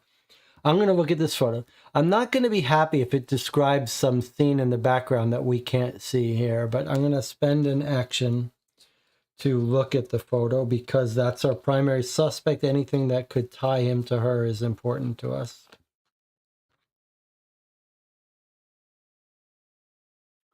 Family photo taken at the Valentin restaurant. Oh, it's a photo from that day. And there's Alma. Okay.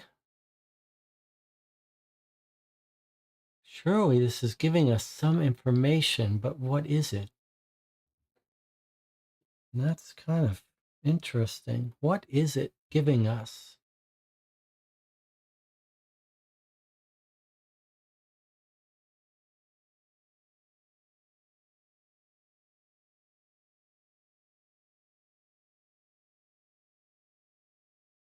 Well, it's showing us who was at the dinner.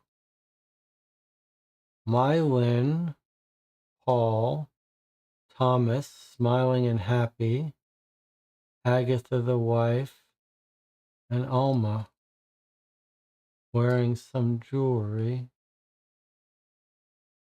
We know there's a jewelry store on our list.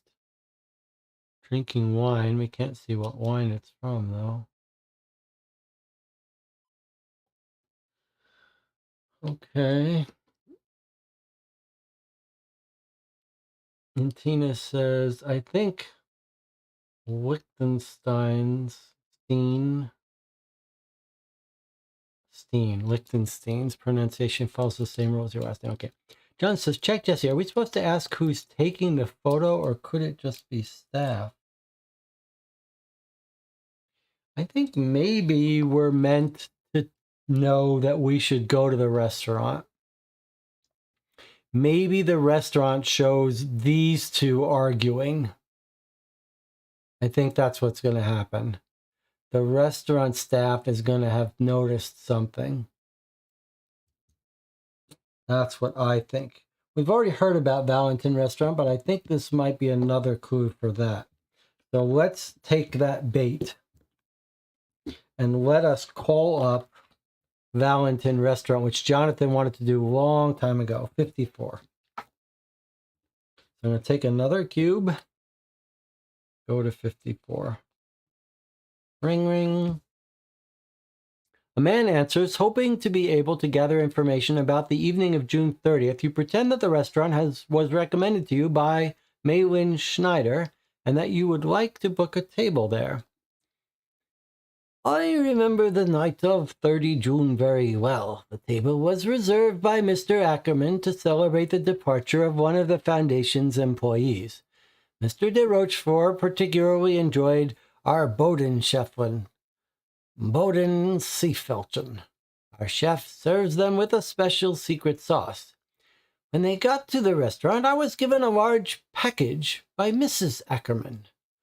During the course of the evening, I learned it was a beautiful hat that was to be given as a parting gift. We also made a fabulous Schwarzenwalder Kirschtorte. Mr. Ackerman would not let Miss Gomez leave our continent without tasting it. Our master pastry chef is particularly popular, as you will see. I can say without boasting that it was an absolutely sumptuous evening, as is often the case at our restaurant. Totally useless to us, right? However, I think it confirms that the son is out of town, but this is totally useless. Mr. Ackerman would not let Miss Gomez leave our continent without tasting it. It's all irrelevant. We know she wakes up fine in the morning and heads off to her car, so we know she wasn't poisoned.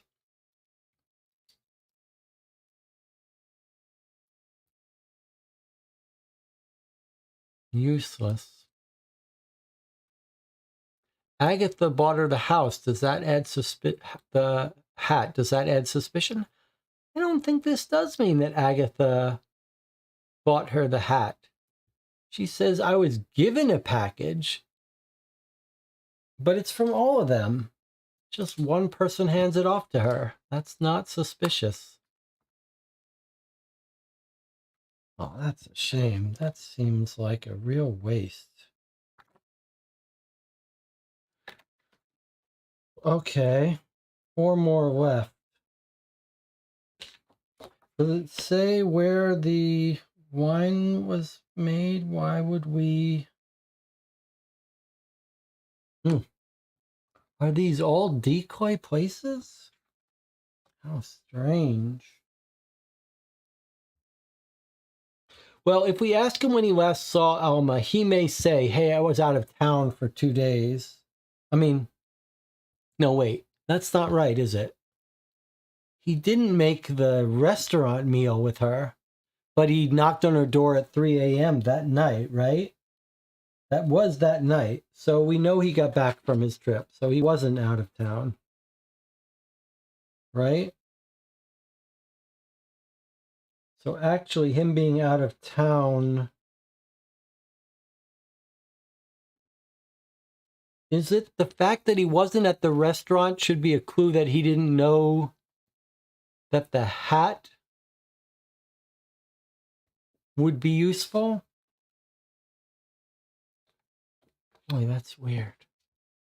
Is that it? He wasn't at the dinner, so he didn't know the hat would be a useful decoy?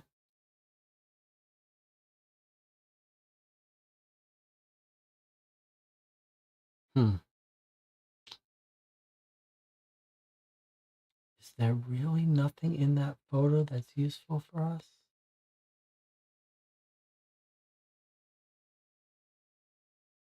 It's bothersome, very bothersome to me.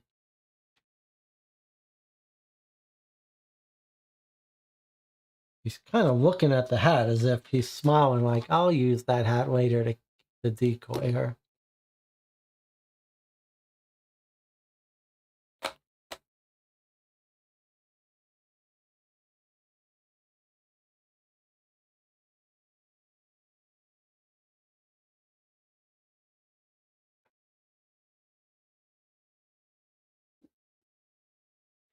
Let me read this thing again.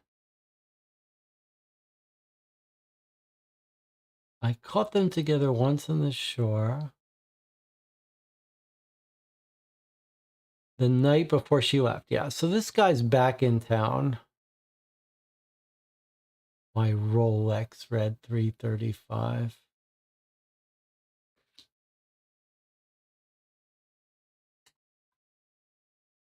Hmm.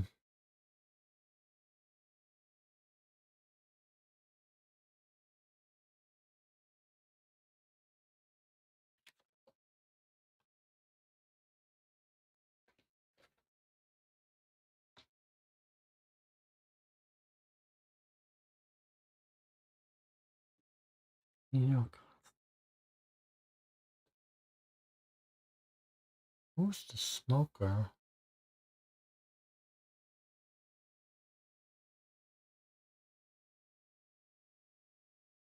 Let's read that card again. 14. So we called the note, we called the phone number.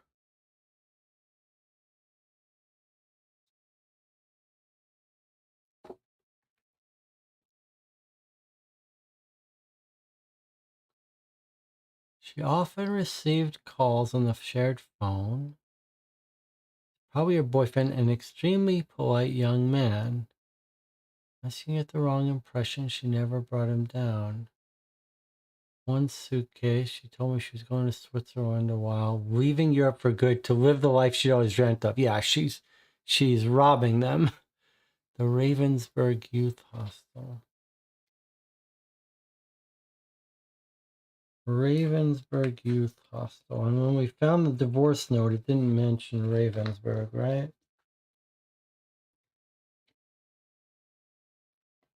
It was suspicious what that divorce note said, though, in detail.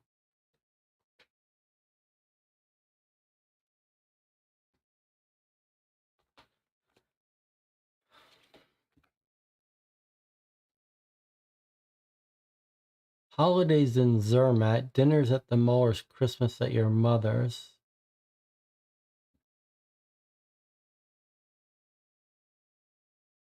Like, if we could connect Ackerman to where the girl stayed in Ravensburg Youth Hostel. Are any of these in Germany? Zermatt, is that in Germany? Mueller kind of sounds German.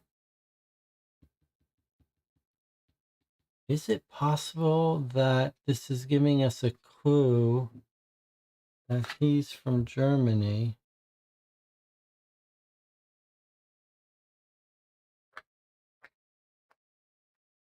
Have we asked him about his relationship with Alma? If not, then clearly we're going to. I'm not sure we have. Okay, well, that's an easy next question then. That necklace has a prominent place. I agree it does.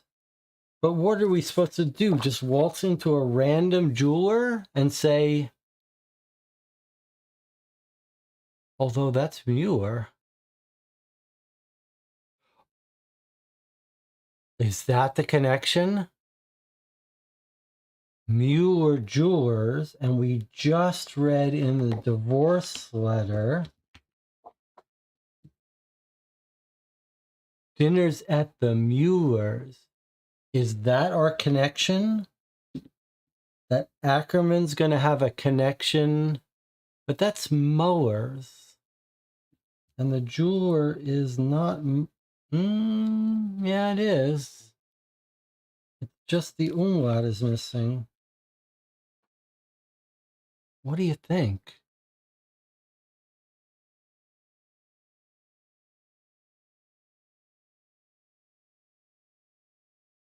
Is he somehow going to be tied to this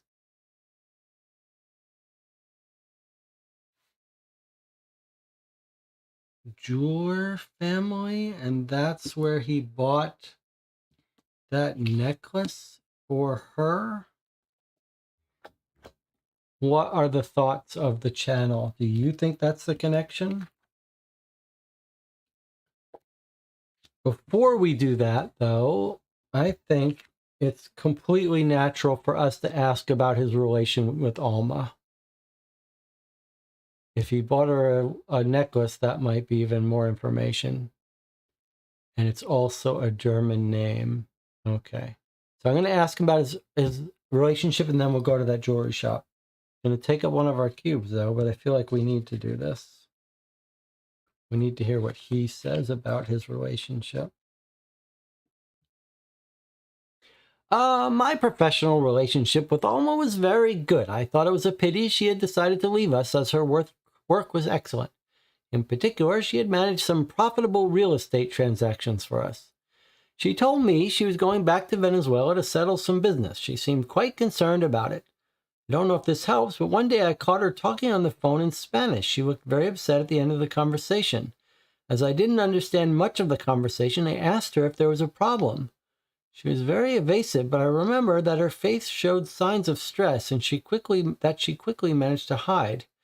A few days later, she gave Mei Lin a resignation letter. I'm a bit angry with myself. I should have been more concerned by the matter. Oh, this is terrible. This does not sound like what a killer embezzler would say.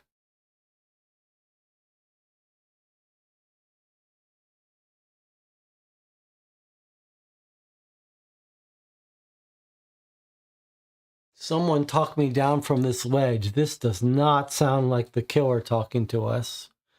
It sounds like someone who has no idea embezzling is going on.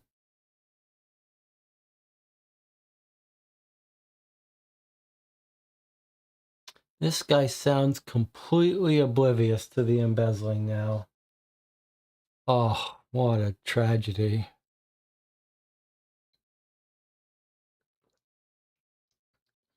All of our theories feel like they just went right out the window.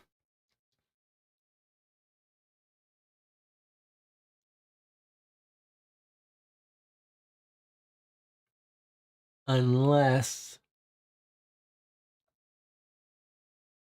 I'm starting to get a picture of the experience with this game, and I feel like this is like the happened over and over again, where I feel like what the designers have in mind doesn't feel as good as what, like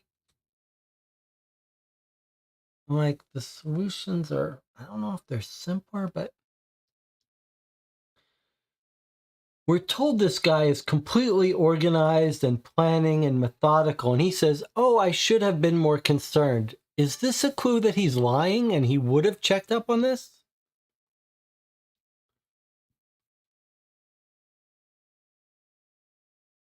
Is this a very clever lie that he's letting in on all this? Why would he say all this if he... Why would he say all this if he's the embezzler, mastermind? Unless he's so clever and is just putting blame on her.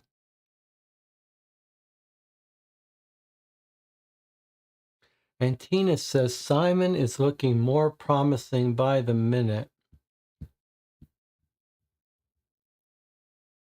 That is painful. However, we've got 3 left before we make our new guesses. I do think we might want to talk to Simon again, but there is no way we're not going to the Mueller Jewelers. So let's do it. 72. There is no card 72. What's happening?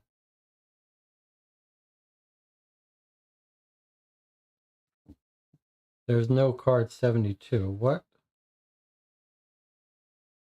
What's gone wrong?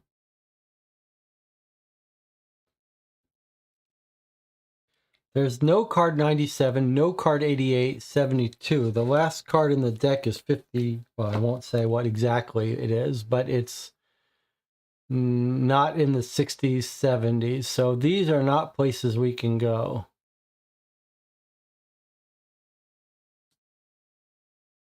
We can't go to the wine shop. We can't go to the Swiss knife shop. We can't go to Mueller Jewelers. So this could just be a clue that we're not going to get any more information, but we should know that there is Mueller Jewelers. We can't go to the cheese shop or the butcher shop. We were wondering, what are these places? Why would we go? Now we see they're just decoys. Except, is this really a decoy? Or is this, we can't call it, but we should still connect the jeweler with where Ackerman goes?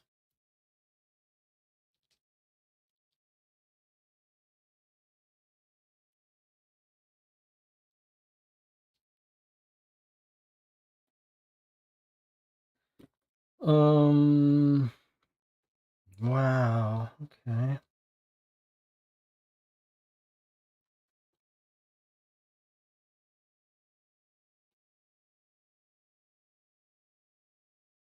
I have a question. Is Liechtenstein in Germany? Because Simon went to Germany, went to Liechtenstein.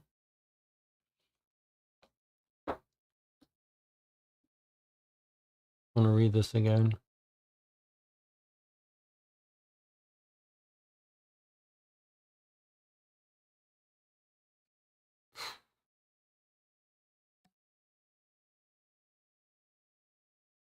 Mr. Ackerman would not let Miss Gomez leave our continent without tasting it. Why is he in such a good mood with her if he's planning to kill her and everything? Why is he like this? Doesn't make sense to me anymore. I don't understand how Ackerman is the killer and got this attitude about everything. Doesn't seem like a killer anymore. But then how does he have Alma's matchbox in his car? And we see no evidence anyone else is driving his car. All right, well, we've got 3 things left. It's interesting. We're sort of running out of places to go, but we do have Simon we can ask, and Simon is looking better to us.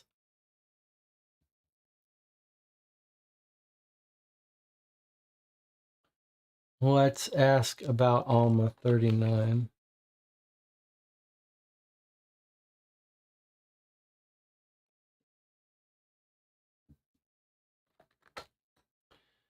Simon seems defensive. His fists are clenched and he has an arrogant look in his eye. When was the last time I saw Miss Gomez? What do I know? There was nothing interesting about that girl.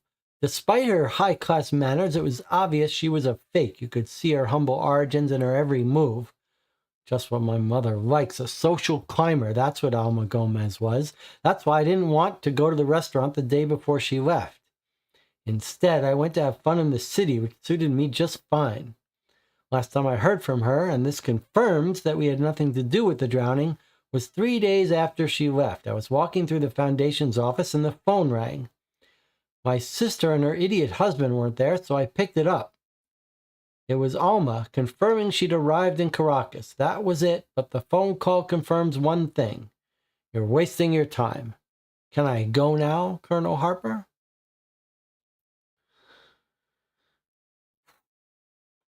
Well, it feels like we've got our killer now, yeah?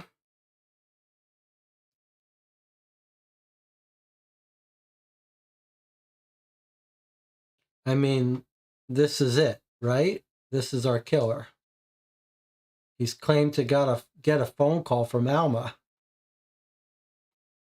So there's really no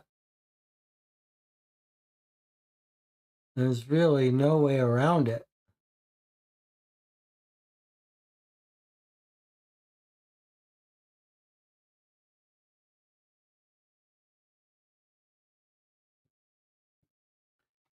So asking him about the last time he saw her, he's concocted a story about her calling him,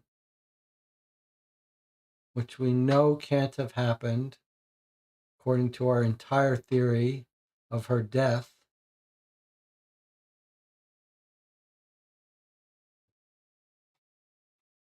And he has no reason to tell us. He has no reason for this, right?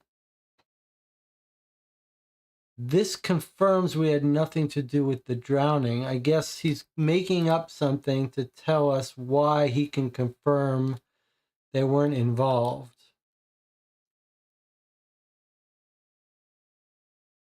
Is there any scenario where he would say this just to protect a family member who he thinks was involved? I don't see it. This seems like definitive evidence that he did it.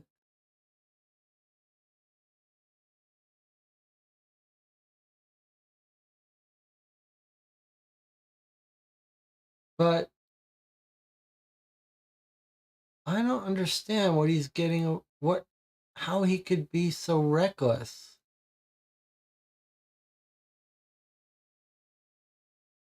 If he's lying about this, obviously, or someone's faking her voice, which seems unlikely. But if he did kill her, and now her body is turned up, how can he be so sure that this isn't going to get him in trouble?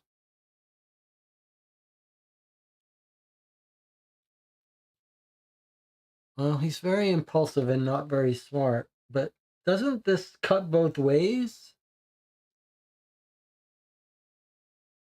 So he's lying. But what's his theory of his lie here?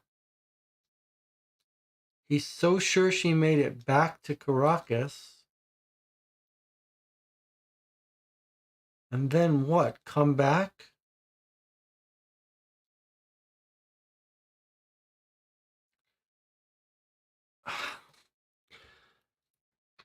It was so out. It confirms one thing. We're wasting your time. I don't understand. How does it confirm that? And on what basis is he saying any of this? It confirms we had nothing to do with the drowning. I don't understand the logic of this. How does it confirm they had nothing to do with the drowning, even if it made sense? This is very confusing to me.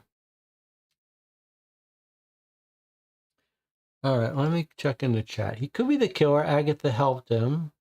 Maybe he killed 3 a.m. Agatha helped cover it up. Housekeeper also lied. And Tina says, we had nothing to do with it, not just I. You're right. That's very fishy. But now, can someone explain to me how he thinks this clears them?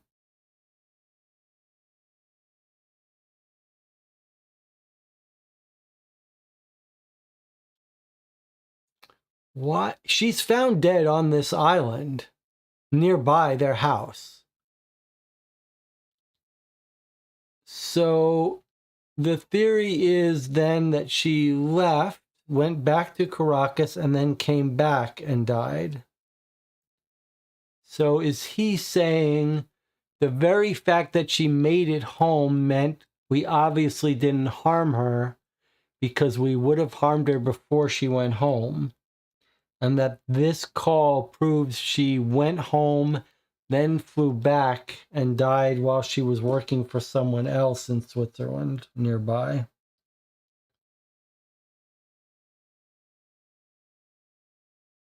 just seems like a very... If you killed her, why would you... I mean, he's impulsive, so he's made up a lie. It's not a very useful lie. But maybe he's not thinking straight.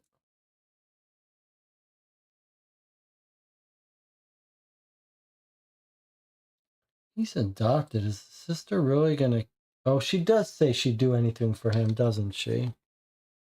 The sister. My brother is sensitive, selfish but sensitive. I'd do anything for him, she says.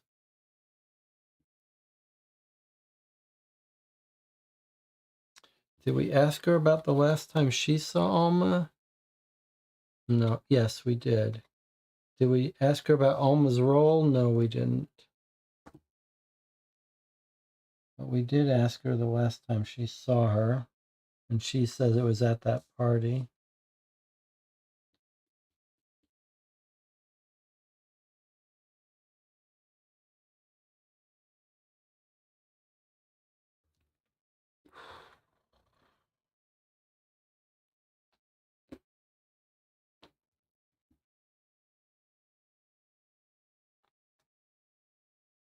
The last time she saw Alma.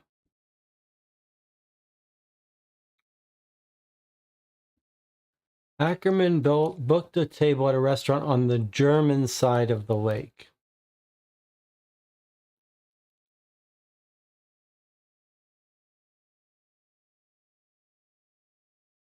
Is this our clue that Ackerman knows the German side of the lake and that's where this casino is?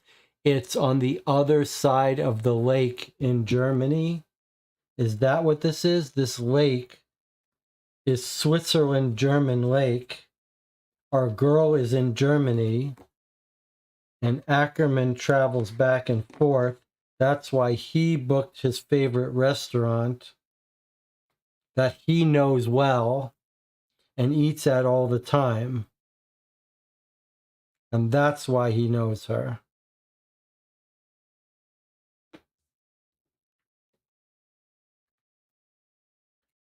Reserved by Ackerman.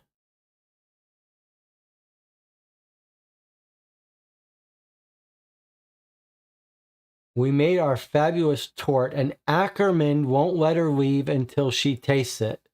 So Ackerman is completely familiar with the restaurant on the German side of the lake, where in his car he's got matchboxes from the German side of the lake.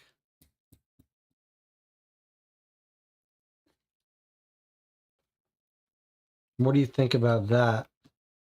That what we're looking at here is Lake Constance, and on the other side of the lake is Germany. And one of the places on the other side of the lake in Germany is Casino Constance, where he met her and she worked there. Does that match with geography? Is that what it is? Is Germany on the other side of Lake Constance? Let's bring up this game. Doesn't tell you anything about using the internet, but occasionally it seems like we would really benefit from it.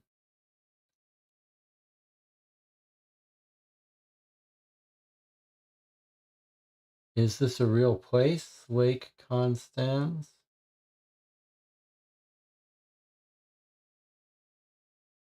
Or is it not?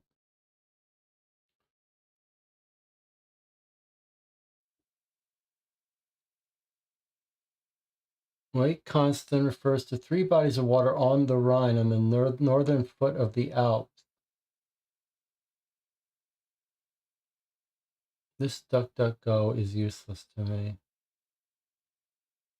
Look at that. That's what it is.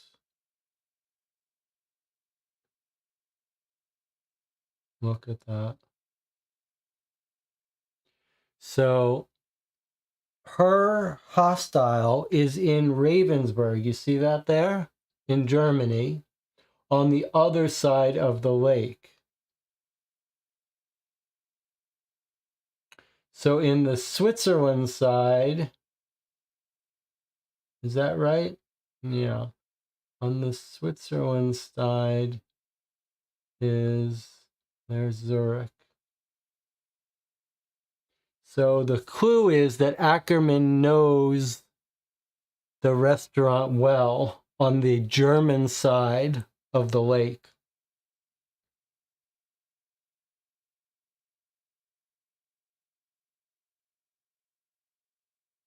And I think that's where he's met. I think our, as crazy as this sounds, I think our original theory is still the right one.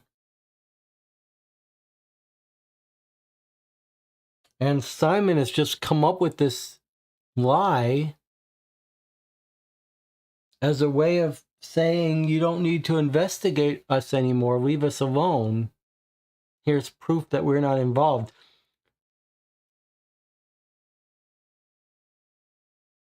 Is that possible?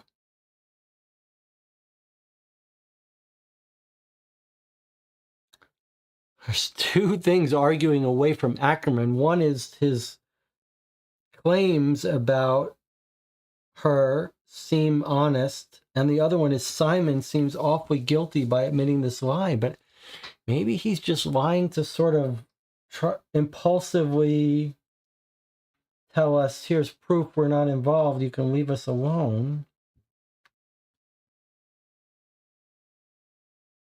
Anna says, the matchbox was in Thomas's car, so we knew it belonged to him. Suppose he phoned her.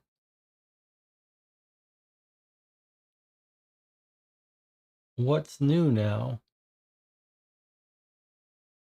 Well, the whole point is that after reading what Ackerman and Simon said, we were feeling like it wasn't Ackerman at all anymore.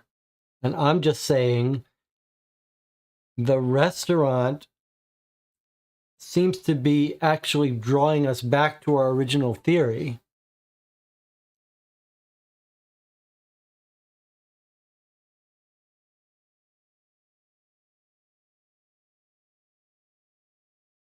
The restaurant is evidence that it is Ackerman after all. The matchbox in Ackerman's car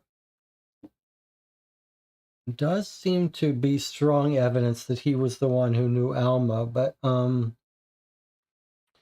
we were a little bit worried someone might be planning it, but he's the planner, so it seems like he would be the one.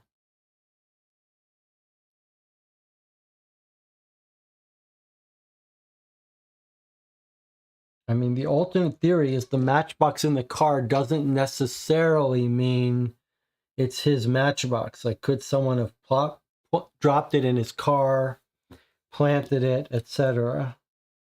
All right, we need to take another break. Think about it, talk about it. We've got 3 more cards we can look at before we have to make our next set of guesses. It's agonizing, but I'll see you all in 8 minutes.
Okay, so once again, the channel is disregarding the one of the primary rules of this channel, which is when you're on break, you should be stretching, clearing your head. No, they're all just running wild with their theories. And these theories don't hold up. Let's look at them and talk about why. Anna says, I feel Agatha's involved. The housekeeper breaking something, muttering, what have I done? Weird phrasing, da-da-da-da. Wouldn't lie for her husband, for Simon. Jonathan says, I don't really get Simon's motive unless he's part of the embezzlement scheme. If Alma was just using him to gain his position and embezzle, how could she convince him? Why would she need this job from his point of view? I assume he can date whoever he wants. Anna says, unless the letter from the divorce is fake to make us think she wouldn't lie for him, that's insanity. To think the divorce letter's fake. Anna says, for Simon, it could be an accident. He hit her, thought he killed her, ran to Agatha, who asked Thomas to help on the boat. Turned out she's alive, but Thomas said drown her anyway. Is that crazy enough? And Tina says, my theory is Simon and Alma knew each other. Simon planted Alma to steal money for his gambling problem, kill her because she was going to leave. Agatha saw it, Maid lied. Any theories on how to prove? Okay, let me explain why this is all impossible and wrong, what you're saying. Alma is seen coming down, having breakfast, right? And the timing works out perfectly. And then Alma goes to the garage to get in her car to drive to the train station. We're fairly certain she was... No, she doesn't have breakfast, but she just comes down. That's where that's how you leave the house. You come down, you know, you're whatever, you're upstairs, you come down the stairs. She sees her, she's got to leave. I mean, that means, and think about this. They all see her the previous night. One hears the fight. She comes down in the morning. The maid sees her.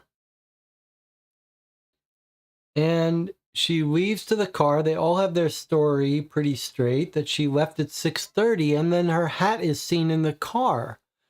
So whoever killed her had to catch her in the morning when she went to get in her car and then drive off to make it look like she's returning the car. Isn't that fully premeditated?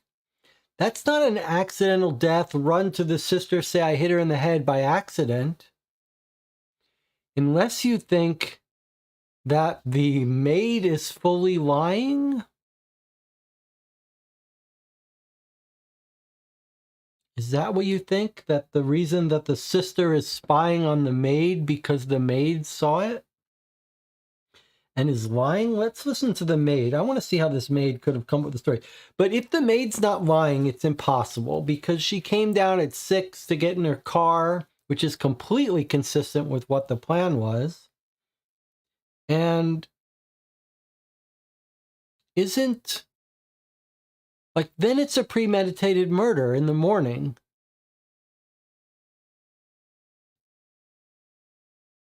Right? Because you can't hit her by accident at 6 a.m. Housekeeper said she saw her in the morning. That's the lie. She said she had her briefcase, but it's still in her office. That's not necessarily true. Her briefcase is in her office, but your reasoning is backwards. Anna says, the housekeeper said she saw her. That's the lie. She said she had her briefcase, but it's still in her office. That's completely faulty reasoning. That at least I should be able to convince you. The whole theory about the briefcase being in her office has to be that she wouldn't have left without it, and so she did leave without it, but they put it back, right? You can't... I mean, I guess you could argue that she never left in the morning, that she was killed in the evening, and thus her briefcase was still in her office. Okay, I guess that's a reasonable conclusion. But you can't say that because she wouldn't have left her briefcase and we saw it in her office, therefore she didn't bring it with her. our theory was always that she brought it with her, but they put it back. So both of those are consistent. But okay, let's go back to the maid. Let's see. You're right. I mean, you guys are absolutely right that that incident with the maid is very fishy. But let's see if we can't dig deeper into that.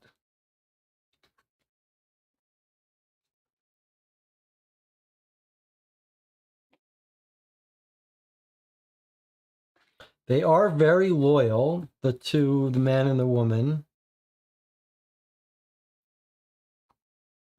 So I suppose they might want to be willing to lie for them. Let's get her statements and look at her more carefully. Does Agatha have a room, and did we look at it? Agatha has an office.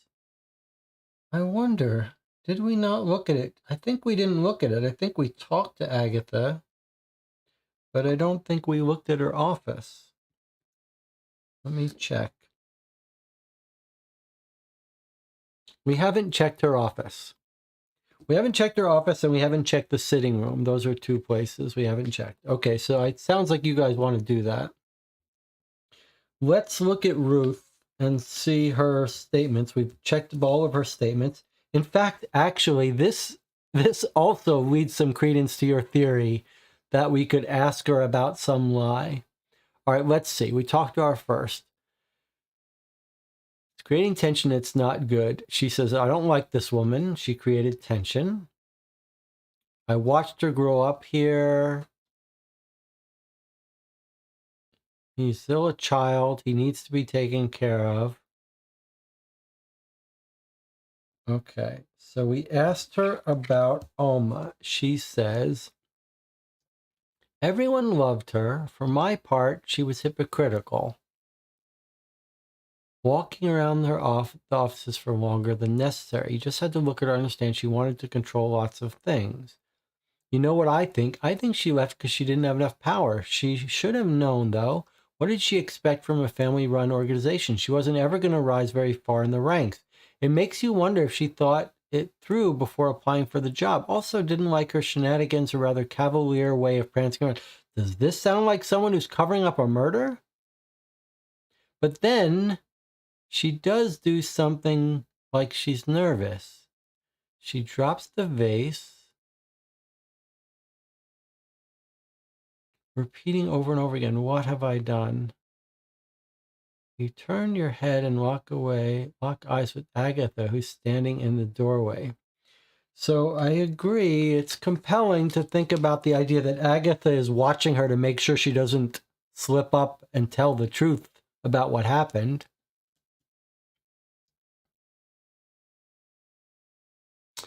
But she doesn't seem nervous. She seems calm.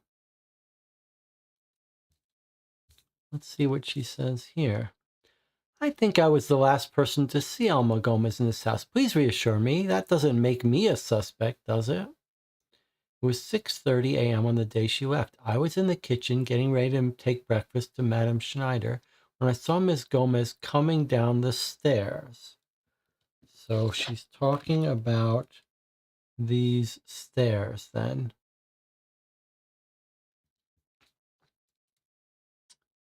She had her suitcase in one hand and a small briefcase in the other.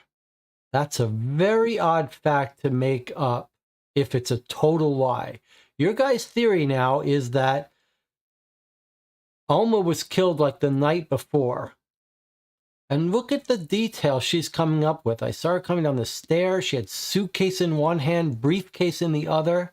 Think about how bizarre that is. Your theory is that the briefcase never left Alma's office because Alma was dead the night before. Then why is the housekeeper making up a story about her having a briefcase in her hand? She's making up a wrong detail. Why? And then she's coming up with full details. She said she'd eat something on the way because she's in a hurry. She didn't want to miss her train, a fact we know to be true. A few minutes drive to the safe station? Why is she making up these facts if this is all a lie? How they're going to brief her on these details? No. No. She had to go to the bank before going to the... That's a detail we never heard from anyone. That cannot be a made-up detail. This is not made up. This is not made up. This can't be. This can't be. This is not a made-up story. This woman did not make up these details and add some new detail about going to the bank. No. No, not a chance in hell. This is not the story you make up if you never saw the woman this morning. This is not the story the maid makes up. Can't be. Cannot be.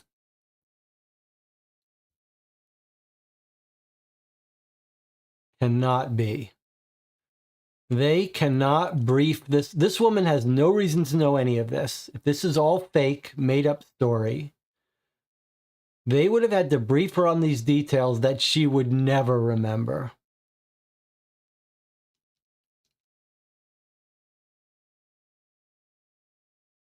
Can't be. Can't be. I absolutely not. Refuse. If this is true, if she's making all this up, and she didn't see this woman in the morning, then I don't know what, because I've already given up ownership of the channel. It can't be. All right, let's go to Agatha's office and see if you can find evidence that Agatha did it. It just can't be. You can't make up that kind of story. You can't. I don't believe it.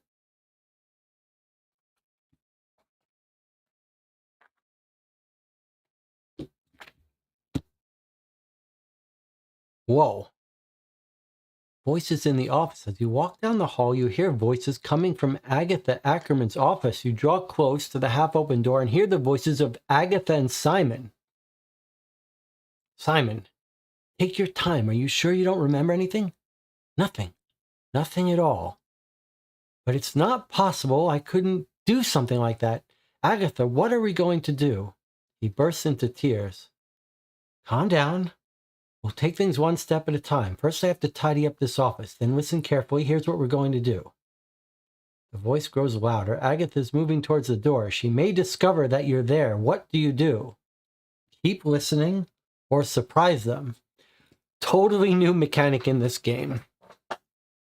All right, let's slow down time and discuss this.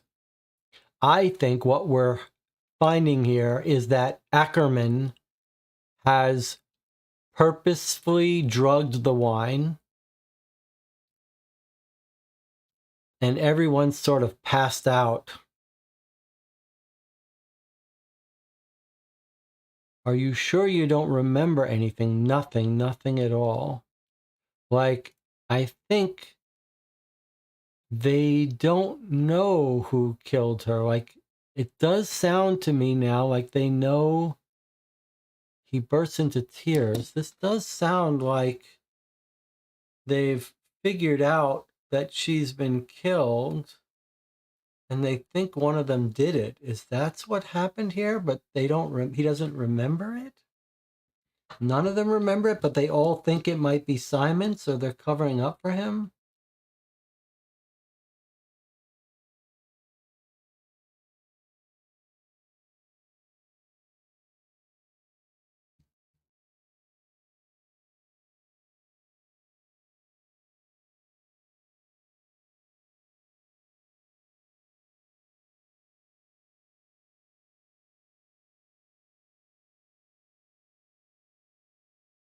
What should we do? If we keep listening, we're going to hear what she wants to do to cover up the crime, or cover up, make it look like he's innocent.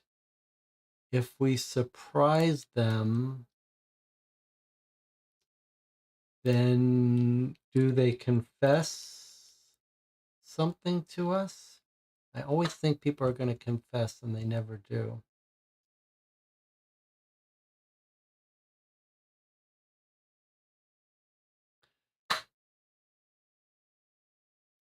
Jonathan says, to clarify, if they murdered Alma and Alma did have the briefcase, why bring it back to Alma's office and dump it somewhere? Why not dump it somewhere? Why do they bring it back to her office? Why would they bring it back?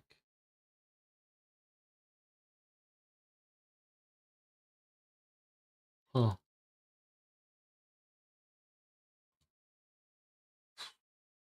That's a great question. Why would you ever bring it back? In my scenario, she did try to leave and then was killed. So she should have it with her. Then they'd have to bring it back. But in your scenario, if you kill her at night before she even tries to leave, then it's just left in her office. But then the maid has to lie about seeing it in her hand, which I just have the hardest time believing.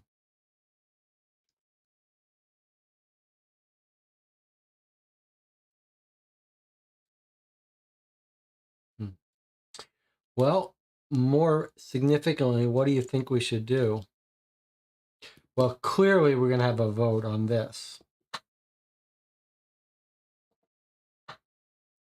So get your vote in. Do you want to keep listening to them or surprise them? Where's our... Is that what we want? All right. Simon, take your time. Are you sure you don't remember anything? Nothing at all. But it's not possible. I couldn't do something like that. What are we going to do? He breaks down in tears. Calm down. We'll take things one step at a time.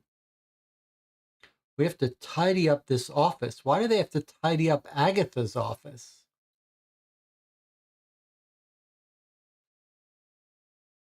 Why do they have to tidy up Agatha's office? Is it because they're going to find like blood in this office? But it's been a month. Obviously, Agatha is going to have tidied up the office.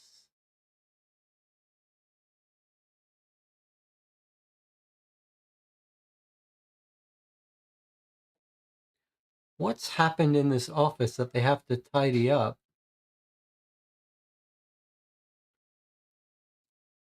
If we surprise them, we might see what they're trying to hide in the office before they have a chance to tidy it up.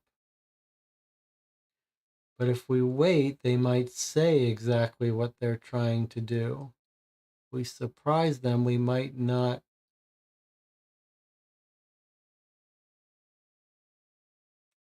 2 votes for surprise.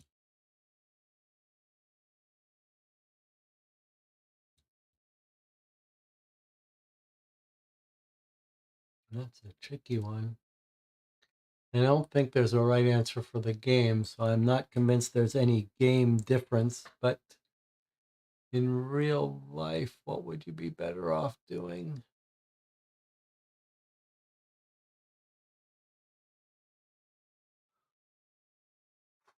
What does it say? It's not, our choices aren't really just to keep listening or to surprise them. I think if that were our real choices, I would say keep listening. But it's more complicated, right? Because we're told that Agatha is moving towards the door. She may discover that you're there.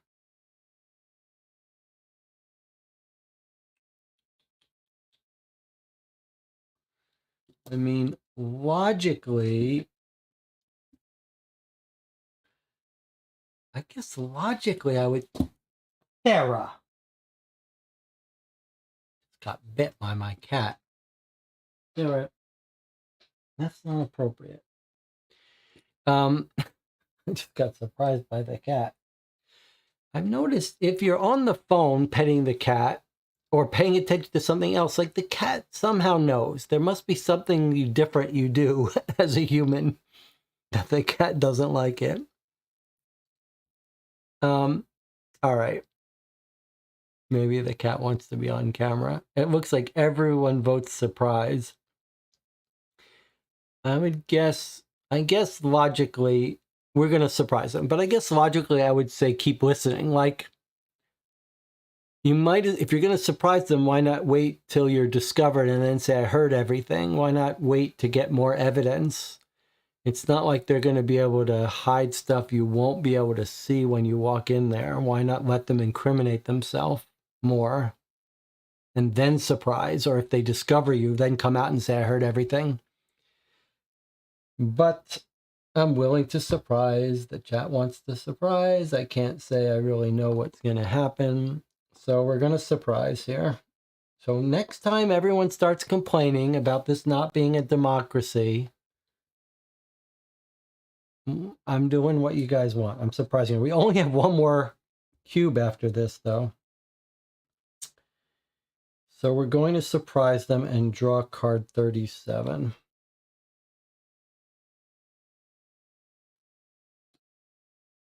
At least we'll be able to see what's not been tidied up. All right, where is everyone? No smoking either. One of the things we should have thought about is that it's Ackerman's car. The wife presumably would travel with him, so maybe she's the smoker. But okay, unfortunately, we're going to have a lot of things that we could look at here, it seems. Discard cards 27 and 51 immediately. You open the door and step inside. Agatha and Simon, surprised, stop their conversation. Simon blots his red eyes with a handkerchief. Agatha taunts you. Have you forgotten your manners, Claire? You want to search my office? Go right ahead. Consult the paper on the desk, or the two Schneider children leave the room, glaring at you. You know they'll never tell you what they were about to say. However, you are now free to examine the office. So 27 and 51 gets thrown right away. Oh, that's painful. Just looking at the tops of those cards was painful. We made a terrible mistake, I feel, but okay. Given the card, I got to show you the card that we just got rid of. This one, that makes sense. But look at this other card we got rid of. We would have overheard them saying something about the maid. That's painful. Anna says they're not the same. One is defensive, one is offensive. Always be offensive, says Anna. All right, well, Anna is our chief detective. We would have done whatever she said. She said to surprise them, so we did. Well, obviously, we're going to consult the paper. This is our last action, though, that we can perform. This is our last cube. We're all out. So we're going to have to make our next guesses after this. At least we've got this in hand. Card 48.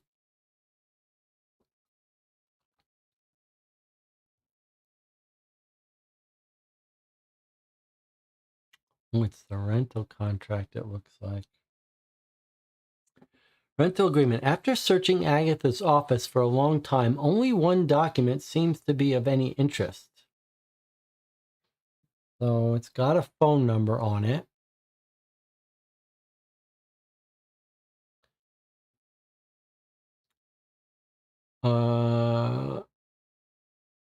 It's a Mercedes. It's absolutely Alma's car.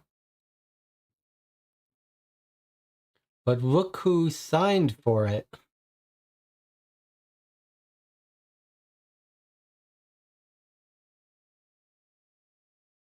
Thomas Ackerman. And there's his signature. The same signature that's found on both of the... Is it his signature or is it Alma's? I don't know. But what's really odd is that Alma Luciana Gomez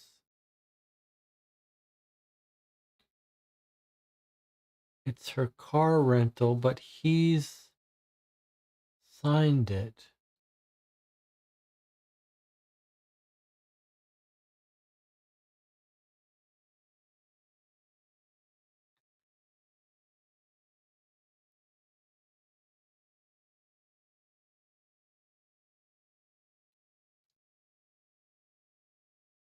Has he signed it, or are they just saying, like, what's your emergency contact?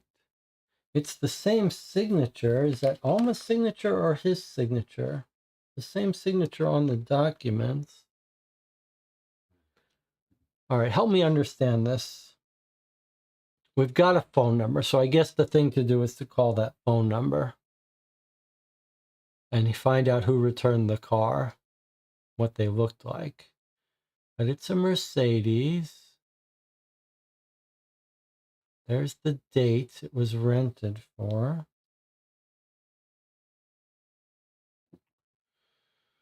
Seven-1. Okay, so to be returned on July 1st, that's all valid as expected. We can't really read any of the rest. Now, what does this say? Maybe this is just employer. Can anyone read the German there and anticipate what that's saying? Is that the close-up camera? Yes. That's the close-up camera. Thomas Ackerman.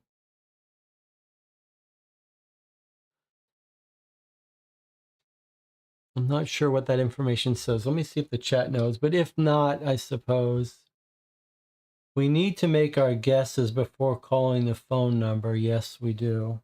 We can double check, but I believe so. I'll double check here.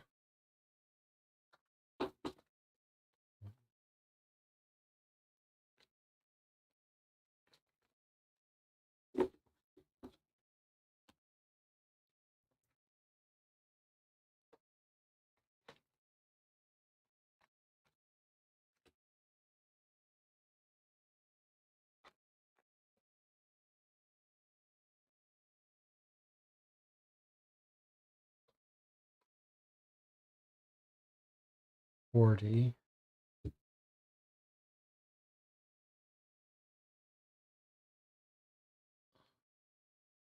Yeah, that's card 40. Does this only give us the signature? That signature confuses me. Like, it doesn't, it matches the signature on the documents, but I don't know, like, who is that?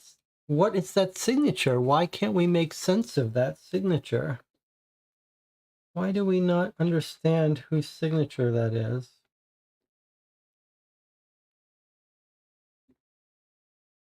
Like, here is the other signature on the other document.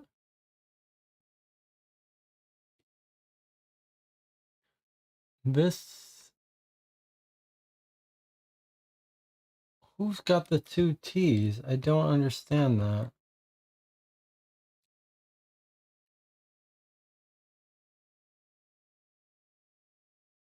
I don't know why we're having such a hard time with that signature. Is it important? I mean, is it even important who signed this? Definitely the same signature. I just don't know. Like, there's his name, Ackerman. So if this is saying this is the person who's vouching for it, then what do we care if that's his signature or not? If it's the person taking out the rental contract, I suppose that's a little more interesting, but maybe the signature isn't a clue. It's just his name here. Can anyone read the German here? Is this saying that here's my emergency contact, or is it saying here's the one signing it for the contract?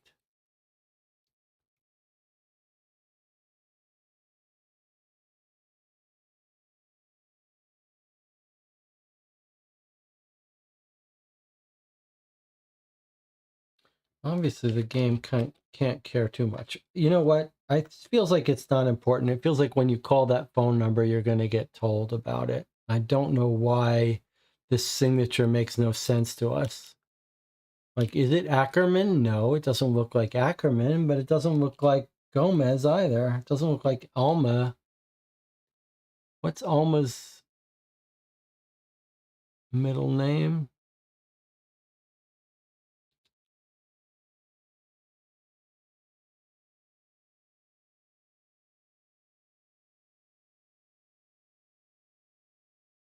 Looks like the only thing that's important here is the phone number.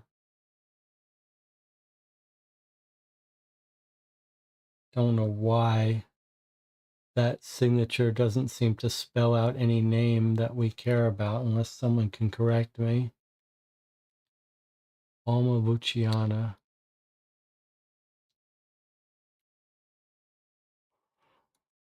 I don't know why that name, it doesn't, isn't it Thomas Ackerman's? Is it? What letters are those that spell Thomas Ackerman?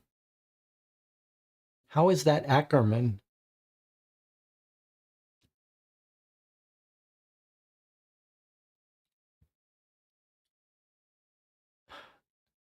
Uh, this is one of those things that is sort of bothersome. If this is supposed to disguise someone's name, then fine, make it a disguise. But if it's not, why make it so confusing?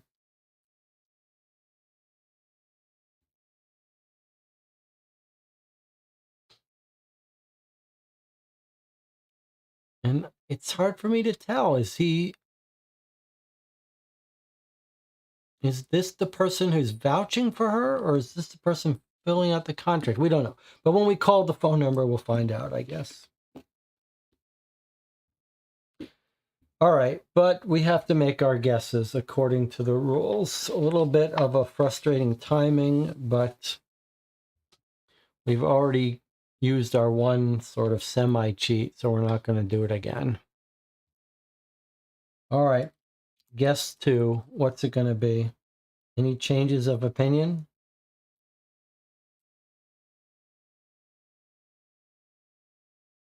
And this is what was here.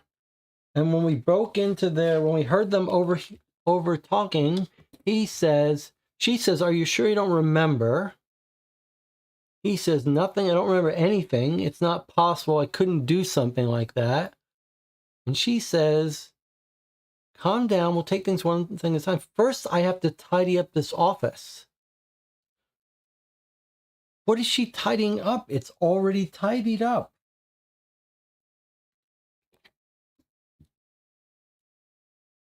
Does she mean, can she get rid of this one rental agreement? But why would the rental agreement implicate them? Maybe we have to think more out of the box. What's here that implicates him? If she's talking about she needs to tidy up, what is it in this picture that she needs to tidy up? Nothing.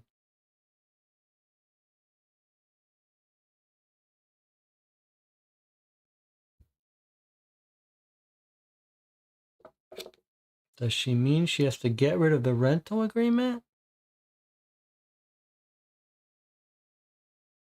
You want to search my office? Go right ahead.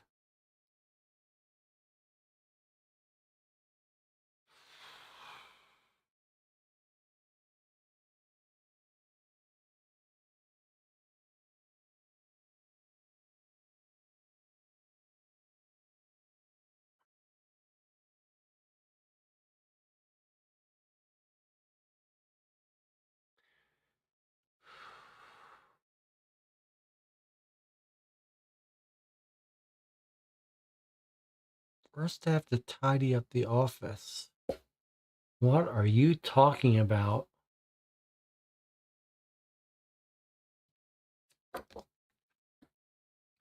What are you talking about? Tidy up your office.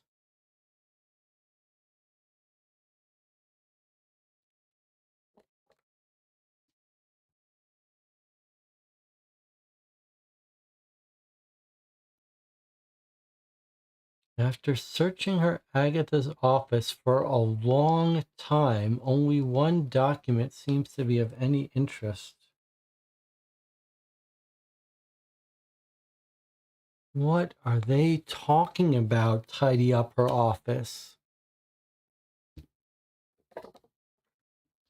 What nonsense is that? What are we going to do? Calm down. We'll take things one step at a time. First, I have to tidy up this office. Then listen carefully. Here's what we're going to do. I wish we had listened to them, but I guess you could go either way. There's no way to know that in advance. All right. Well, this is very frustrating, but that's okay. We'll have our final thoughts when it all unfolds. Does anyone want to change their thoughts about any of these answers? I mean, maybe we should be thinking out of the box. Like, the fact that they're having this conversation must mean that they haven't already, they didn't. The fact that they're having this conversation suggests that they didn't murder her by accident, right? Because that would have been a conversation they would have had a month ago when they found the body, right? The fact that they're having this now must be that they're like, hey, I just discovered something that implicates us. And now they're like, wait, calm down, we'll figure this out. And he's saying, it's not possible. I couldn't do something like that. So, like, the fact that they're having this discussion now suggests to me that, like, some new evidence have come to light implicating them. And he's saying, hey, I don't remember it. I couldn't have killed her. But this suggests to me that they didn't cover it up. They didn't kill her, because if Agatha had helped him cover up thinking he killed her, they wouldn't be having this discussion now, right? They would have had it at the time. They seem to be having a discussion now that's like some new information has come to light that implicates you. And now they're having a confrontation like, wait a minute, you mean she was killed on site? In her house? And then they're having a discussion like, how could that have happened? Are you sure you didn't kill her? He's like, I can't remember anything, but I don't think so. And she's like, calm down, we'll figure it out.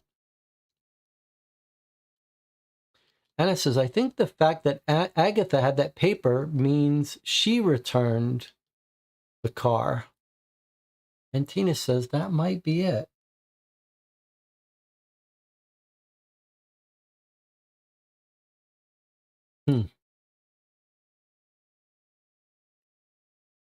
That's an interesting theory. She returned the car.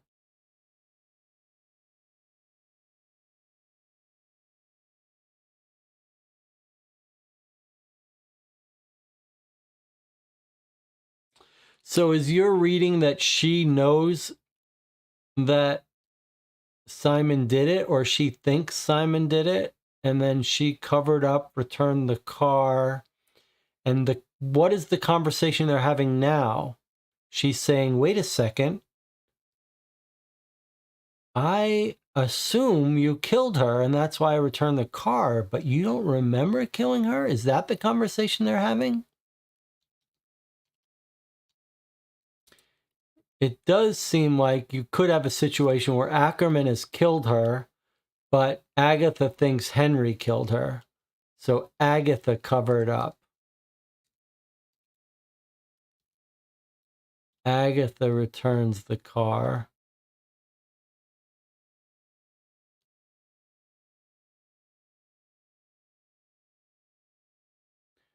But wouldn't Ackerman say, I woke up at 6:30 and my wife was gone?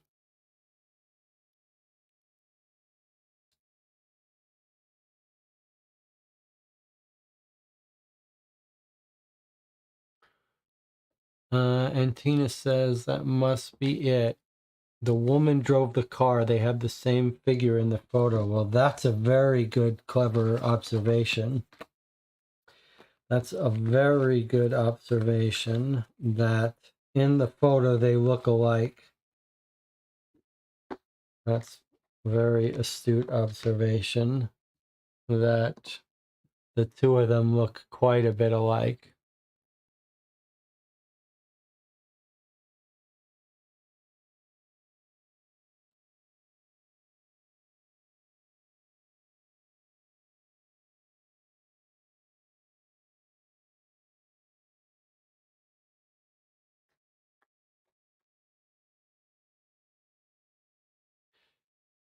So let's see if we can piece together this idea. At 3:35, Simon knocks on Alma's door and they have a fight. They fight, they slam the door, they run out. Simon goes and gets completely blackout drunk after the fight. And Ackerman comes and kills her.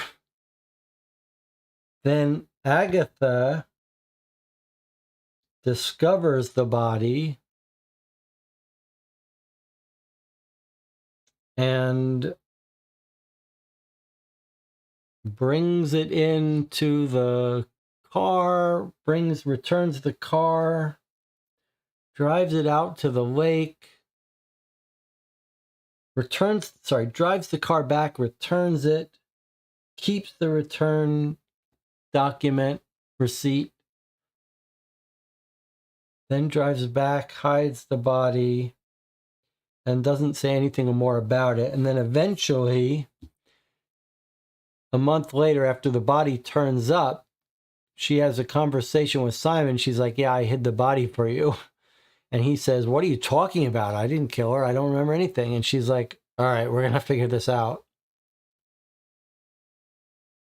Simon still is just now being informed that he's the killer. He doesn't remember anything, but he isn't the killer. But the sister may have covered up thinking he is. But then they get the maid to lie about it, huh? Even after I put my whole reputation on the line about her story not being believable. All right, well, get your official answers down then. What do you think? The answer 1, we still think she never left. The answer 2, where did she die? Now your theory has to be that she died in her room, right? Not in the car. And then what? The fingernail is just from dragging it?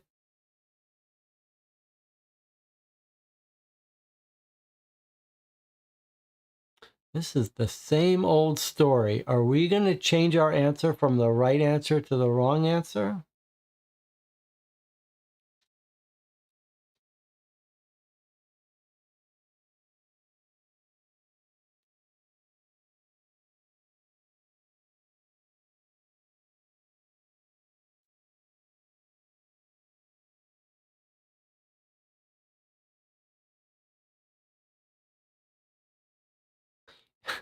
It almost makes me think, I'm not voting for this, but I imagine a scenario like there's something interesting. Like we saw the divorce letter, right?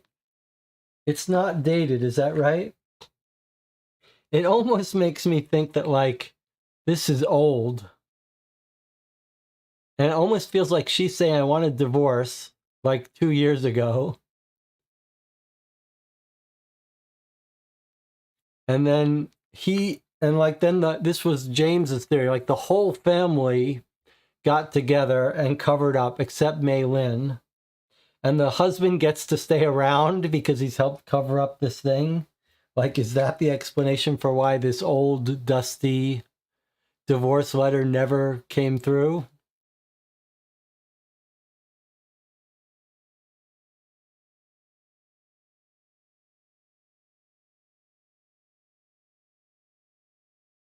It is suspicious that this is such an old letter. But then it would have been... It still doesn't make sense, right? Because she disappeared a couple months ago, so it wouldn't have time for that to age. All right, never mind. Never mind. I'm going to stick with all of my same answers. I don't like it. But either way, I don't think Simon killed her. It's only 3 that feels like everything's the same. The only thing you could change is who, but present at the time of her death, even if you believe that Agatha covered up for Simon, don't we still believe that Simon didn't kill her? So none of these answers change?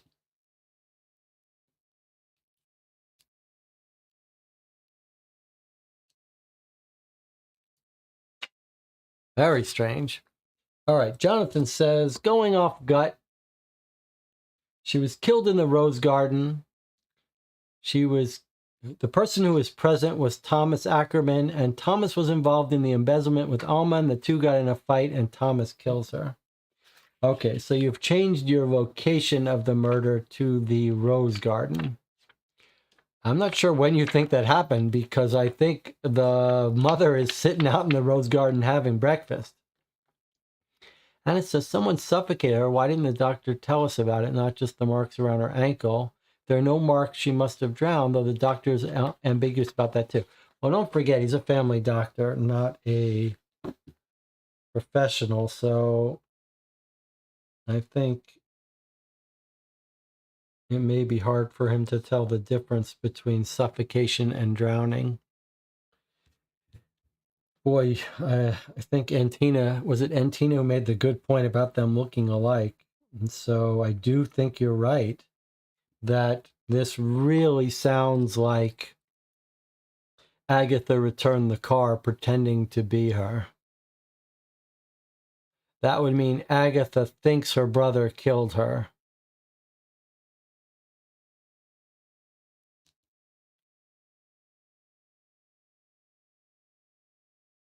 But the crazy thing is that doesn't seem to change any of our answers.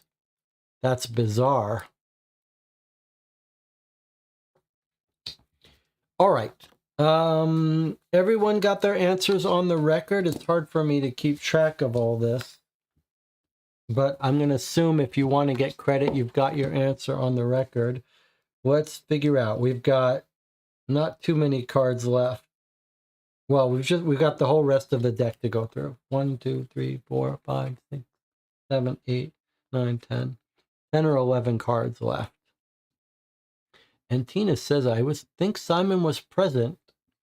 Yeah, I mean, I guess the other way to read that conversation is the sister saying, hey, trust me, you were there. You don't remember that you did kill her.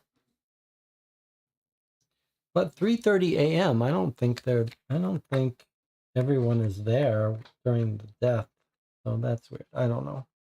All right, well, let's continue playing. Let's go to the sitting room and see if we see any interesting evidence there. The only thing I can remember in the sitting room is the cuckoo clock that the sister said woke her up late.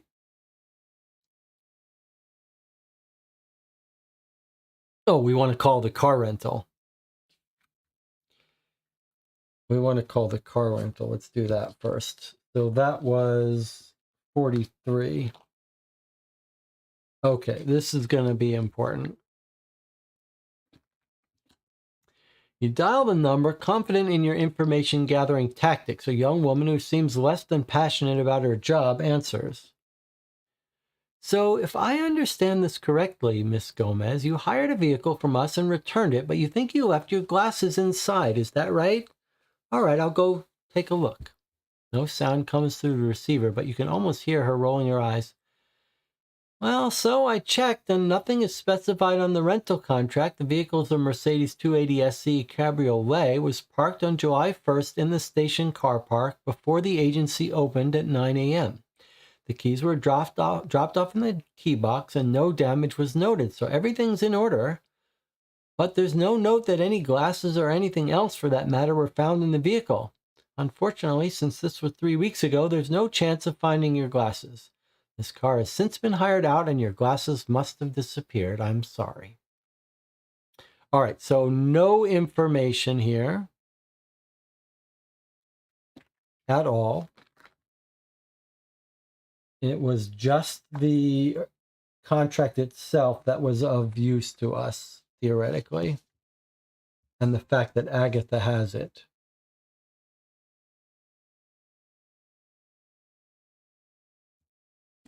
Seems like Agatha probably drove it then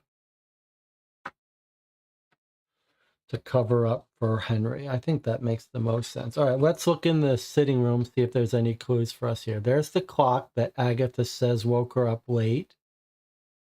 There's a phone. From the bay window, you can watch the sun reflecting on Lake Constance. We can either look at the globe or examine the clock. Remember, we're just going to read the rest of the cards now. There's no more guessing before the end. So let's look at the clock first. The real Swiss cuckoo clock. It occupies a central place in the sitting room. Every 60 minutes, the cuckoo emerges from its hiding place and warbles on the hour. So we noticed that Agatha claims that the clock woke her up. She says, I slept like a log. The chime of a cuckoo clock in the living room woke me up the next morning. I don't remember what time it was, but the sun was already up. Thomas must have gone for a swim like every morning. I went back to sleep and didn't get up until 9 a.m. I was obviously too late to see Alma. It is interesting that she knows she left at 6:30 if she slept through it. But maybe they just talked about it afterwards. The chime of the cuckoo clock in the living room woke me up the next morning. The sun was already up. And then I went back to sleep. I suppose what this is telling us is that it could have been a 6 a.m. cuckoo or a 7 a.m. cuckoo or an 8 a.m. cuckoo, right? The cuckoo woke her up the next morning. The sun is already up. So her mother woke up at 6 and said the sun was shining. Sun was already up. So I guess this probably makes it like 7 a.m. or 8 a.m. How is that helpful for us? The only thing that's helpful is that Thomas is already out.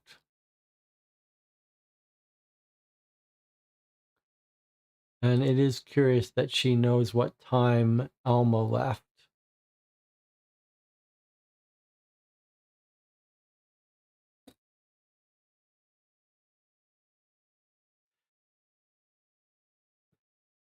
Let me see what the chat is saying about this.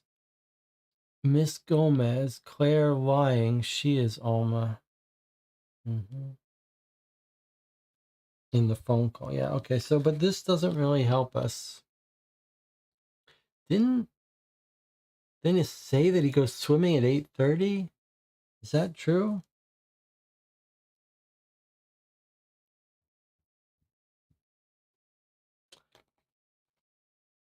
You mean, didn't Thomas Ackerman says he goes swimming 8:30? Does he say that? I'm not sure. How can we determine anything about this statement if she's covering up for Simon? Yeah, I don't know.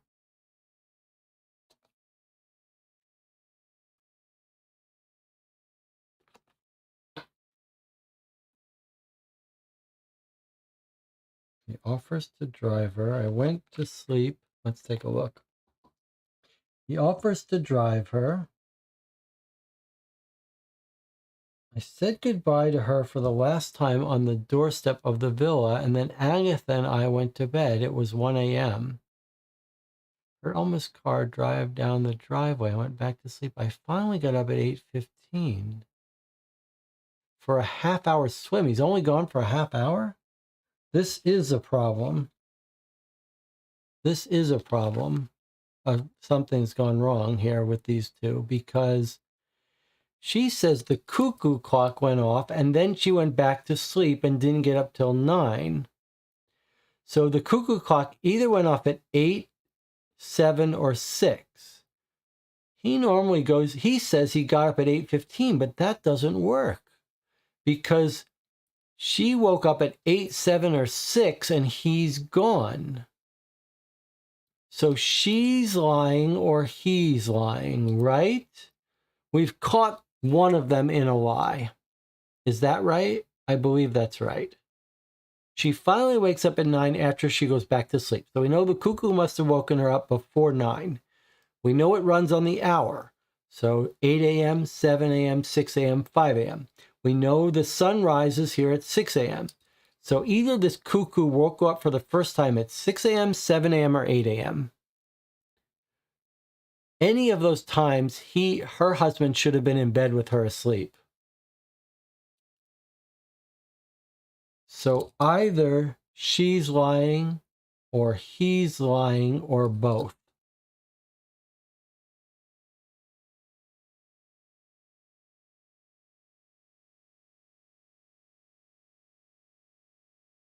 Maybe it makes more sense to think she's lying.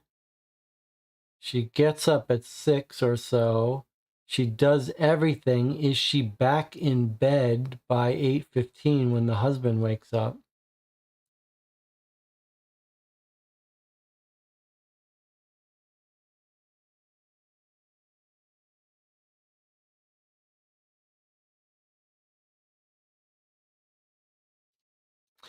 That was very good of Antina to remember that he had to give us a time when he went swimming.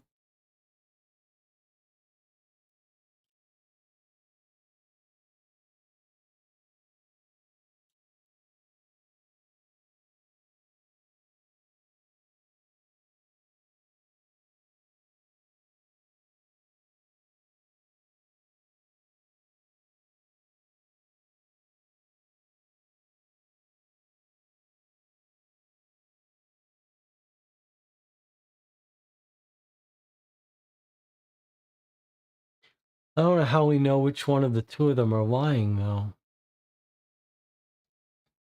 Either he slept through her being up and doing her whole thing for 2 hours, even though he woke up at 6:30 to hear the car, or she's lying. She's the one who tells us the husband's gone, though. Anna says, I guess they're both lying. She went to return the car and he went to dump the body in the lake. I think you might be right. The whole family has done this together. Everyone but Mei Lin has been involved in this woman's disappearance. But who killed her then? Surely it's not Henry and he's forgotten. Surely it's Ackerman.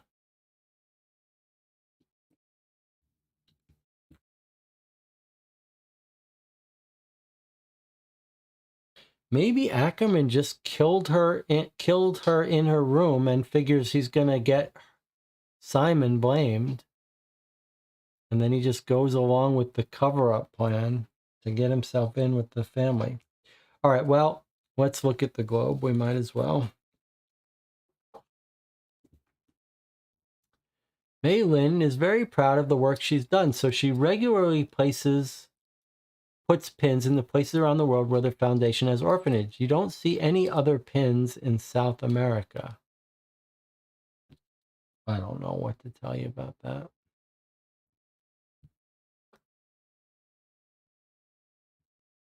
That's the sitting room. That's the clock. What else have we got?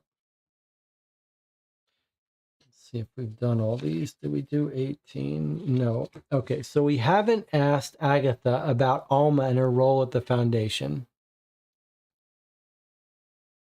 Jonathan says the globe is just more evidence that the real estate deal was fake. Okay.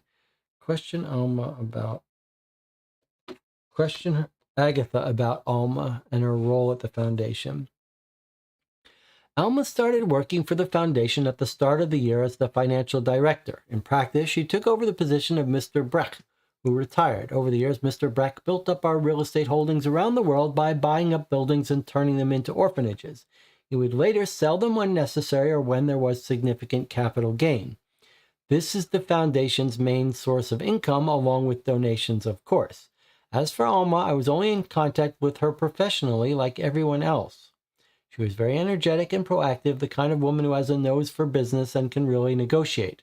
Her involvement in the foundation sometimes became a bit too heated for my taste, but I have to admit, even though she only stayed on for a few months, she managed some very lucrative transactions for us. Wait till you find out about the transaction that lost you $9 million. You're not going to be happy. All right. Let's see what else we haven't done. Have we talked to him about the last time he saw Alma? No, we haven't. So let's see what he says. Unperturbed, Mr. Kubley continues gardening while answering your questions. The last time I saw Alma Gomez was the day before she left, when they came back from the restaurant by boat. Mr. Thomas told me they would return at midnight, so I went out onto the water's edge at midnight to watch for their arrival. Surprisingly, they arrived half an hour late. When I heard them laughing in the boat, I imagined they'd had a good evening and that they'd lost track of time. They were all there except Simon. I helped them get on the dock and they headed back to the villa. That was the last time I saw Miss Gomez. Mr. de Rochefort left the key in the ignition so I could moor the boat in the boathouse. I left the keys in the key cupboard in the boathouse and closed the door before going to bed. Alma Gomez left early the next morning. At that time, I was probably reading my newspaper in the outbuilding where my wife and I live. I have nothing more to say to you, Miss Harper. Is this his excuse and he doesn't want to talk to us because he's lying? Why does he not want to talk to us more?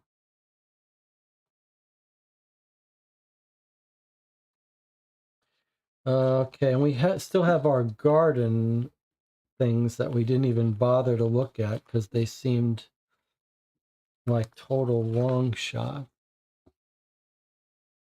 Sounds like Anna is coming to the conclusion about Thomas killing her, making it look like Simon. Thomas killed her, made it look like it was Simon, and Agatha helped cover it up. That clue was to say that Paul didn't take the key. I think you have a good point. Paul didn't have it. We already had ruled out Paul by now, but yes. I think you're right. Okay, so here's our garden. I think maybe my theory was right, that sort of Ackerman is the mastermind, and by making it look like Henry killed her, he's got his way back into the family. Is that right? Like, not only has he embezzled the money, but he's now made it so the wife dares not divorce him. Is that right? Because he knows the family secret now? Is that going to be the little secret? That's why she's mad at him? Because now that he's helped them cover this up,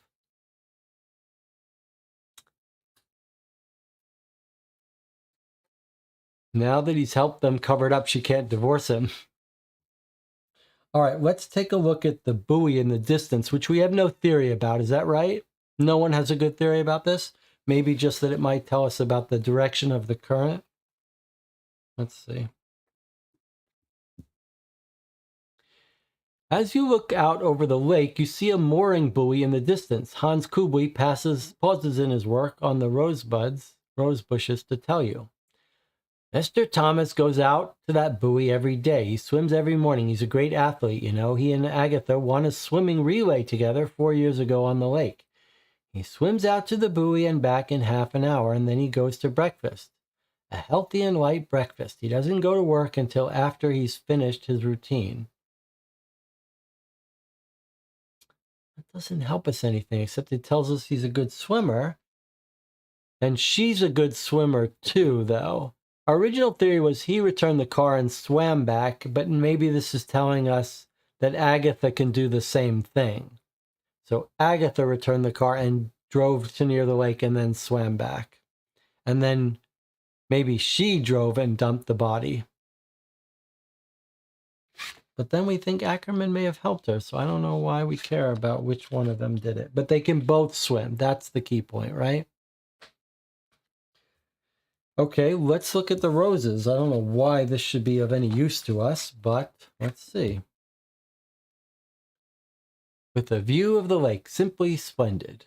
Your thoughts are interrupted by Mr. Kubley, who's pruning the rose bushes. Oh, they're beautiful, aren't they? And you haven't even seen my bourbons. It's a never-ending labor of love, Miss Harper, and it sometimes puts your patience and skill to the test. Look over here, for example. I had to replant the fairy snow rosebush because one morning last month I found this section quite badly damaged. An animal, no doubt. Whoa, look at this. You continue to make your way towards the lake when something catches your eye. With some difficulty, you manage to retrieve this necklace from the reeds. It looks to have been there for several weeks. Okay, well, this is insane that we found this key thing by looking at the rose bushes. But we know what that is. That is the necklace worn by Alma. But it doesn't help us. I guess someone threw it, took it off her neck and threw it, or else it came off her body. It doesn't help us. You think she was killed there in the reeds? Strangled in the reeds when she went to meet Henry or something? Rather than it came off when they dumped her body? Is that what you think?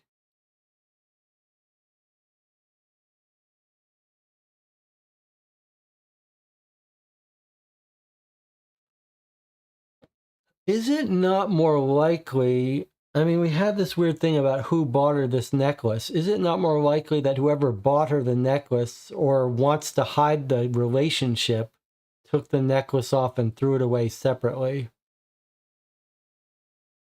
so that it wouldn't be found with the body if the body was found?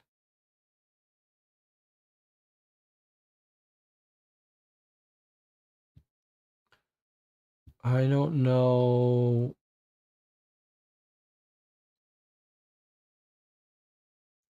It's in the reeds. It looks to have been there for several weeks. So you think, are you sure she didn't just throw it away and tell Henry, I'm not interested in you, I throw it away?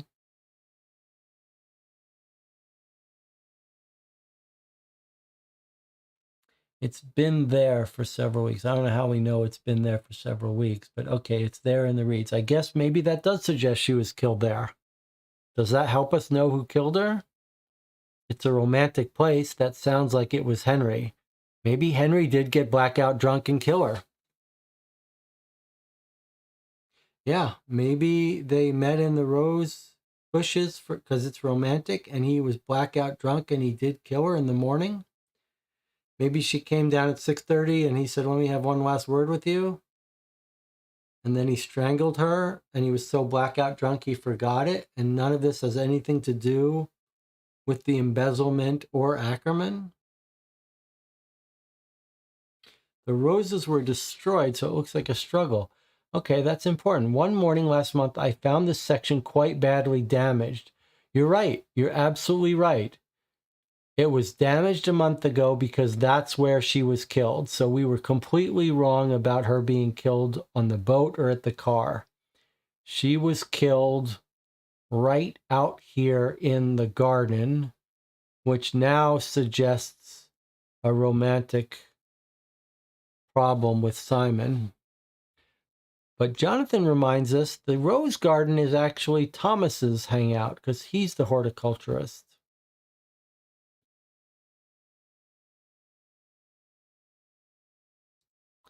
And Tina says she had a ticket for the Bahamas. She must have known about the money. Yeah, she's definitely still embezzling.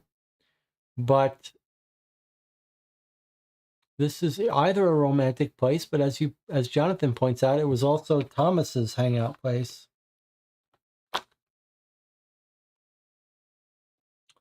All right, well, there are 3 clues left. 2 phone calls, so let's see who else we can phone call. Why had we not called the inspector? I wanted to call him a long time ago. Let's call him. What does he have to say to us? Is this going to be like a hint? Rorschach's chief of police, Andreas Zwingli, answers. Who's they, Miss Harper? What can I do for you? Are things? It's only because you're a friend of Miss Schneider I'm answering. We've just begun our investigation. We started by listing the things she had on her person. First of all, she was wearing a rather understated suit jacket like a businesswoman, you know. She had just one stiletto heel on. In general, she was rather elegant. Prolonged immersion in the lake removed all traces of her makeup, but she still had a couple of her fake nails. A magnetic striped bank card was found in her jacket pocket. She was a rather modern young woman, wasn't she? The card is from ZLB, a bank in Zurich. That's all I can tell you, Miss Harper. Shoosh. Guess that means goodbye. All right, well, she's got her bank card that she was going to use to get all her money out. We've got confirmation about fake nails. That's definitely her nails in the boat where they dropped her overboard. But this doesn't really help us, I don't think. One stiletto heel. Don't know, that doesn't really help us. Then there's another phone we can dial. Let's see. The chocolate factory where her body was found. Okay, let's do that. This is the Bauman Chocolate Factory. Yes, absolutely. Please hold. After a bit of music, another person picks up. Hello, madam. My name is David Bauman, chairman and CEO of the company. As we've already told your colleagues in the Zürcher Zeitung, one of our employees did indeed find a body on the beach near our production site in Rorschach. As you know, our factory is located on the southeastern shore of the lake, where the winds create strong currents. The wind was coming from the north yesterday and no doubt helped the body to drift to our site. This is not a first. A similar incident occurred in 1956. That time it was the founder himself, Urs Baumann, who found the body. Did you know that we have updated the recipe for our classic chocolate named after our founder? By using an innovative method of working the cocoa butter and milk powder, we have managed to improve our flagship product, the Urs Square. We would be delighted to have you in for a private tasting. Okay, so it just confirms what we thought we would get confirmed, which is if you look at the map, the wind is from the north. That would have blown the body, taken the body in the current to this place from near the estate. She's wearing the same clothing, says Anna, that she was wearing at the dinner. That's a very good observation, actually. A bit of a clue there, then, yes, isn't it? Because it would suggest she was killed in the night before she changed, right? That's a very good observation, Anna. Let's see. What was she wearing? A rather understated suit jacket. Well, that's not good enough. If we were supposed to figure out that she was wearing her same clothes, then it should have been more specific. I don't see how that really helps us. Good idea, though. All right, so there's only one card left. And it looks like it's talking to Paul about something, who we were so set on in the beginning. But we quickly lost interest in him as a suspect. And here it is, our last card of the game. When did he last see Alma? Here we go. Last card of the game.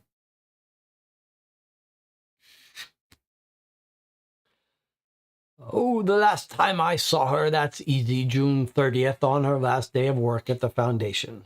Thomas had booked a table at Valentin, a very good restaurant on the German side of the lake. We all went over there on the Riva, the family boat. Well, Everyone except Simon, who had some excuse.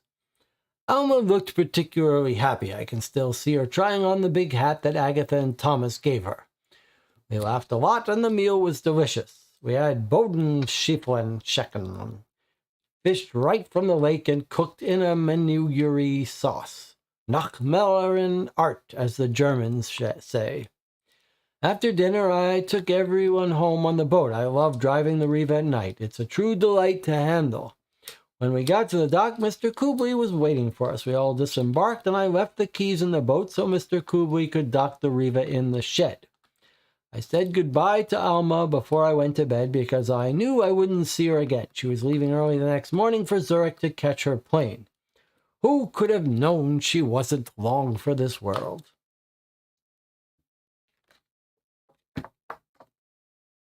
Anna is still saying she was killed in the night and not the next morning. The housekeeper did lie about seeing her with a briefcase. Others had blouses. She was in a simple jacket. I love the idea that you've spotted her in the same clothing. I just don't see how we can conclude that based on what he says. He says, first of all, she was wearing a rather understated suit jacket like a businesswoman. She had just one stiletto heel. She had some of her fake nails. She had a bank card. How, from the fact that she was wearing an understated suit jacket, do we get that she was not leaving in the morning? Why from this photo do we know that she just didn't put on another one of her suit jackets or wear the same suit jacket? I just don't. In order to make the connection that it wasn't the next morning, that she hadn't changed her clothes. Also, if she was killed at night at 3 a.m., would she be wearing her suit jacket? Wouldn't she be in underclothes if you expected her to be killed at night? Wouldn't you expect her to be in casual jackets? Shouldn't you make the opposite conclusion? That if she was killed at night, she wouldn't be in her suit jacket anymore? The only way it would make more sense is if she was killed on the boat ride home. Is that possible?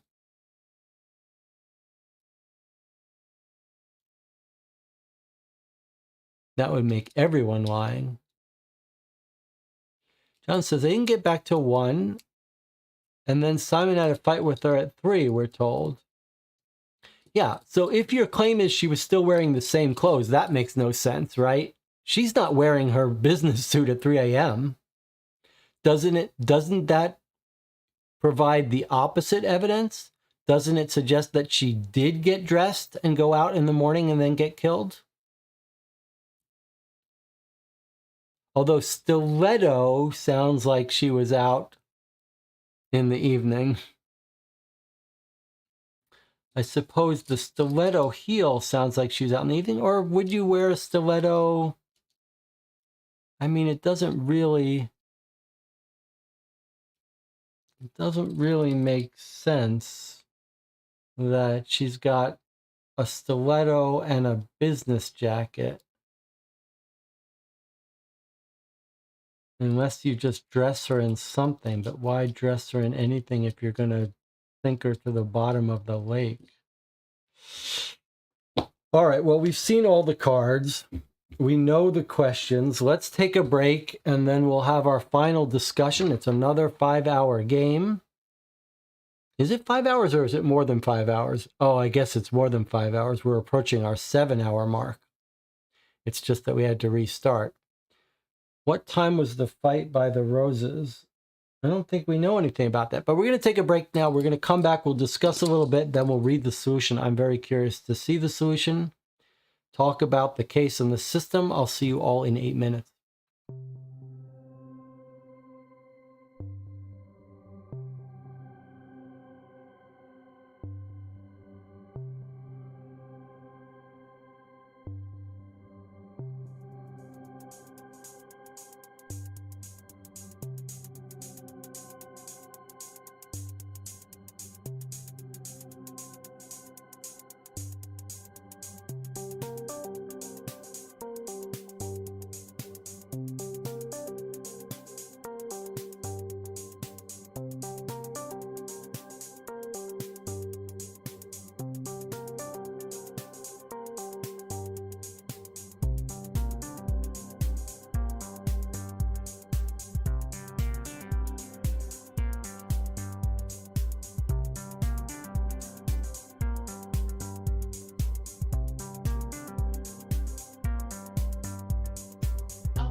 Okay, it's 6 a.m. here in Champaign, Illinois. We've been playing for 7 hours. It's fitting that this has been our longest session of the 3, but boy, it feels like deja vu. Let me check in with the channel. Let's see if someone has made sense of all this. Jonathan says, I'm keeping my answers from the second guest locked in. And it says, it's hard for me. I sped through the first half. I don't remember any details. I guess Thomas was the one who killed her because of the embezzlement, but tried to implicate Simon so Agatha would help him to cover up her little brother's crime. Then she died in the rose garden. Jonathan says, is the idea Thomas fought her in the rose garden, brought her over to the reeds, drowned her, then somehow made Simon look soaking wet so he could convince Agatha that Simon did it? Or it really was Simon because he discovered Thomas and Alma in the garden, but it was an accidental fall or something. You can't accidentally fall in a garden and get killed. John says, I'm thinking the necklace being in the reeds means this is where she was drowned after a fight.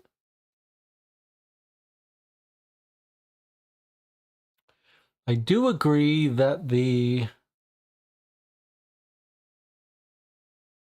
it's not just that the necklace is in the reeds, it's that the necklace is in the reeds and the bushes are all trampled. That suggests that she was drowned and strangled and drowned in the reeds.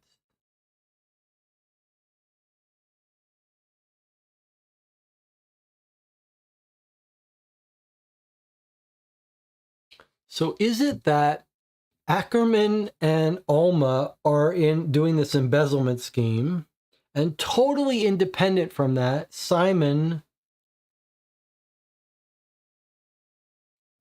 chokes and kills her after she rejects him at 3 a.m.?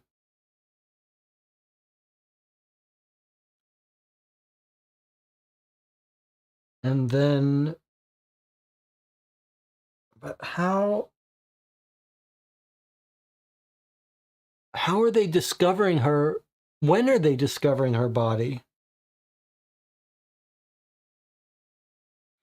I mean, Mei Lin, we know, is telling the truth. We're assuming. She's our friend. She wouldn't lie. I think. And unless she's lying. Assuming Mei Lin isn't lying, the car was driven back at 6:30 a.m. by, we think now, Agatha. That means that they had to have been planning this thing all night. And then they've got the maid to lie from. Oh, we could look at these. No, we're not allowed to look at these two cards. We're not allowed to look at these two cards. We'll look at them after we finish the case, though. But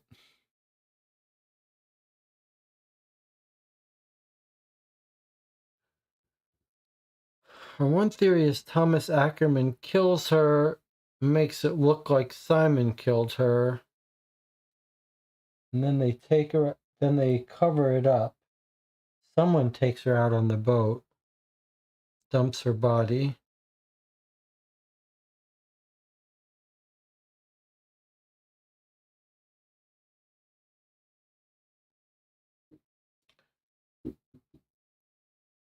It sounds like our best theory is that Agatha helps cover it up because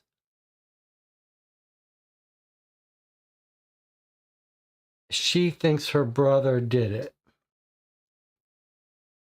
Do we need her to have Ackerman's help? Is there any... We've got evidence that Ackerman may have been involved in the embezzling, although that's very mixed. But do we need him to have covered anything up? Or could it be all Agatha?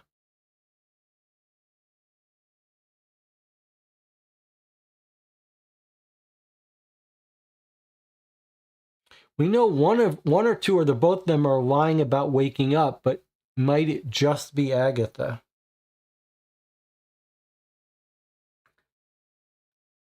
She gets up, she discovers the body.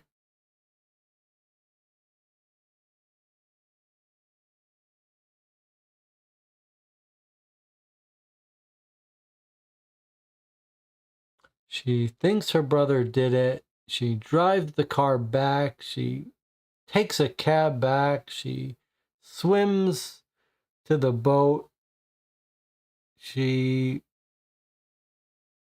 drives the boat out, drops the body overboard, tells the maid this whole detailed story to lie about.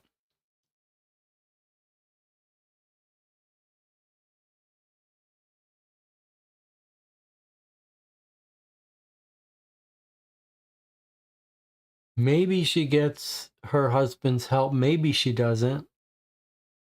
And Tina says, could we have a look at the autopsy card again? Sure. For what it's worth. That was the doctor.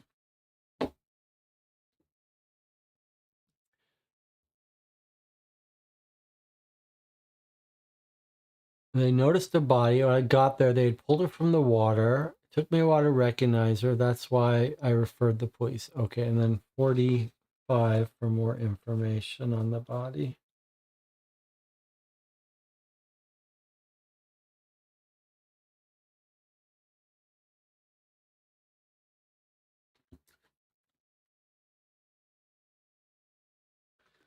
More information for the body. Wrinkles. In the water for at least 3 weeks, maybe more. Normally, the corpse rises to the surface from gases. After that, it can float on the surface for several days. Marks on her ankles suggesting she was probably tied up. We think she was tied up. The anchor dropped overboard, then the rope broke and she floated. No other signs of struggle. No other signs of struggle, or if there were, they were light and were erased by the prolonged immersion in water. Cause of death, I noted the first signs of suffocation.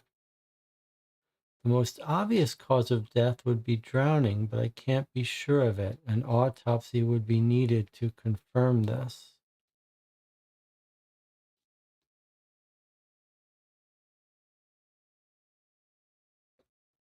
It's possible that Ackerman got her poisoned, somehow put poison in her cake and knew she would die at night, but that wouldn't make sense. You have to find, there was a struggle.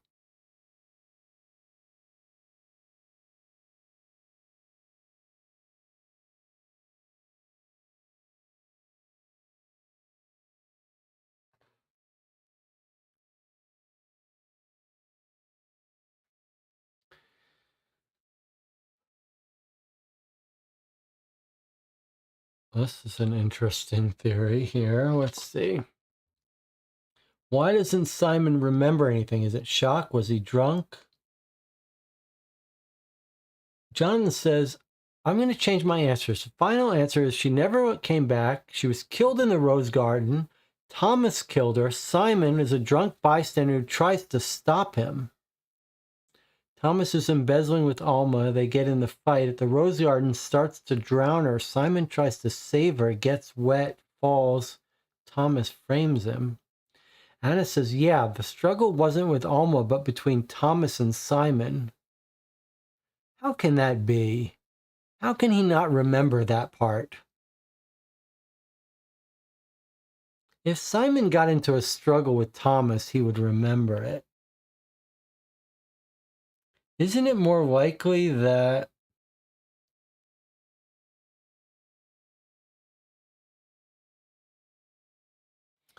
someone goes down to the rose garden with Alma, either Thomas or Simon, and gets into an argument with her and kills her?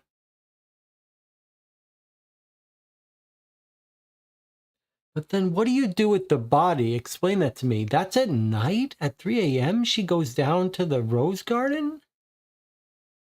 And if it's not at 3 a.m., why would she wake up at 5 a.m.? It doesn't make sense.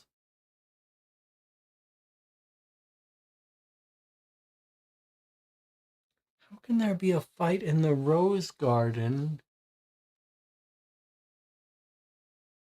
How can she have been killed in the rose garden? When would that have happened? They have a fight at 3 a.m. She has to wake up at 6:30. Why would she go down to the rose garden?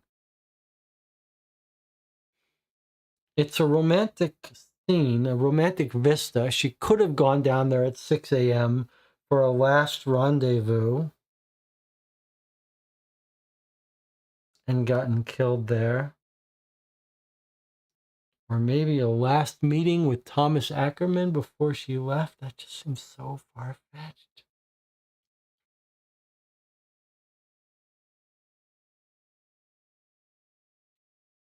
John says, my theory is Simon tried to intercede while Thomas is drowning Alma at night. He's so drunk he fails, but he gets very wet in the process. What is this obsession with making Simon wet? That's why he's wet. Simon is wet from drowning her. Where is the wetness coming from? Where is this desire to make him wet? Is there something I'm not remembering? He's wet? When is he wet? Where did we read he was wet that morning? What am I missing? Where were we told that?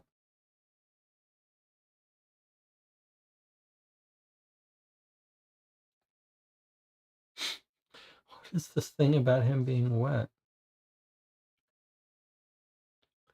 Simon being wet is how Thomas convinces Agatha that Simon drowned Alma. Let me see what you're trying to say.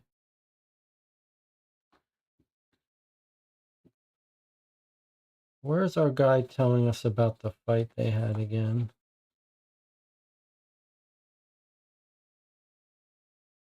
She's all happy. They disembark. They put it to boat.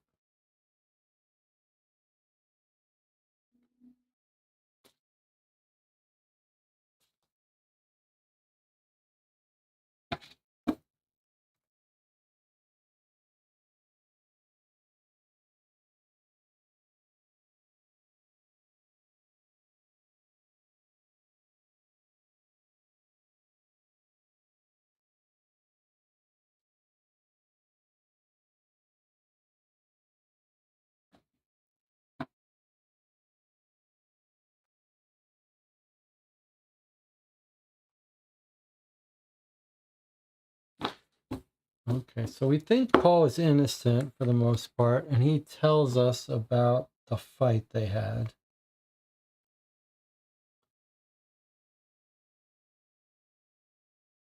I only caught them together once, unsure. I got the impression Alma kept her distance.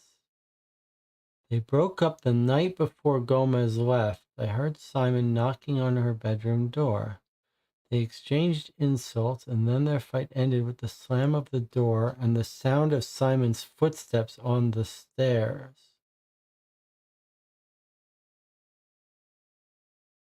Hey, is it possible? He's sure it's only Simon's footsteps. I was thinking, like, what if they had this fight at 3:35, slam the door, and then both of them go down to the rose garden? Is it possible that, like, something happened and he's carrying her down to the rose garden? Rather than our reading of it, that they finish the talk, he slams the door, she's in her room, and he goes. Is it possible that they exchanged insults, their fight ended with the slam of a door and the sound of Simon's footsteps? Is it possible he's carrying her down at this point?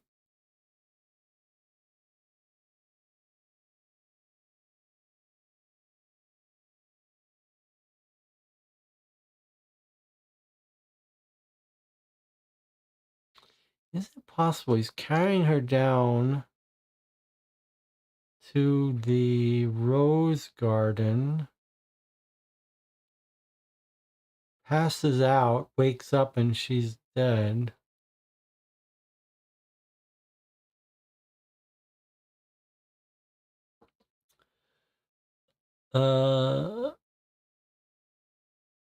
And then Tina says, that means Simon wasn't present while she was killed, but I think the game leads us to think that more than one person was there. Anna says, although the fight that Paul heard was between Simon and Alma, so it doesn't fit with our theory that Thomas was already killing her when Simon arrived.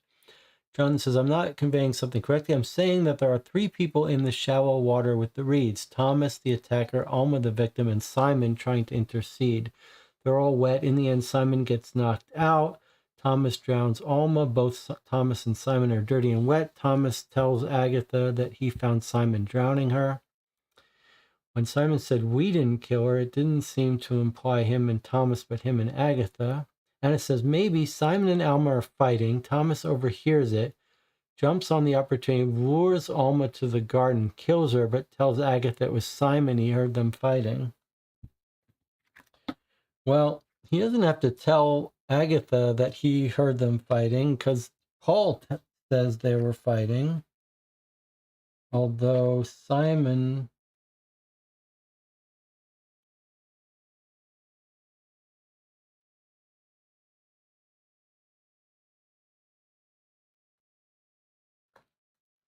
Is it possible?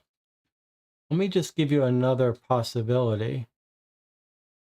This guy says he heard Alma was toying with Simon, and then it seems they broke up the night before Miss Gomez left. I heard Simon knocking on Alma's bedroom door. My Rolex read 3:35. They exchanged insults. Their fight ended with the slam of the door and the sound of Simon's footsteps. Is it possible that what he's really heard was Thomas Ackerman? I guess I came up with 2 theories now, and he's mistaken it for Simon.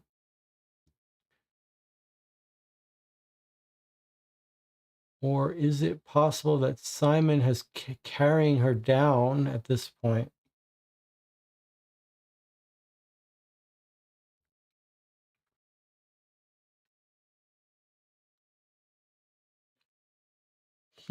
Simon completely denies this fight, but then someone else agreed with it.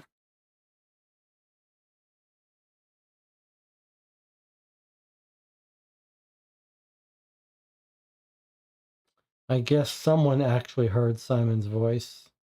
Okay, well, I guess there goes that theory. I do think it's interesting that he heard the door slam and then heard Simon's footsteps going down, and we assumed he's going down alone with Alma in the room. I do think it's an interesting possibility that he's going down the stairs with Alma's body. But wouldn't she be complaining?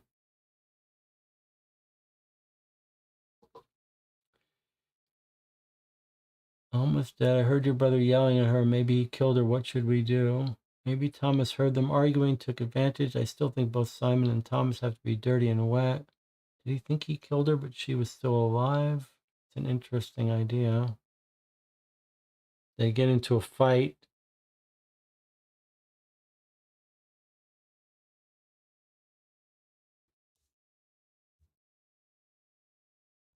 Yeah, I can see a situation where Simon gets into a fight with her, pushes her in the rose bushes, and leaves her. And then Thomas kills her and blames Simon. And Simon's like, well, we got into a fight, but I couldn't have drowned her.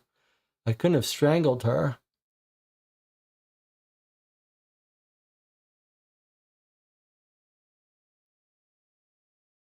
So our theory then would have to be that somehow she goes into the rose garden with Simon, who gets in a fight with her. This is essentially Jonathan's theory, except Jonathan thinks one's trying to intercede to stop.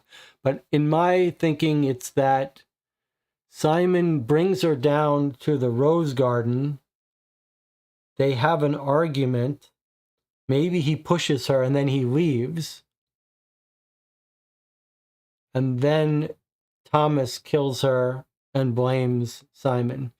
Anna says they didn't have the fight in the garden. We just reread it. Yeah, I know. They have their fight in the room. But then I'm thinking either Simon brings her down, carries her down, or they agree to go down.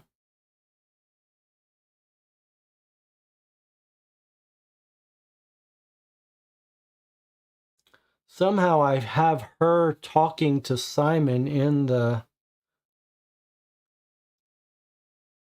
river. I mean, you couldn't, if you're Ackerman, you can't possibly think that Simon isn't going to remember details.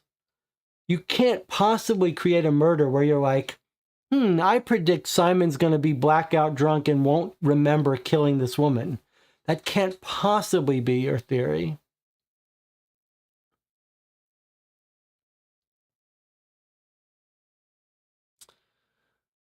I'm not sure we're going to get much better. Are we ready to solve it? What's the thought? What's the group feeling? 6:15 a.m. I think we're going to have to read the solution soon. Everyone want to get their official. Jonathan says I'm ready. All right, the crazy thing is that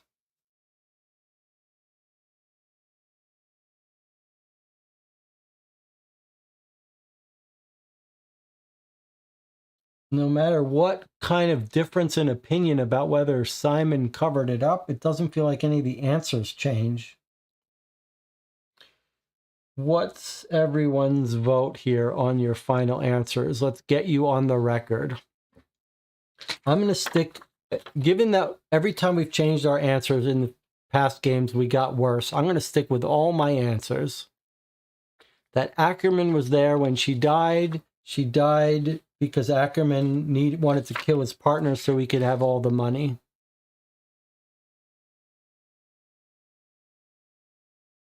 Except where did she die? I guess I'm going to change that answer. So I'm going to change my answer for where she died.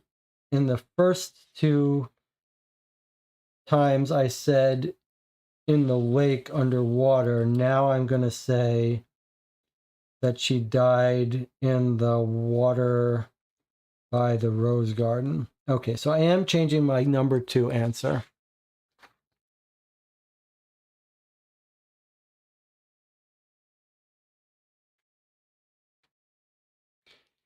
Let's see what it looks like we're having our final vote. So I can cancel this vote and we can see what everyone is saying. And Tina says, died on the boat. Since I say the boat, it's going to be only with Thomas.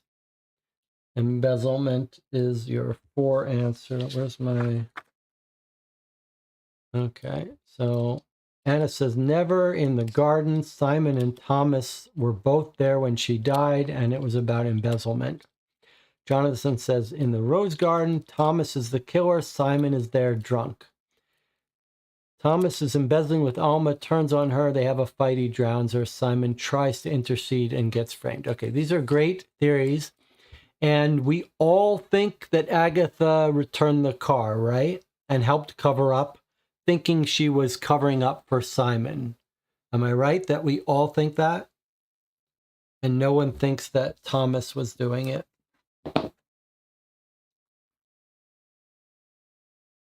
I got one more question for you on the record. Does everyone think the maid is lying, telling a story, and that that Alma was dead before morning?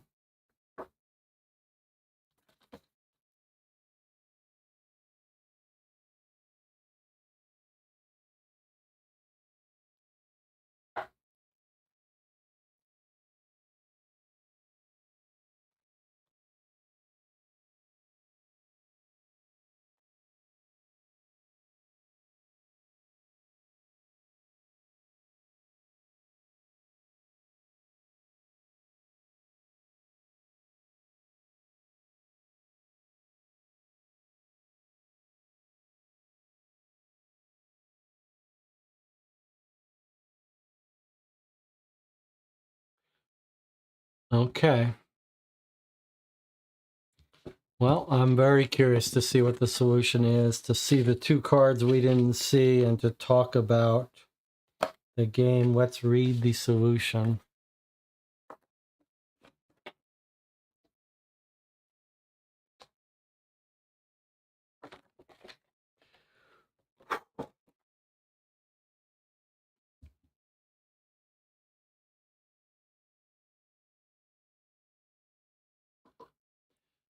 When did Alma come back from Venezuela?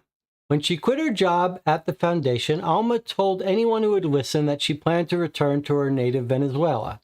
That's why she woke up early on the morning of July 1st. She was supposed to drop off the rental car at the train station and take the train to Zurich. From there, she was to have gone to the airport to catch a plane to Venezuela.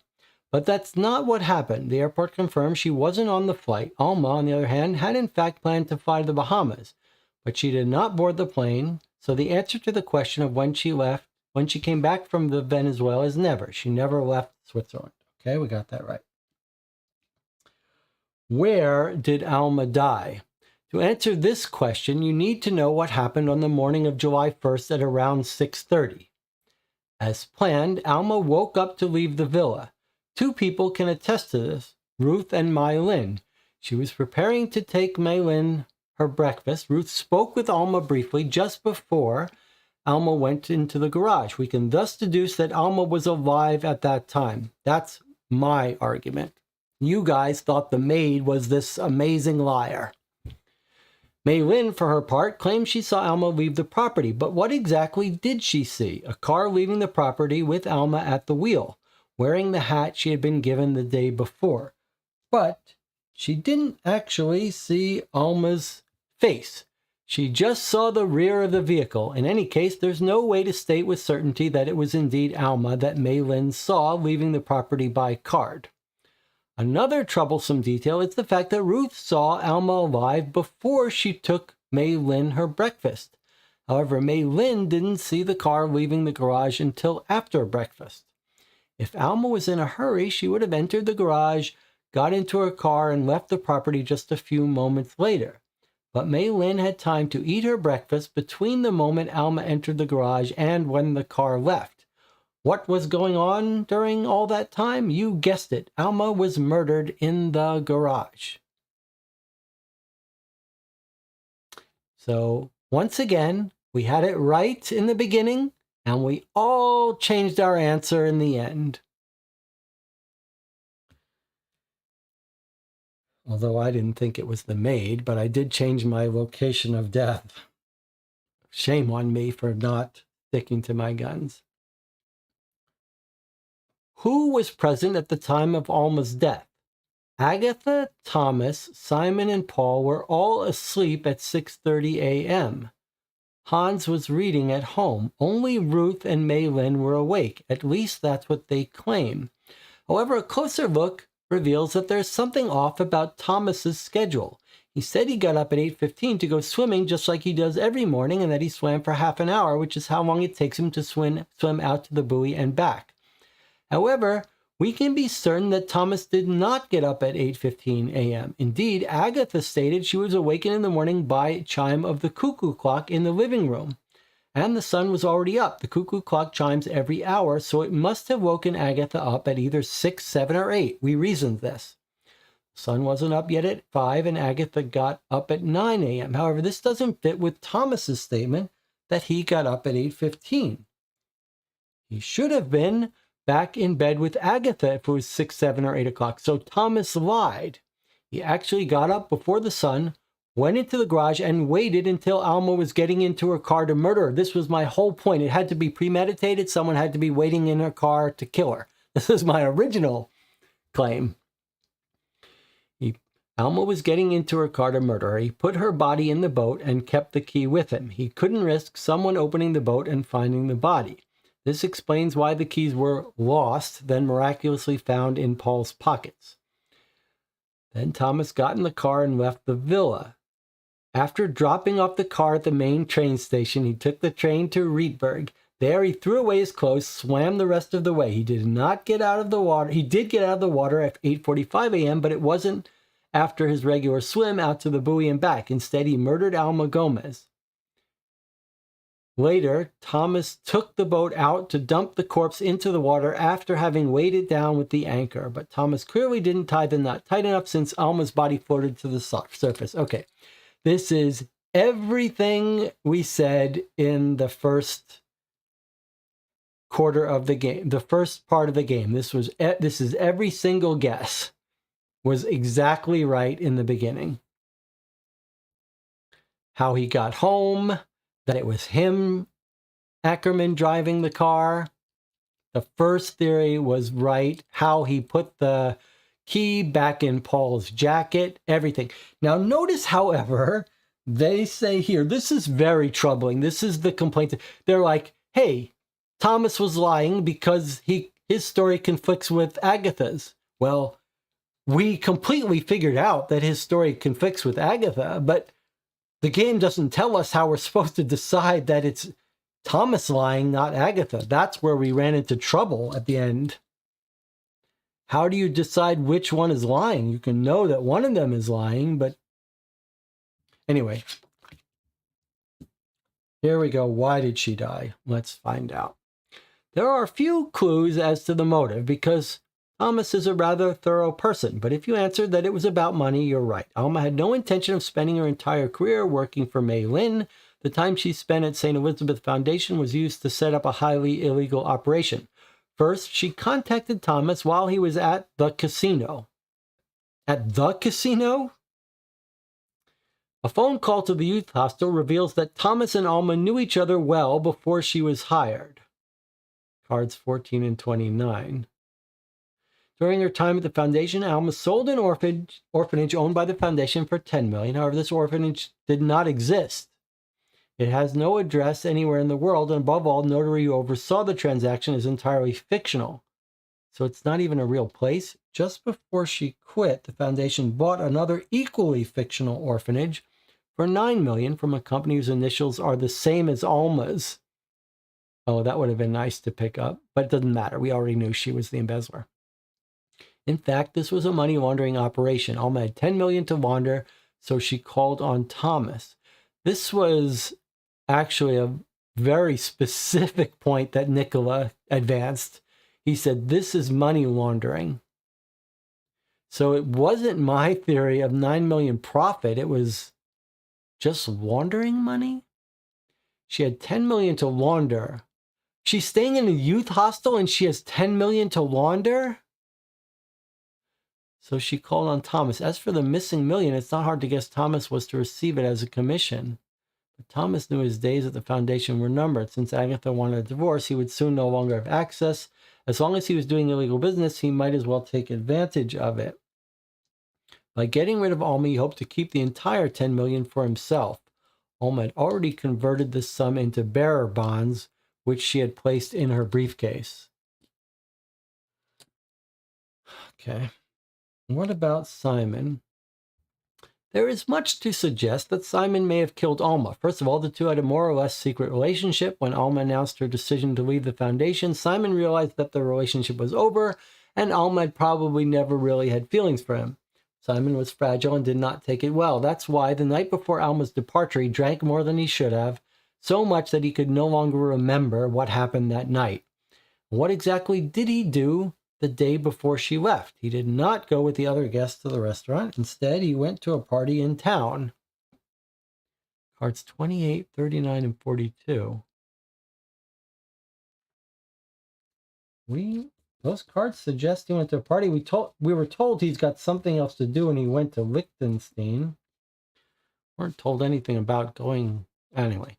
At 4 a.m., he returned to the villa, already quite drunk. He went up to Alma's room to try to convince her to stay. Of course, Alma refused, and the argument got out of hand. Simon tore off the necklace he gave her in anger and went down to the lake to drown his sorrow in alcohol. He lost the necklace. Dead drunk, he decided to go to bed, but he fell into Hans' rose bushes and hurt his arm. We know he hurt his arm. All right, I don't know. I guess it doesn't matter. The next day, he didn't remember a thing, but contrary to what Agatha feared, Simon had nothing to do with Alma's death. So than our score. All right, well, let's calculate our score. I'm not sure. So if we stuck with our number one answers,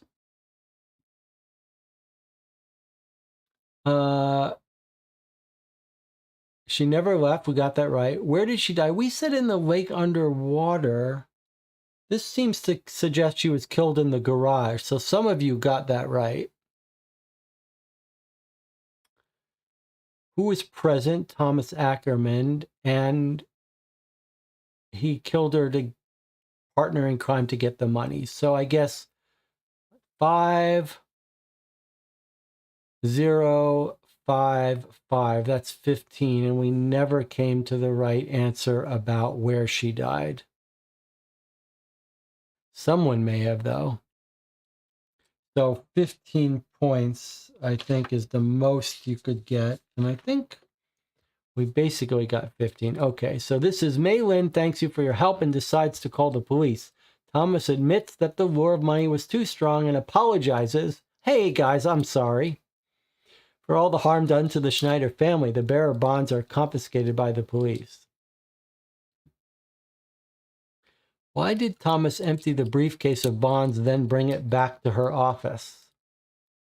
I don't know. I guess he didn't want to dump it in the lake where it might float up and be found. Maybe he thought better to hide it in plain sight. The weirder thing is the rental contract. Well, let's see. If we had decided to keep listening to them, instead of surprising them, we would have read this. You continue to discreetly listen in. Simon, if you listen to me, everything will be fine. What about that necklace you gave to Alma? Did you find it? No, I don't know what I did with it. I can't find it anywhere. Well, what about the scratches on your arm the next day? Does anyone know about them? Yes, Ruth did. She saw them when I went down to the kitchen and she disinfected my arm. She didn't ask any questions. All right, I'll go see her and give her some more instructions. You never know. Agatha moves towards the half-open door as she speaks, as if to make sure there's no one nearby. She opens the door wide and surprises you. Claire, what are you doing here? Are you eavesdropping? What a disgrace. I want you to know that I am going to tell Mother right now, and from now on, you're not allowed to enter this office. Agatha storms out of the office, gesturing to her brother to do the same. She locks the door behind her and shoots you a defiant look that says a lot about your future relations with the Schneider family. So if you do this one, you find out he had his arm hurt, he lost the necklace, and Ruth knows a little bit, but you don't get to find the rental contract, which is good because it's confusing. You do get this card, and you could ask Ruth about it by combining it with her card. And if you do that and ask her about her cleaning up Simon's wounds, you get this card. You question Ruth about Simon's alleged scratches, and her response is quick. Oh, yes, the poor thing has always had a knack for getting into scrapes, and I've often been the one to patch up his injuries. You know, he's a bit unruly, but under it all, he's a nice young man. As for the scratches you mention, but you haven't seen anything like that in years now, have you, Ruth? Simon's a big boy now. Agatha, who's just appeared in the sunlight, interrupts her. After a short silence, Ruth replies, Oh, yes, that's right, Miss Agatha. Of course, Simon is all grown up now. He can look after himself. He doesn't need me anymore. You know, there's no point insisting. This conversation will not go any further. Not sure it really would have made a difference.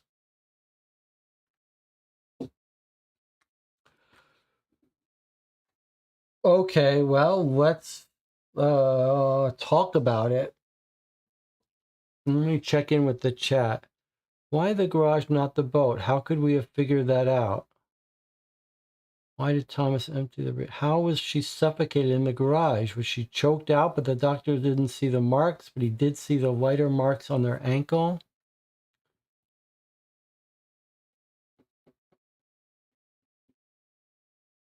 The only clue we had to tell us that she was killed in the garage, I suppose you could try to reason about it. Like, she's not making any noise and screaming from the garage.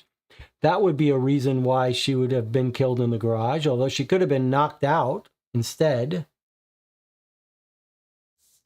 But I think you could say, hey, if she wasn't killed in the garage, she would have been screaming. And then the second little clue it tried to suggest to us is that the maid sees her while she's preparing food, and she even says maybe at 6. And then at 6:30, she's seen driving away. And so the game said, hey, there's a half an hour gap there. Obviously, that must have been while she was being murdered. What was the photo on the desk? We looked at that photo, didn't we? It was a photo of them all out to dinner. He framed it right away. Right? Isn't that was the photo on his desk? Is that right?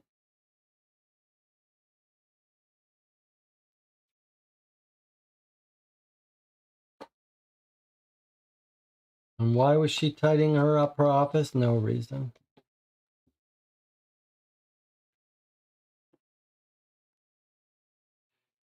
Yeah. So let me point something out. I want to show you something. Here's the photo on his desk. Now look at that photo. There's the photo. There's the photo on his desk. When we look at it, what do we see? We see this.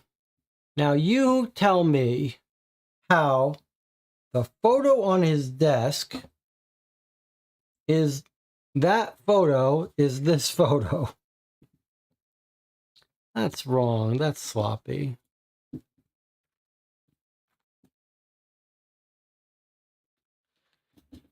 It's so Jonathan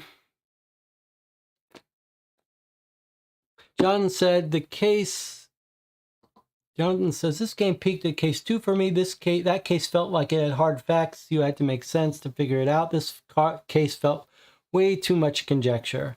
John says, as Jesse said, we've fallen in the same pattern of starting out closer and the correct answer than the ending. I think it was James that pointed that out the first time.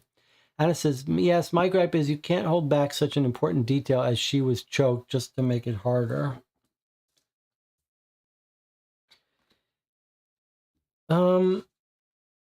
I mean, this is a fascinating experience playing this game. It's absolutely consistent experience every single case. Every single case has been the same basic experience, that the materials and the art and the sort of setup feels very strong and compelling and interesting. And then somewhere after that first set of clues, which we've done a remarkable job of intuiting the solution, just goes completely off the rails for us. It's like there's so many possibilities, and the game is not interested in giving us evidence to tell us which one of the possibilities it is, and throwing wild possibilities in the mix. There were some very fun things here about the phone numbers and stuff and the embezzlement, but it's so weird. I mean, I am clearly, and this group, it may be a bit of groupthink, but we are clearly on the wrong wavelength as these authors. There is like two ships passing in the night here.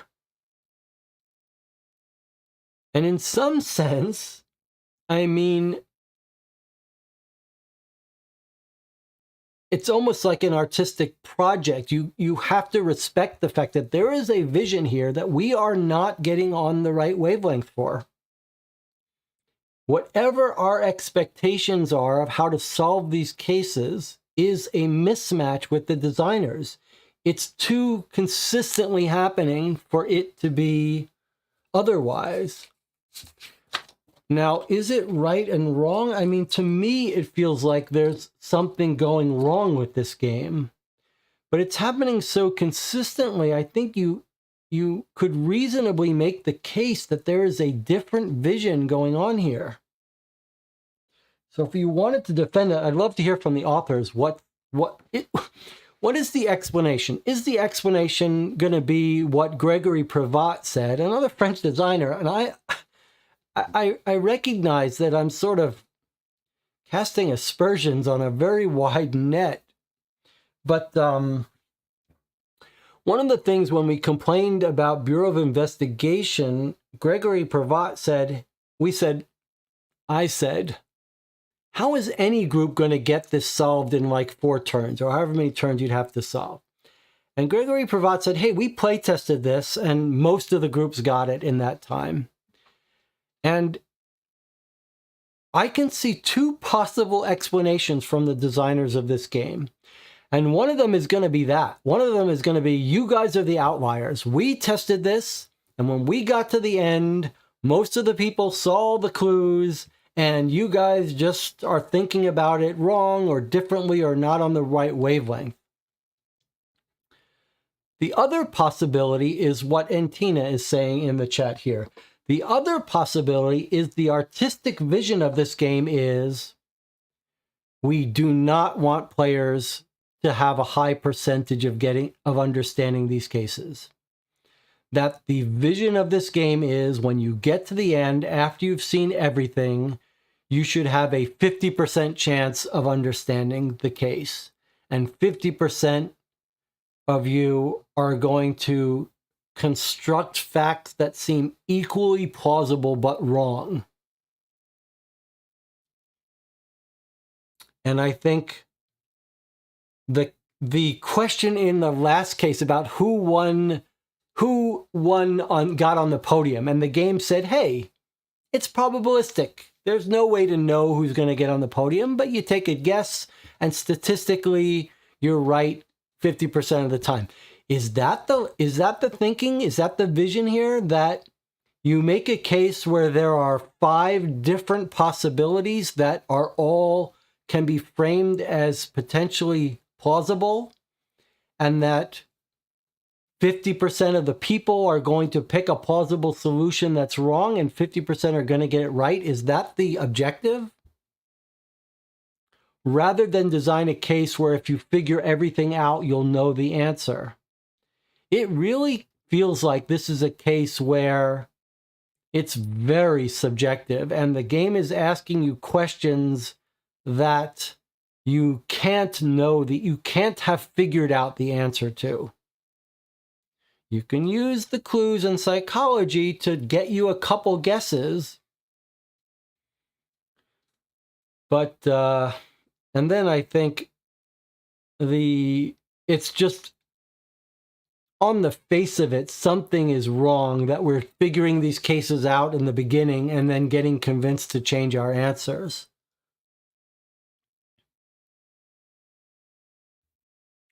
Having said that, I will stick to my position. I would rather have a game that makes us debate and argue like we have for each of these cases for 6 hours and have us not agree with the solution than have a 2-hour easy case.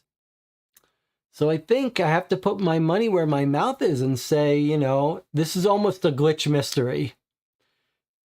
This is almost a mystery where you could imagine that they could have written 4 different solutions and you could get a random one for the box. One says it was all Henry that did it, and one says it was all Ackerman that did it, and one says that Agatha drove the car back, and there is no true answer that the clues point to. So it's very frustrating. It's a very frustrating experience at the end of this to not have trust that there's a good answer. But, I mean, we had real good debates, and we had theories that we argued weren't consistent, and we had different opinions about what we thought was realistic psychologically. And that's very satisfying. It's very satisfying that we disagreed about the maid lying and on the basis, what basis. I find that wonderful. That is a wonderful moment where we're like, read the maid's cards, and came down on different sides. And it wasn't coming down on different sides based on logic as much as it was weighing the evidence and then talking about the psychology. That's a wonderful moment where I believed that it was implausible that she could psychologically have this full detailed story. And so that's a great moment. I'd like to see more of that in games, but a frustrating experience. I mean, some great stuff here, but I'm just mystified how we are interacting with this game in terms of getting on its, how difficult it is to get on the wavelength of this game. Anna says, I've listened to positive reviews. They've said things like, it's so satisfying when you throw out a wild theory, everyone is, and then it turns out it's the right solution. They say it's hard. And Tina says, why does the maid say, what have I done? What did she do? And she's just saying that she broke the vase. And the Agatha is watching to make sure she doesn't say anything about the kid's wound. And it says, we played hard cases that still were logical, coherent, and you could find the answer for them, and we didn't have to throw in confusing facts or hold back information. Well, we've said before, and it's absolutely true, the best cases are cases where we've got these confusing set of facts and there is no consistent solution we can find for them, but the true answer does make it all consistent. This is not that. This is more of a case where there's tons of facts that could be fit to tons of different possible solutions. And there's some clever hidden stuff, but there's tons of red herrings and facts that could have multiple solutions and are ambiguous. And the trouble isn't finding a consistent set of facts that explains the case. The challenge is picking one set of facts from many that would be consistent and figuring out which one seems most likely to you, or in some cases, which one seems most likely that the game designers would want based on sort of meta-analysis. Here, the trampled roses and the locket were all had a story, how they got there, but it felt like we could have come up with lots of different explanations to how that happened. And I'm not sure, you'd have a hard time arguing why one is better than another. But maybe you could look at it and say that's the fun thing. Like, isn't it fun to have a game where different groups are going to come up with different theories and one's going to be right and one's going to be wrong? And isn't it fun to see how different groups fixate on different possibilities? I mean, I think you could make the case that artistically this is a reasonable choice. It's just our expectations are different. But I would play more of this. Maybe we'll get on the wavelength of the author eventually. This is 7 cases I've played of the Suspect series so far, and I haven't been able to do it. I am very happy that we all played it together and really thought hard and long about these cases. So at least I know it wasn't because I treated the cases cavalierly, as I feared last time. It's just sort of a mismatch in how we're thinking about these cases. All right, any other final thoughts before we sign off here and say goodbye? I won't be live streaming tomorrow. Everyone gets a break. Maybe we'll take a couple days break. It's been a long sequence of days. Anna says she doesn't like it. No way. This is the cheap solution for making it hard and not the intelligent one. I think that's a reasonable take too. I think you could say, look, there's lots of ways to make these detective games difficult. And one is to make there be an open-ended multiple solutions and ask the players to pick one. Another one is to sort of make it completely contradictory and hope that people don't see it. Jonathan says, case 2 was my favorite. What about, how would you rank them? I guess now that we've played this one, I'd rank 2, then 3, then 1. 1 felt almost the most logical, but it was too cartoonish. So this one I had a great first half that I really loved. Maybe the best first half. I think if you just looked at the first half of them, I would rank this at the top.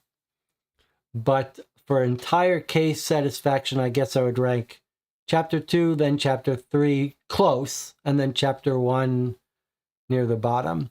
And Tina says, this was my favorite, then 2, then 1. Okay.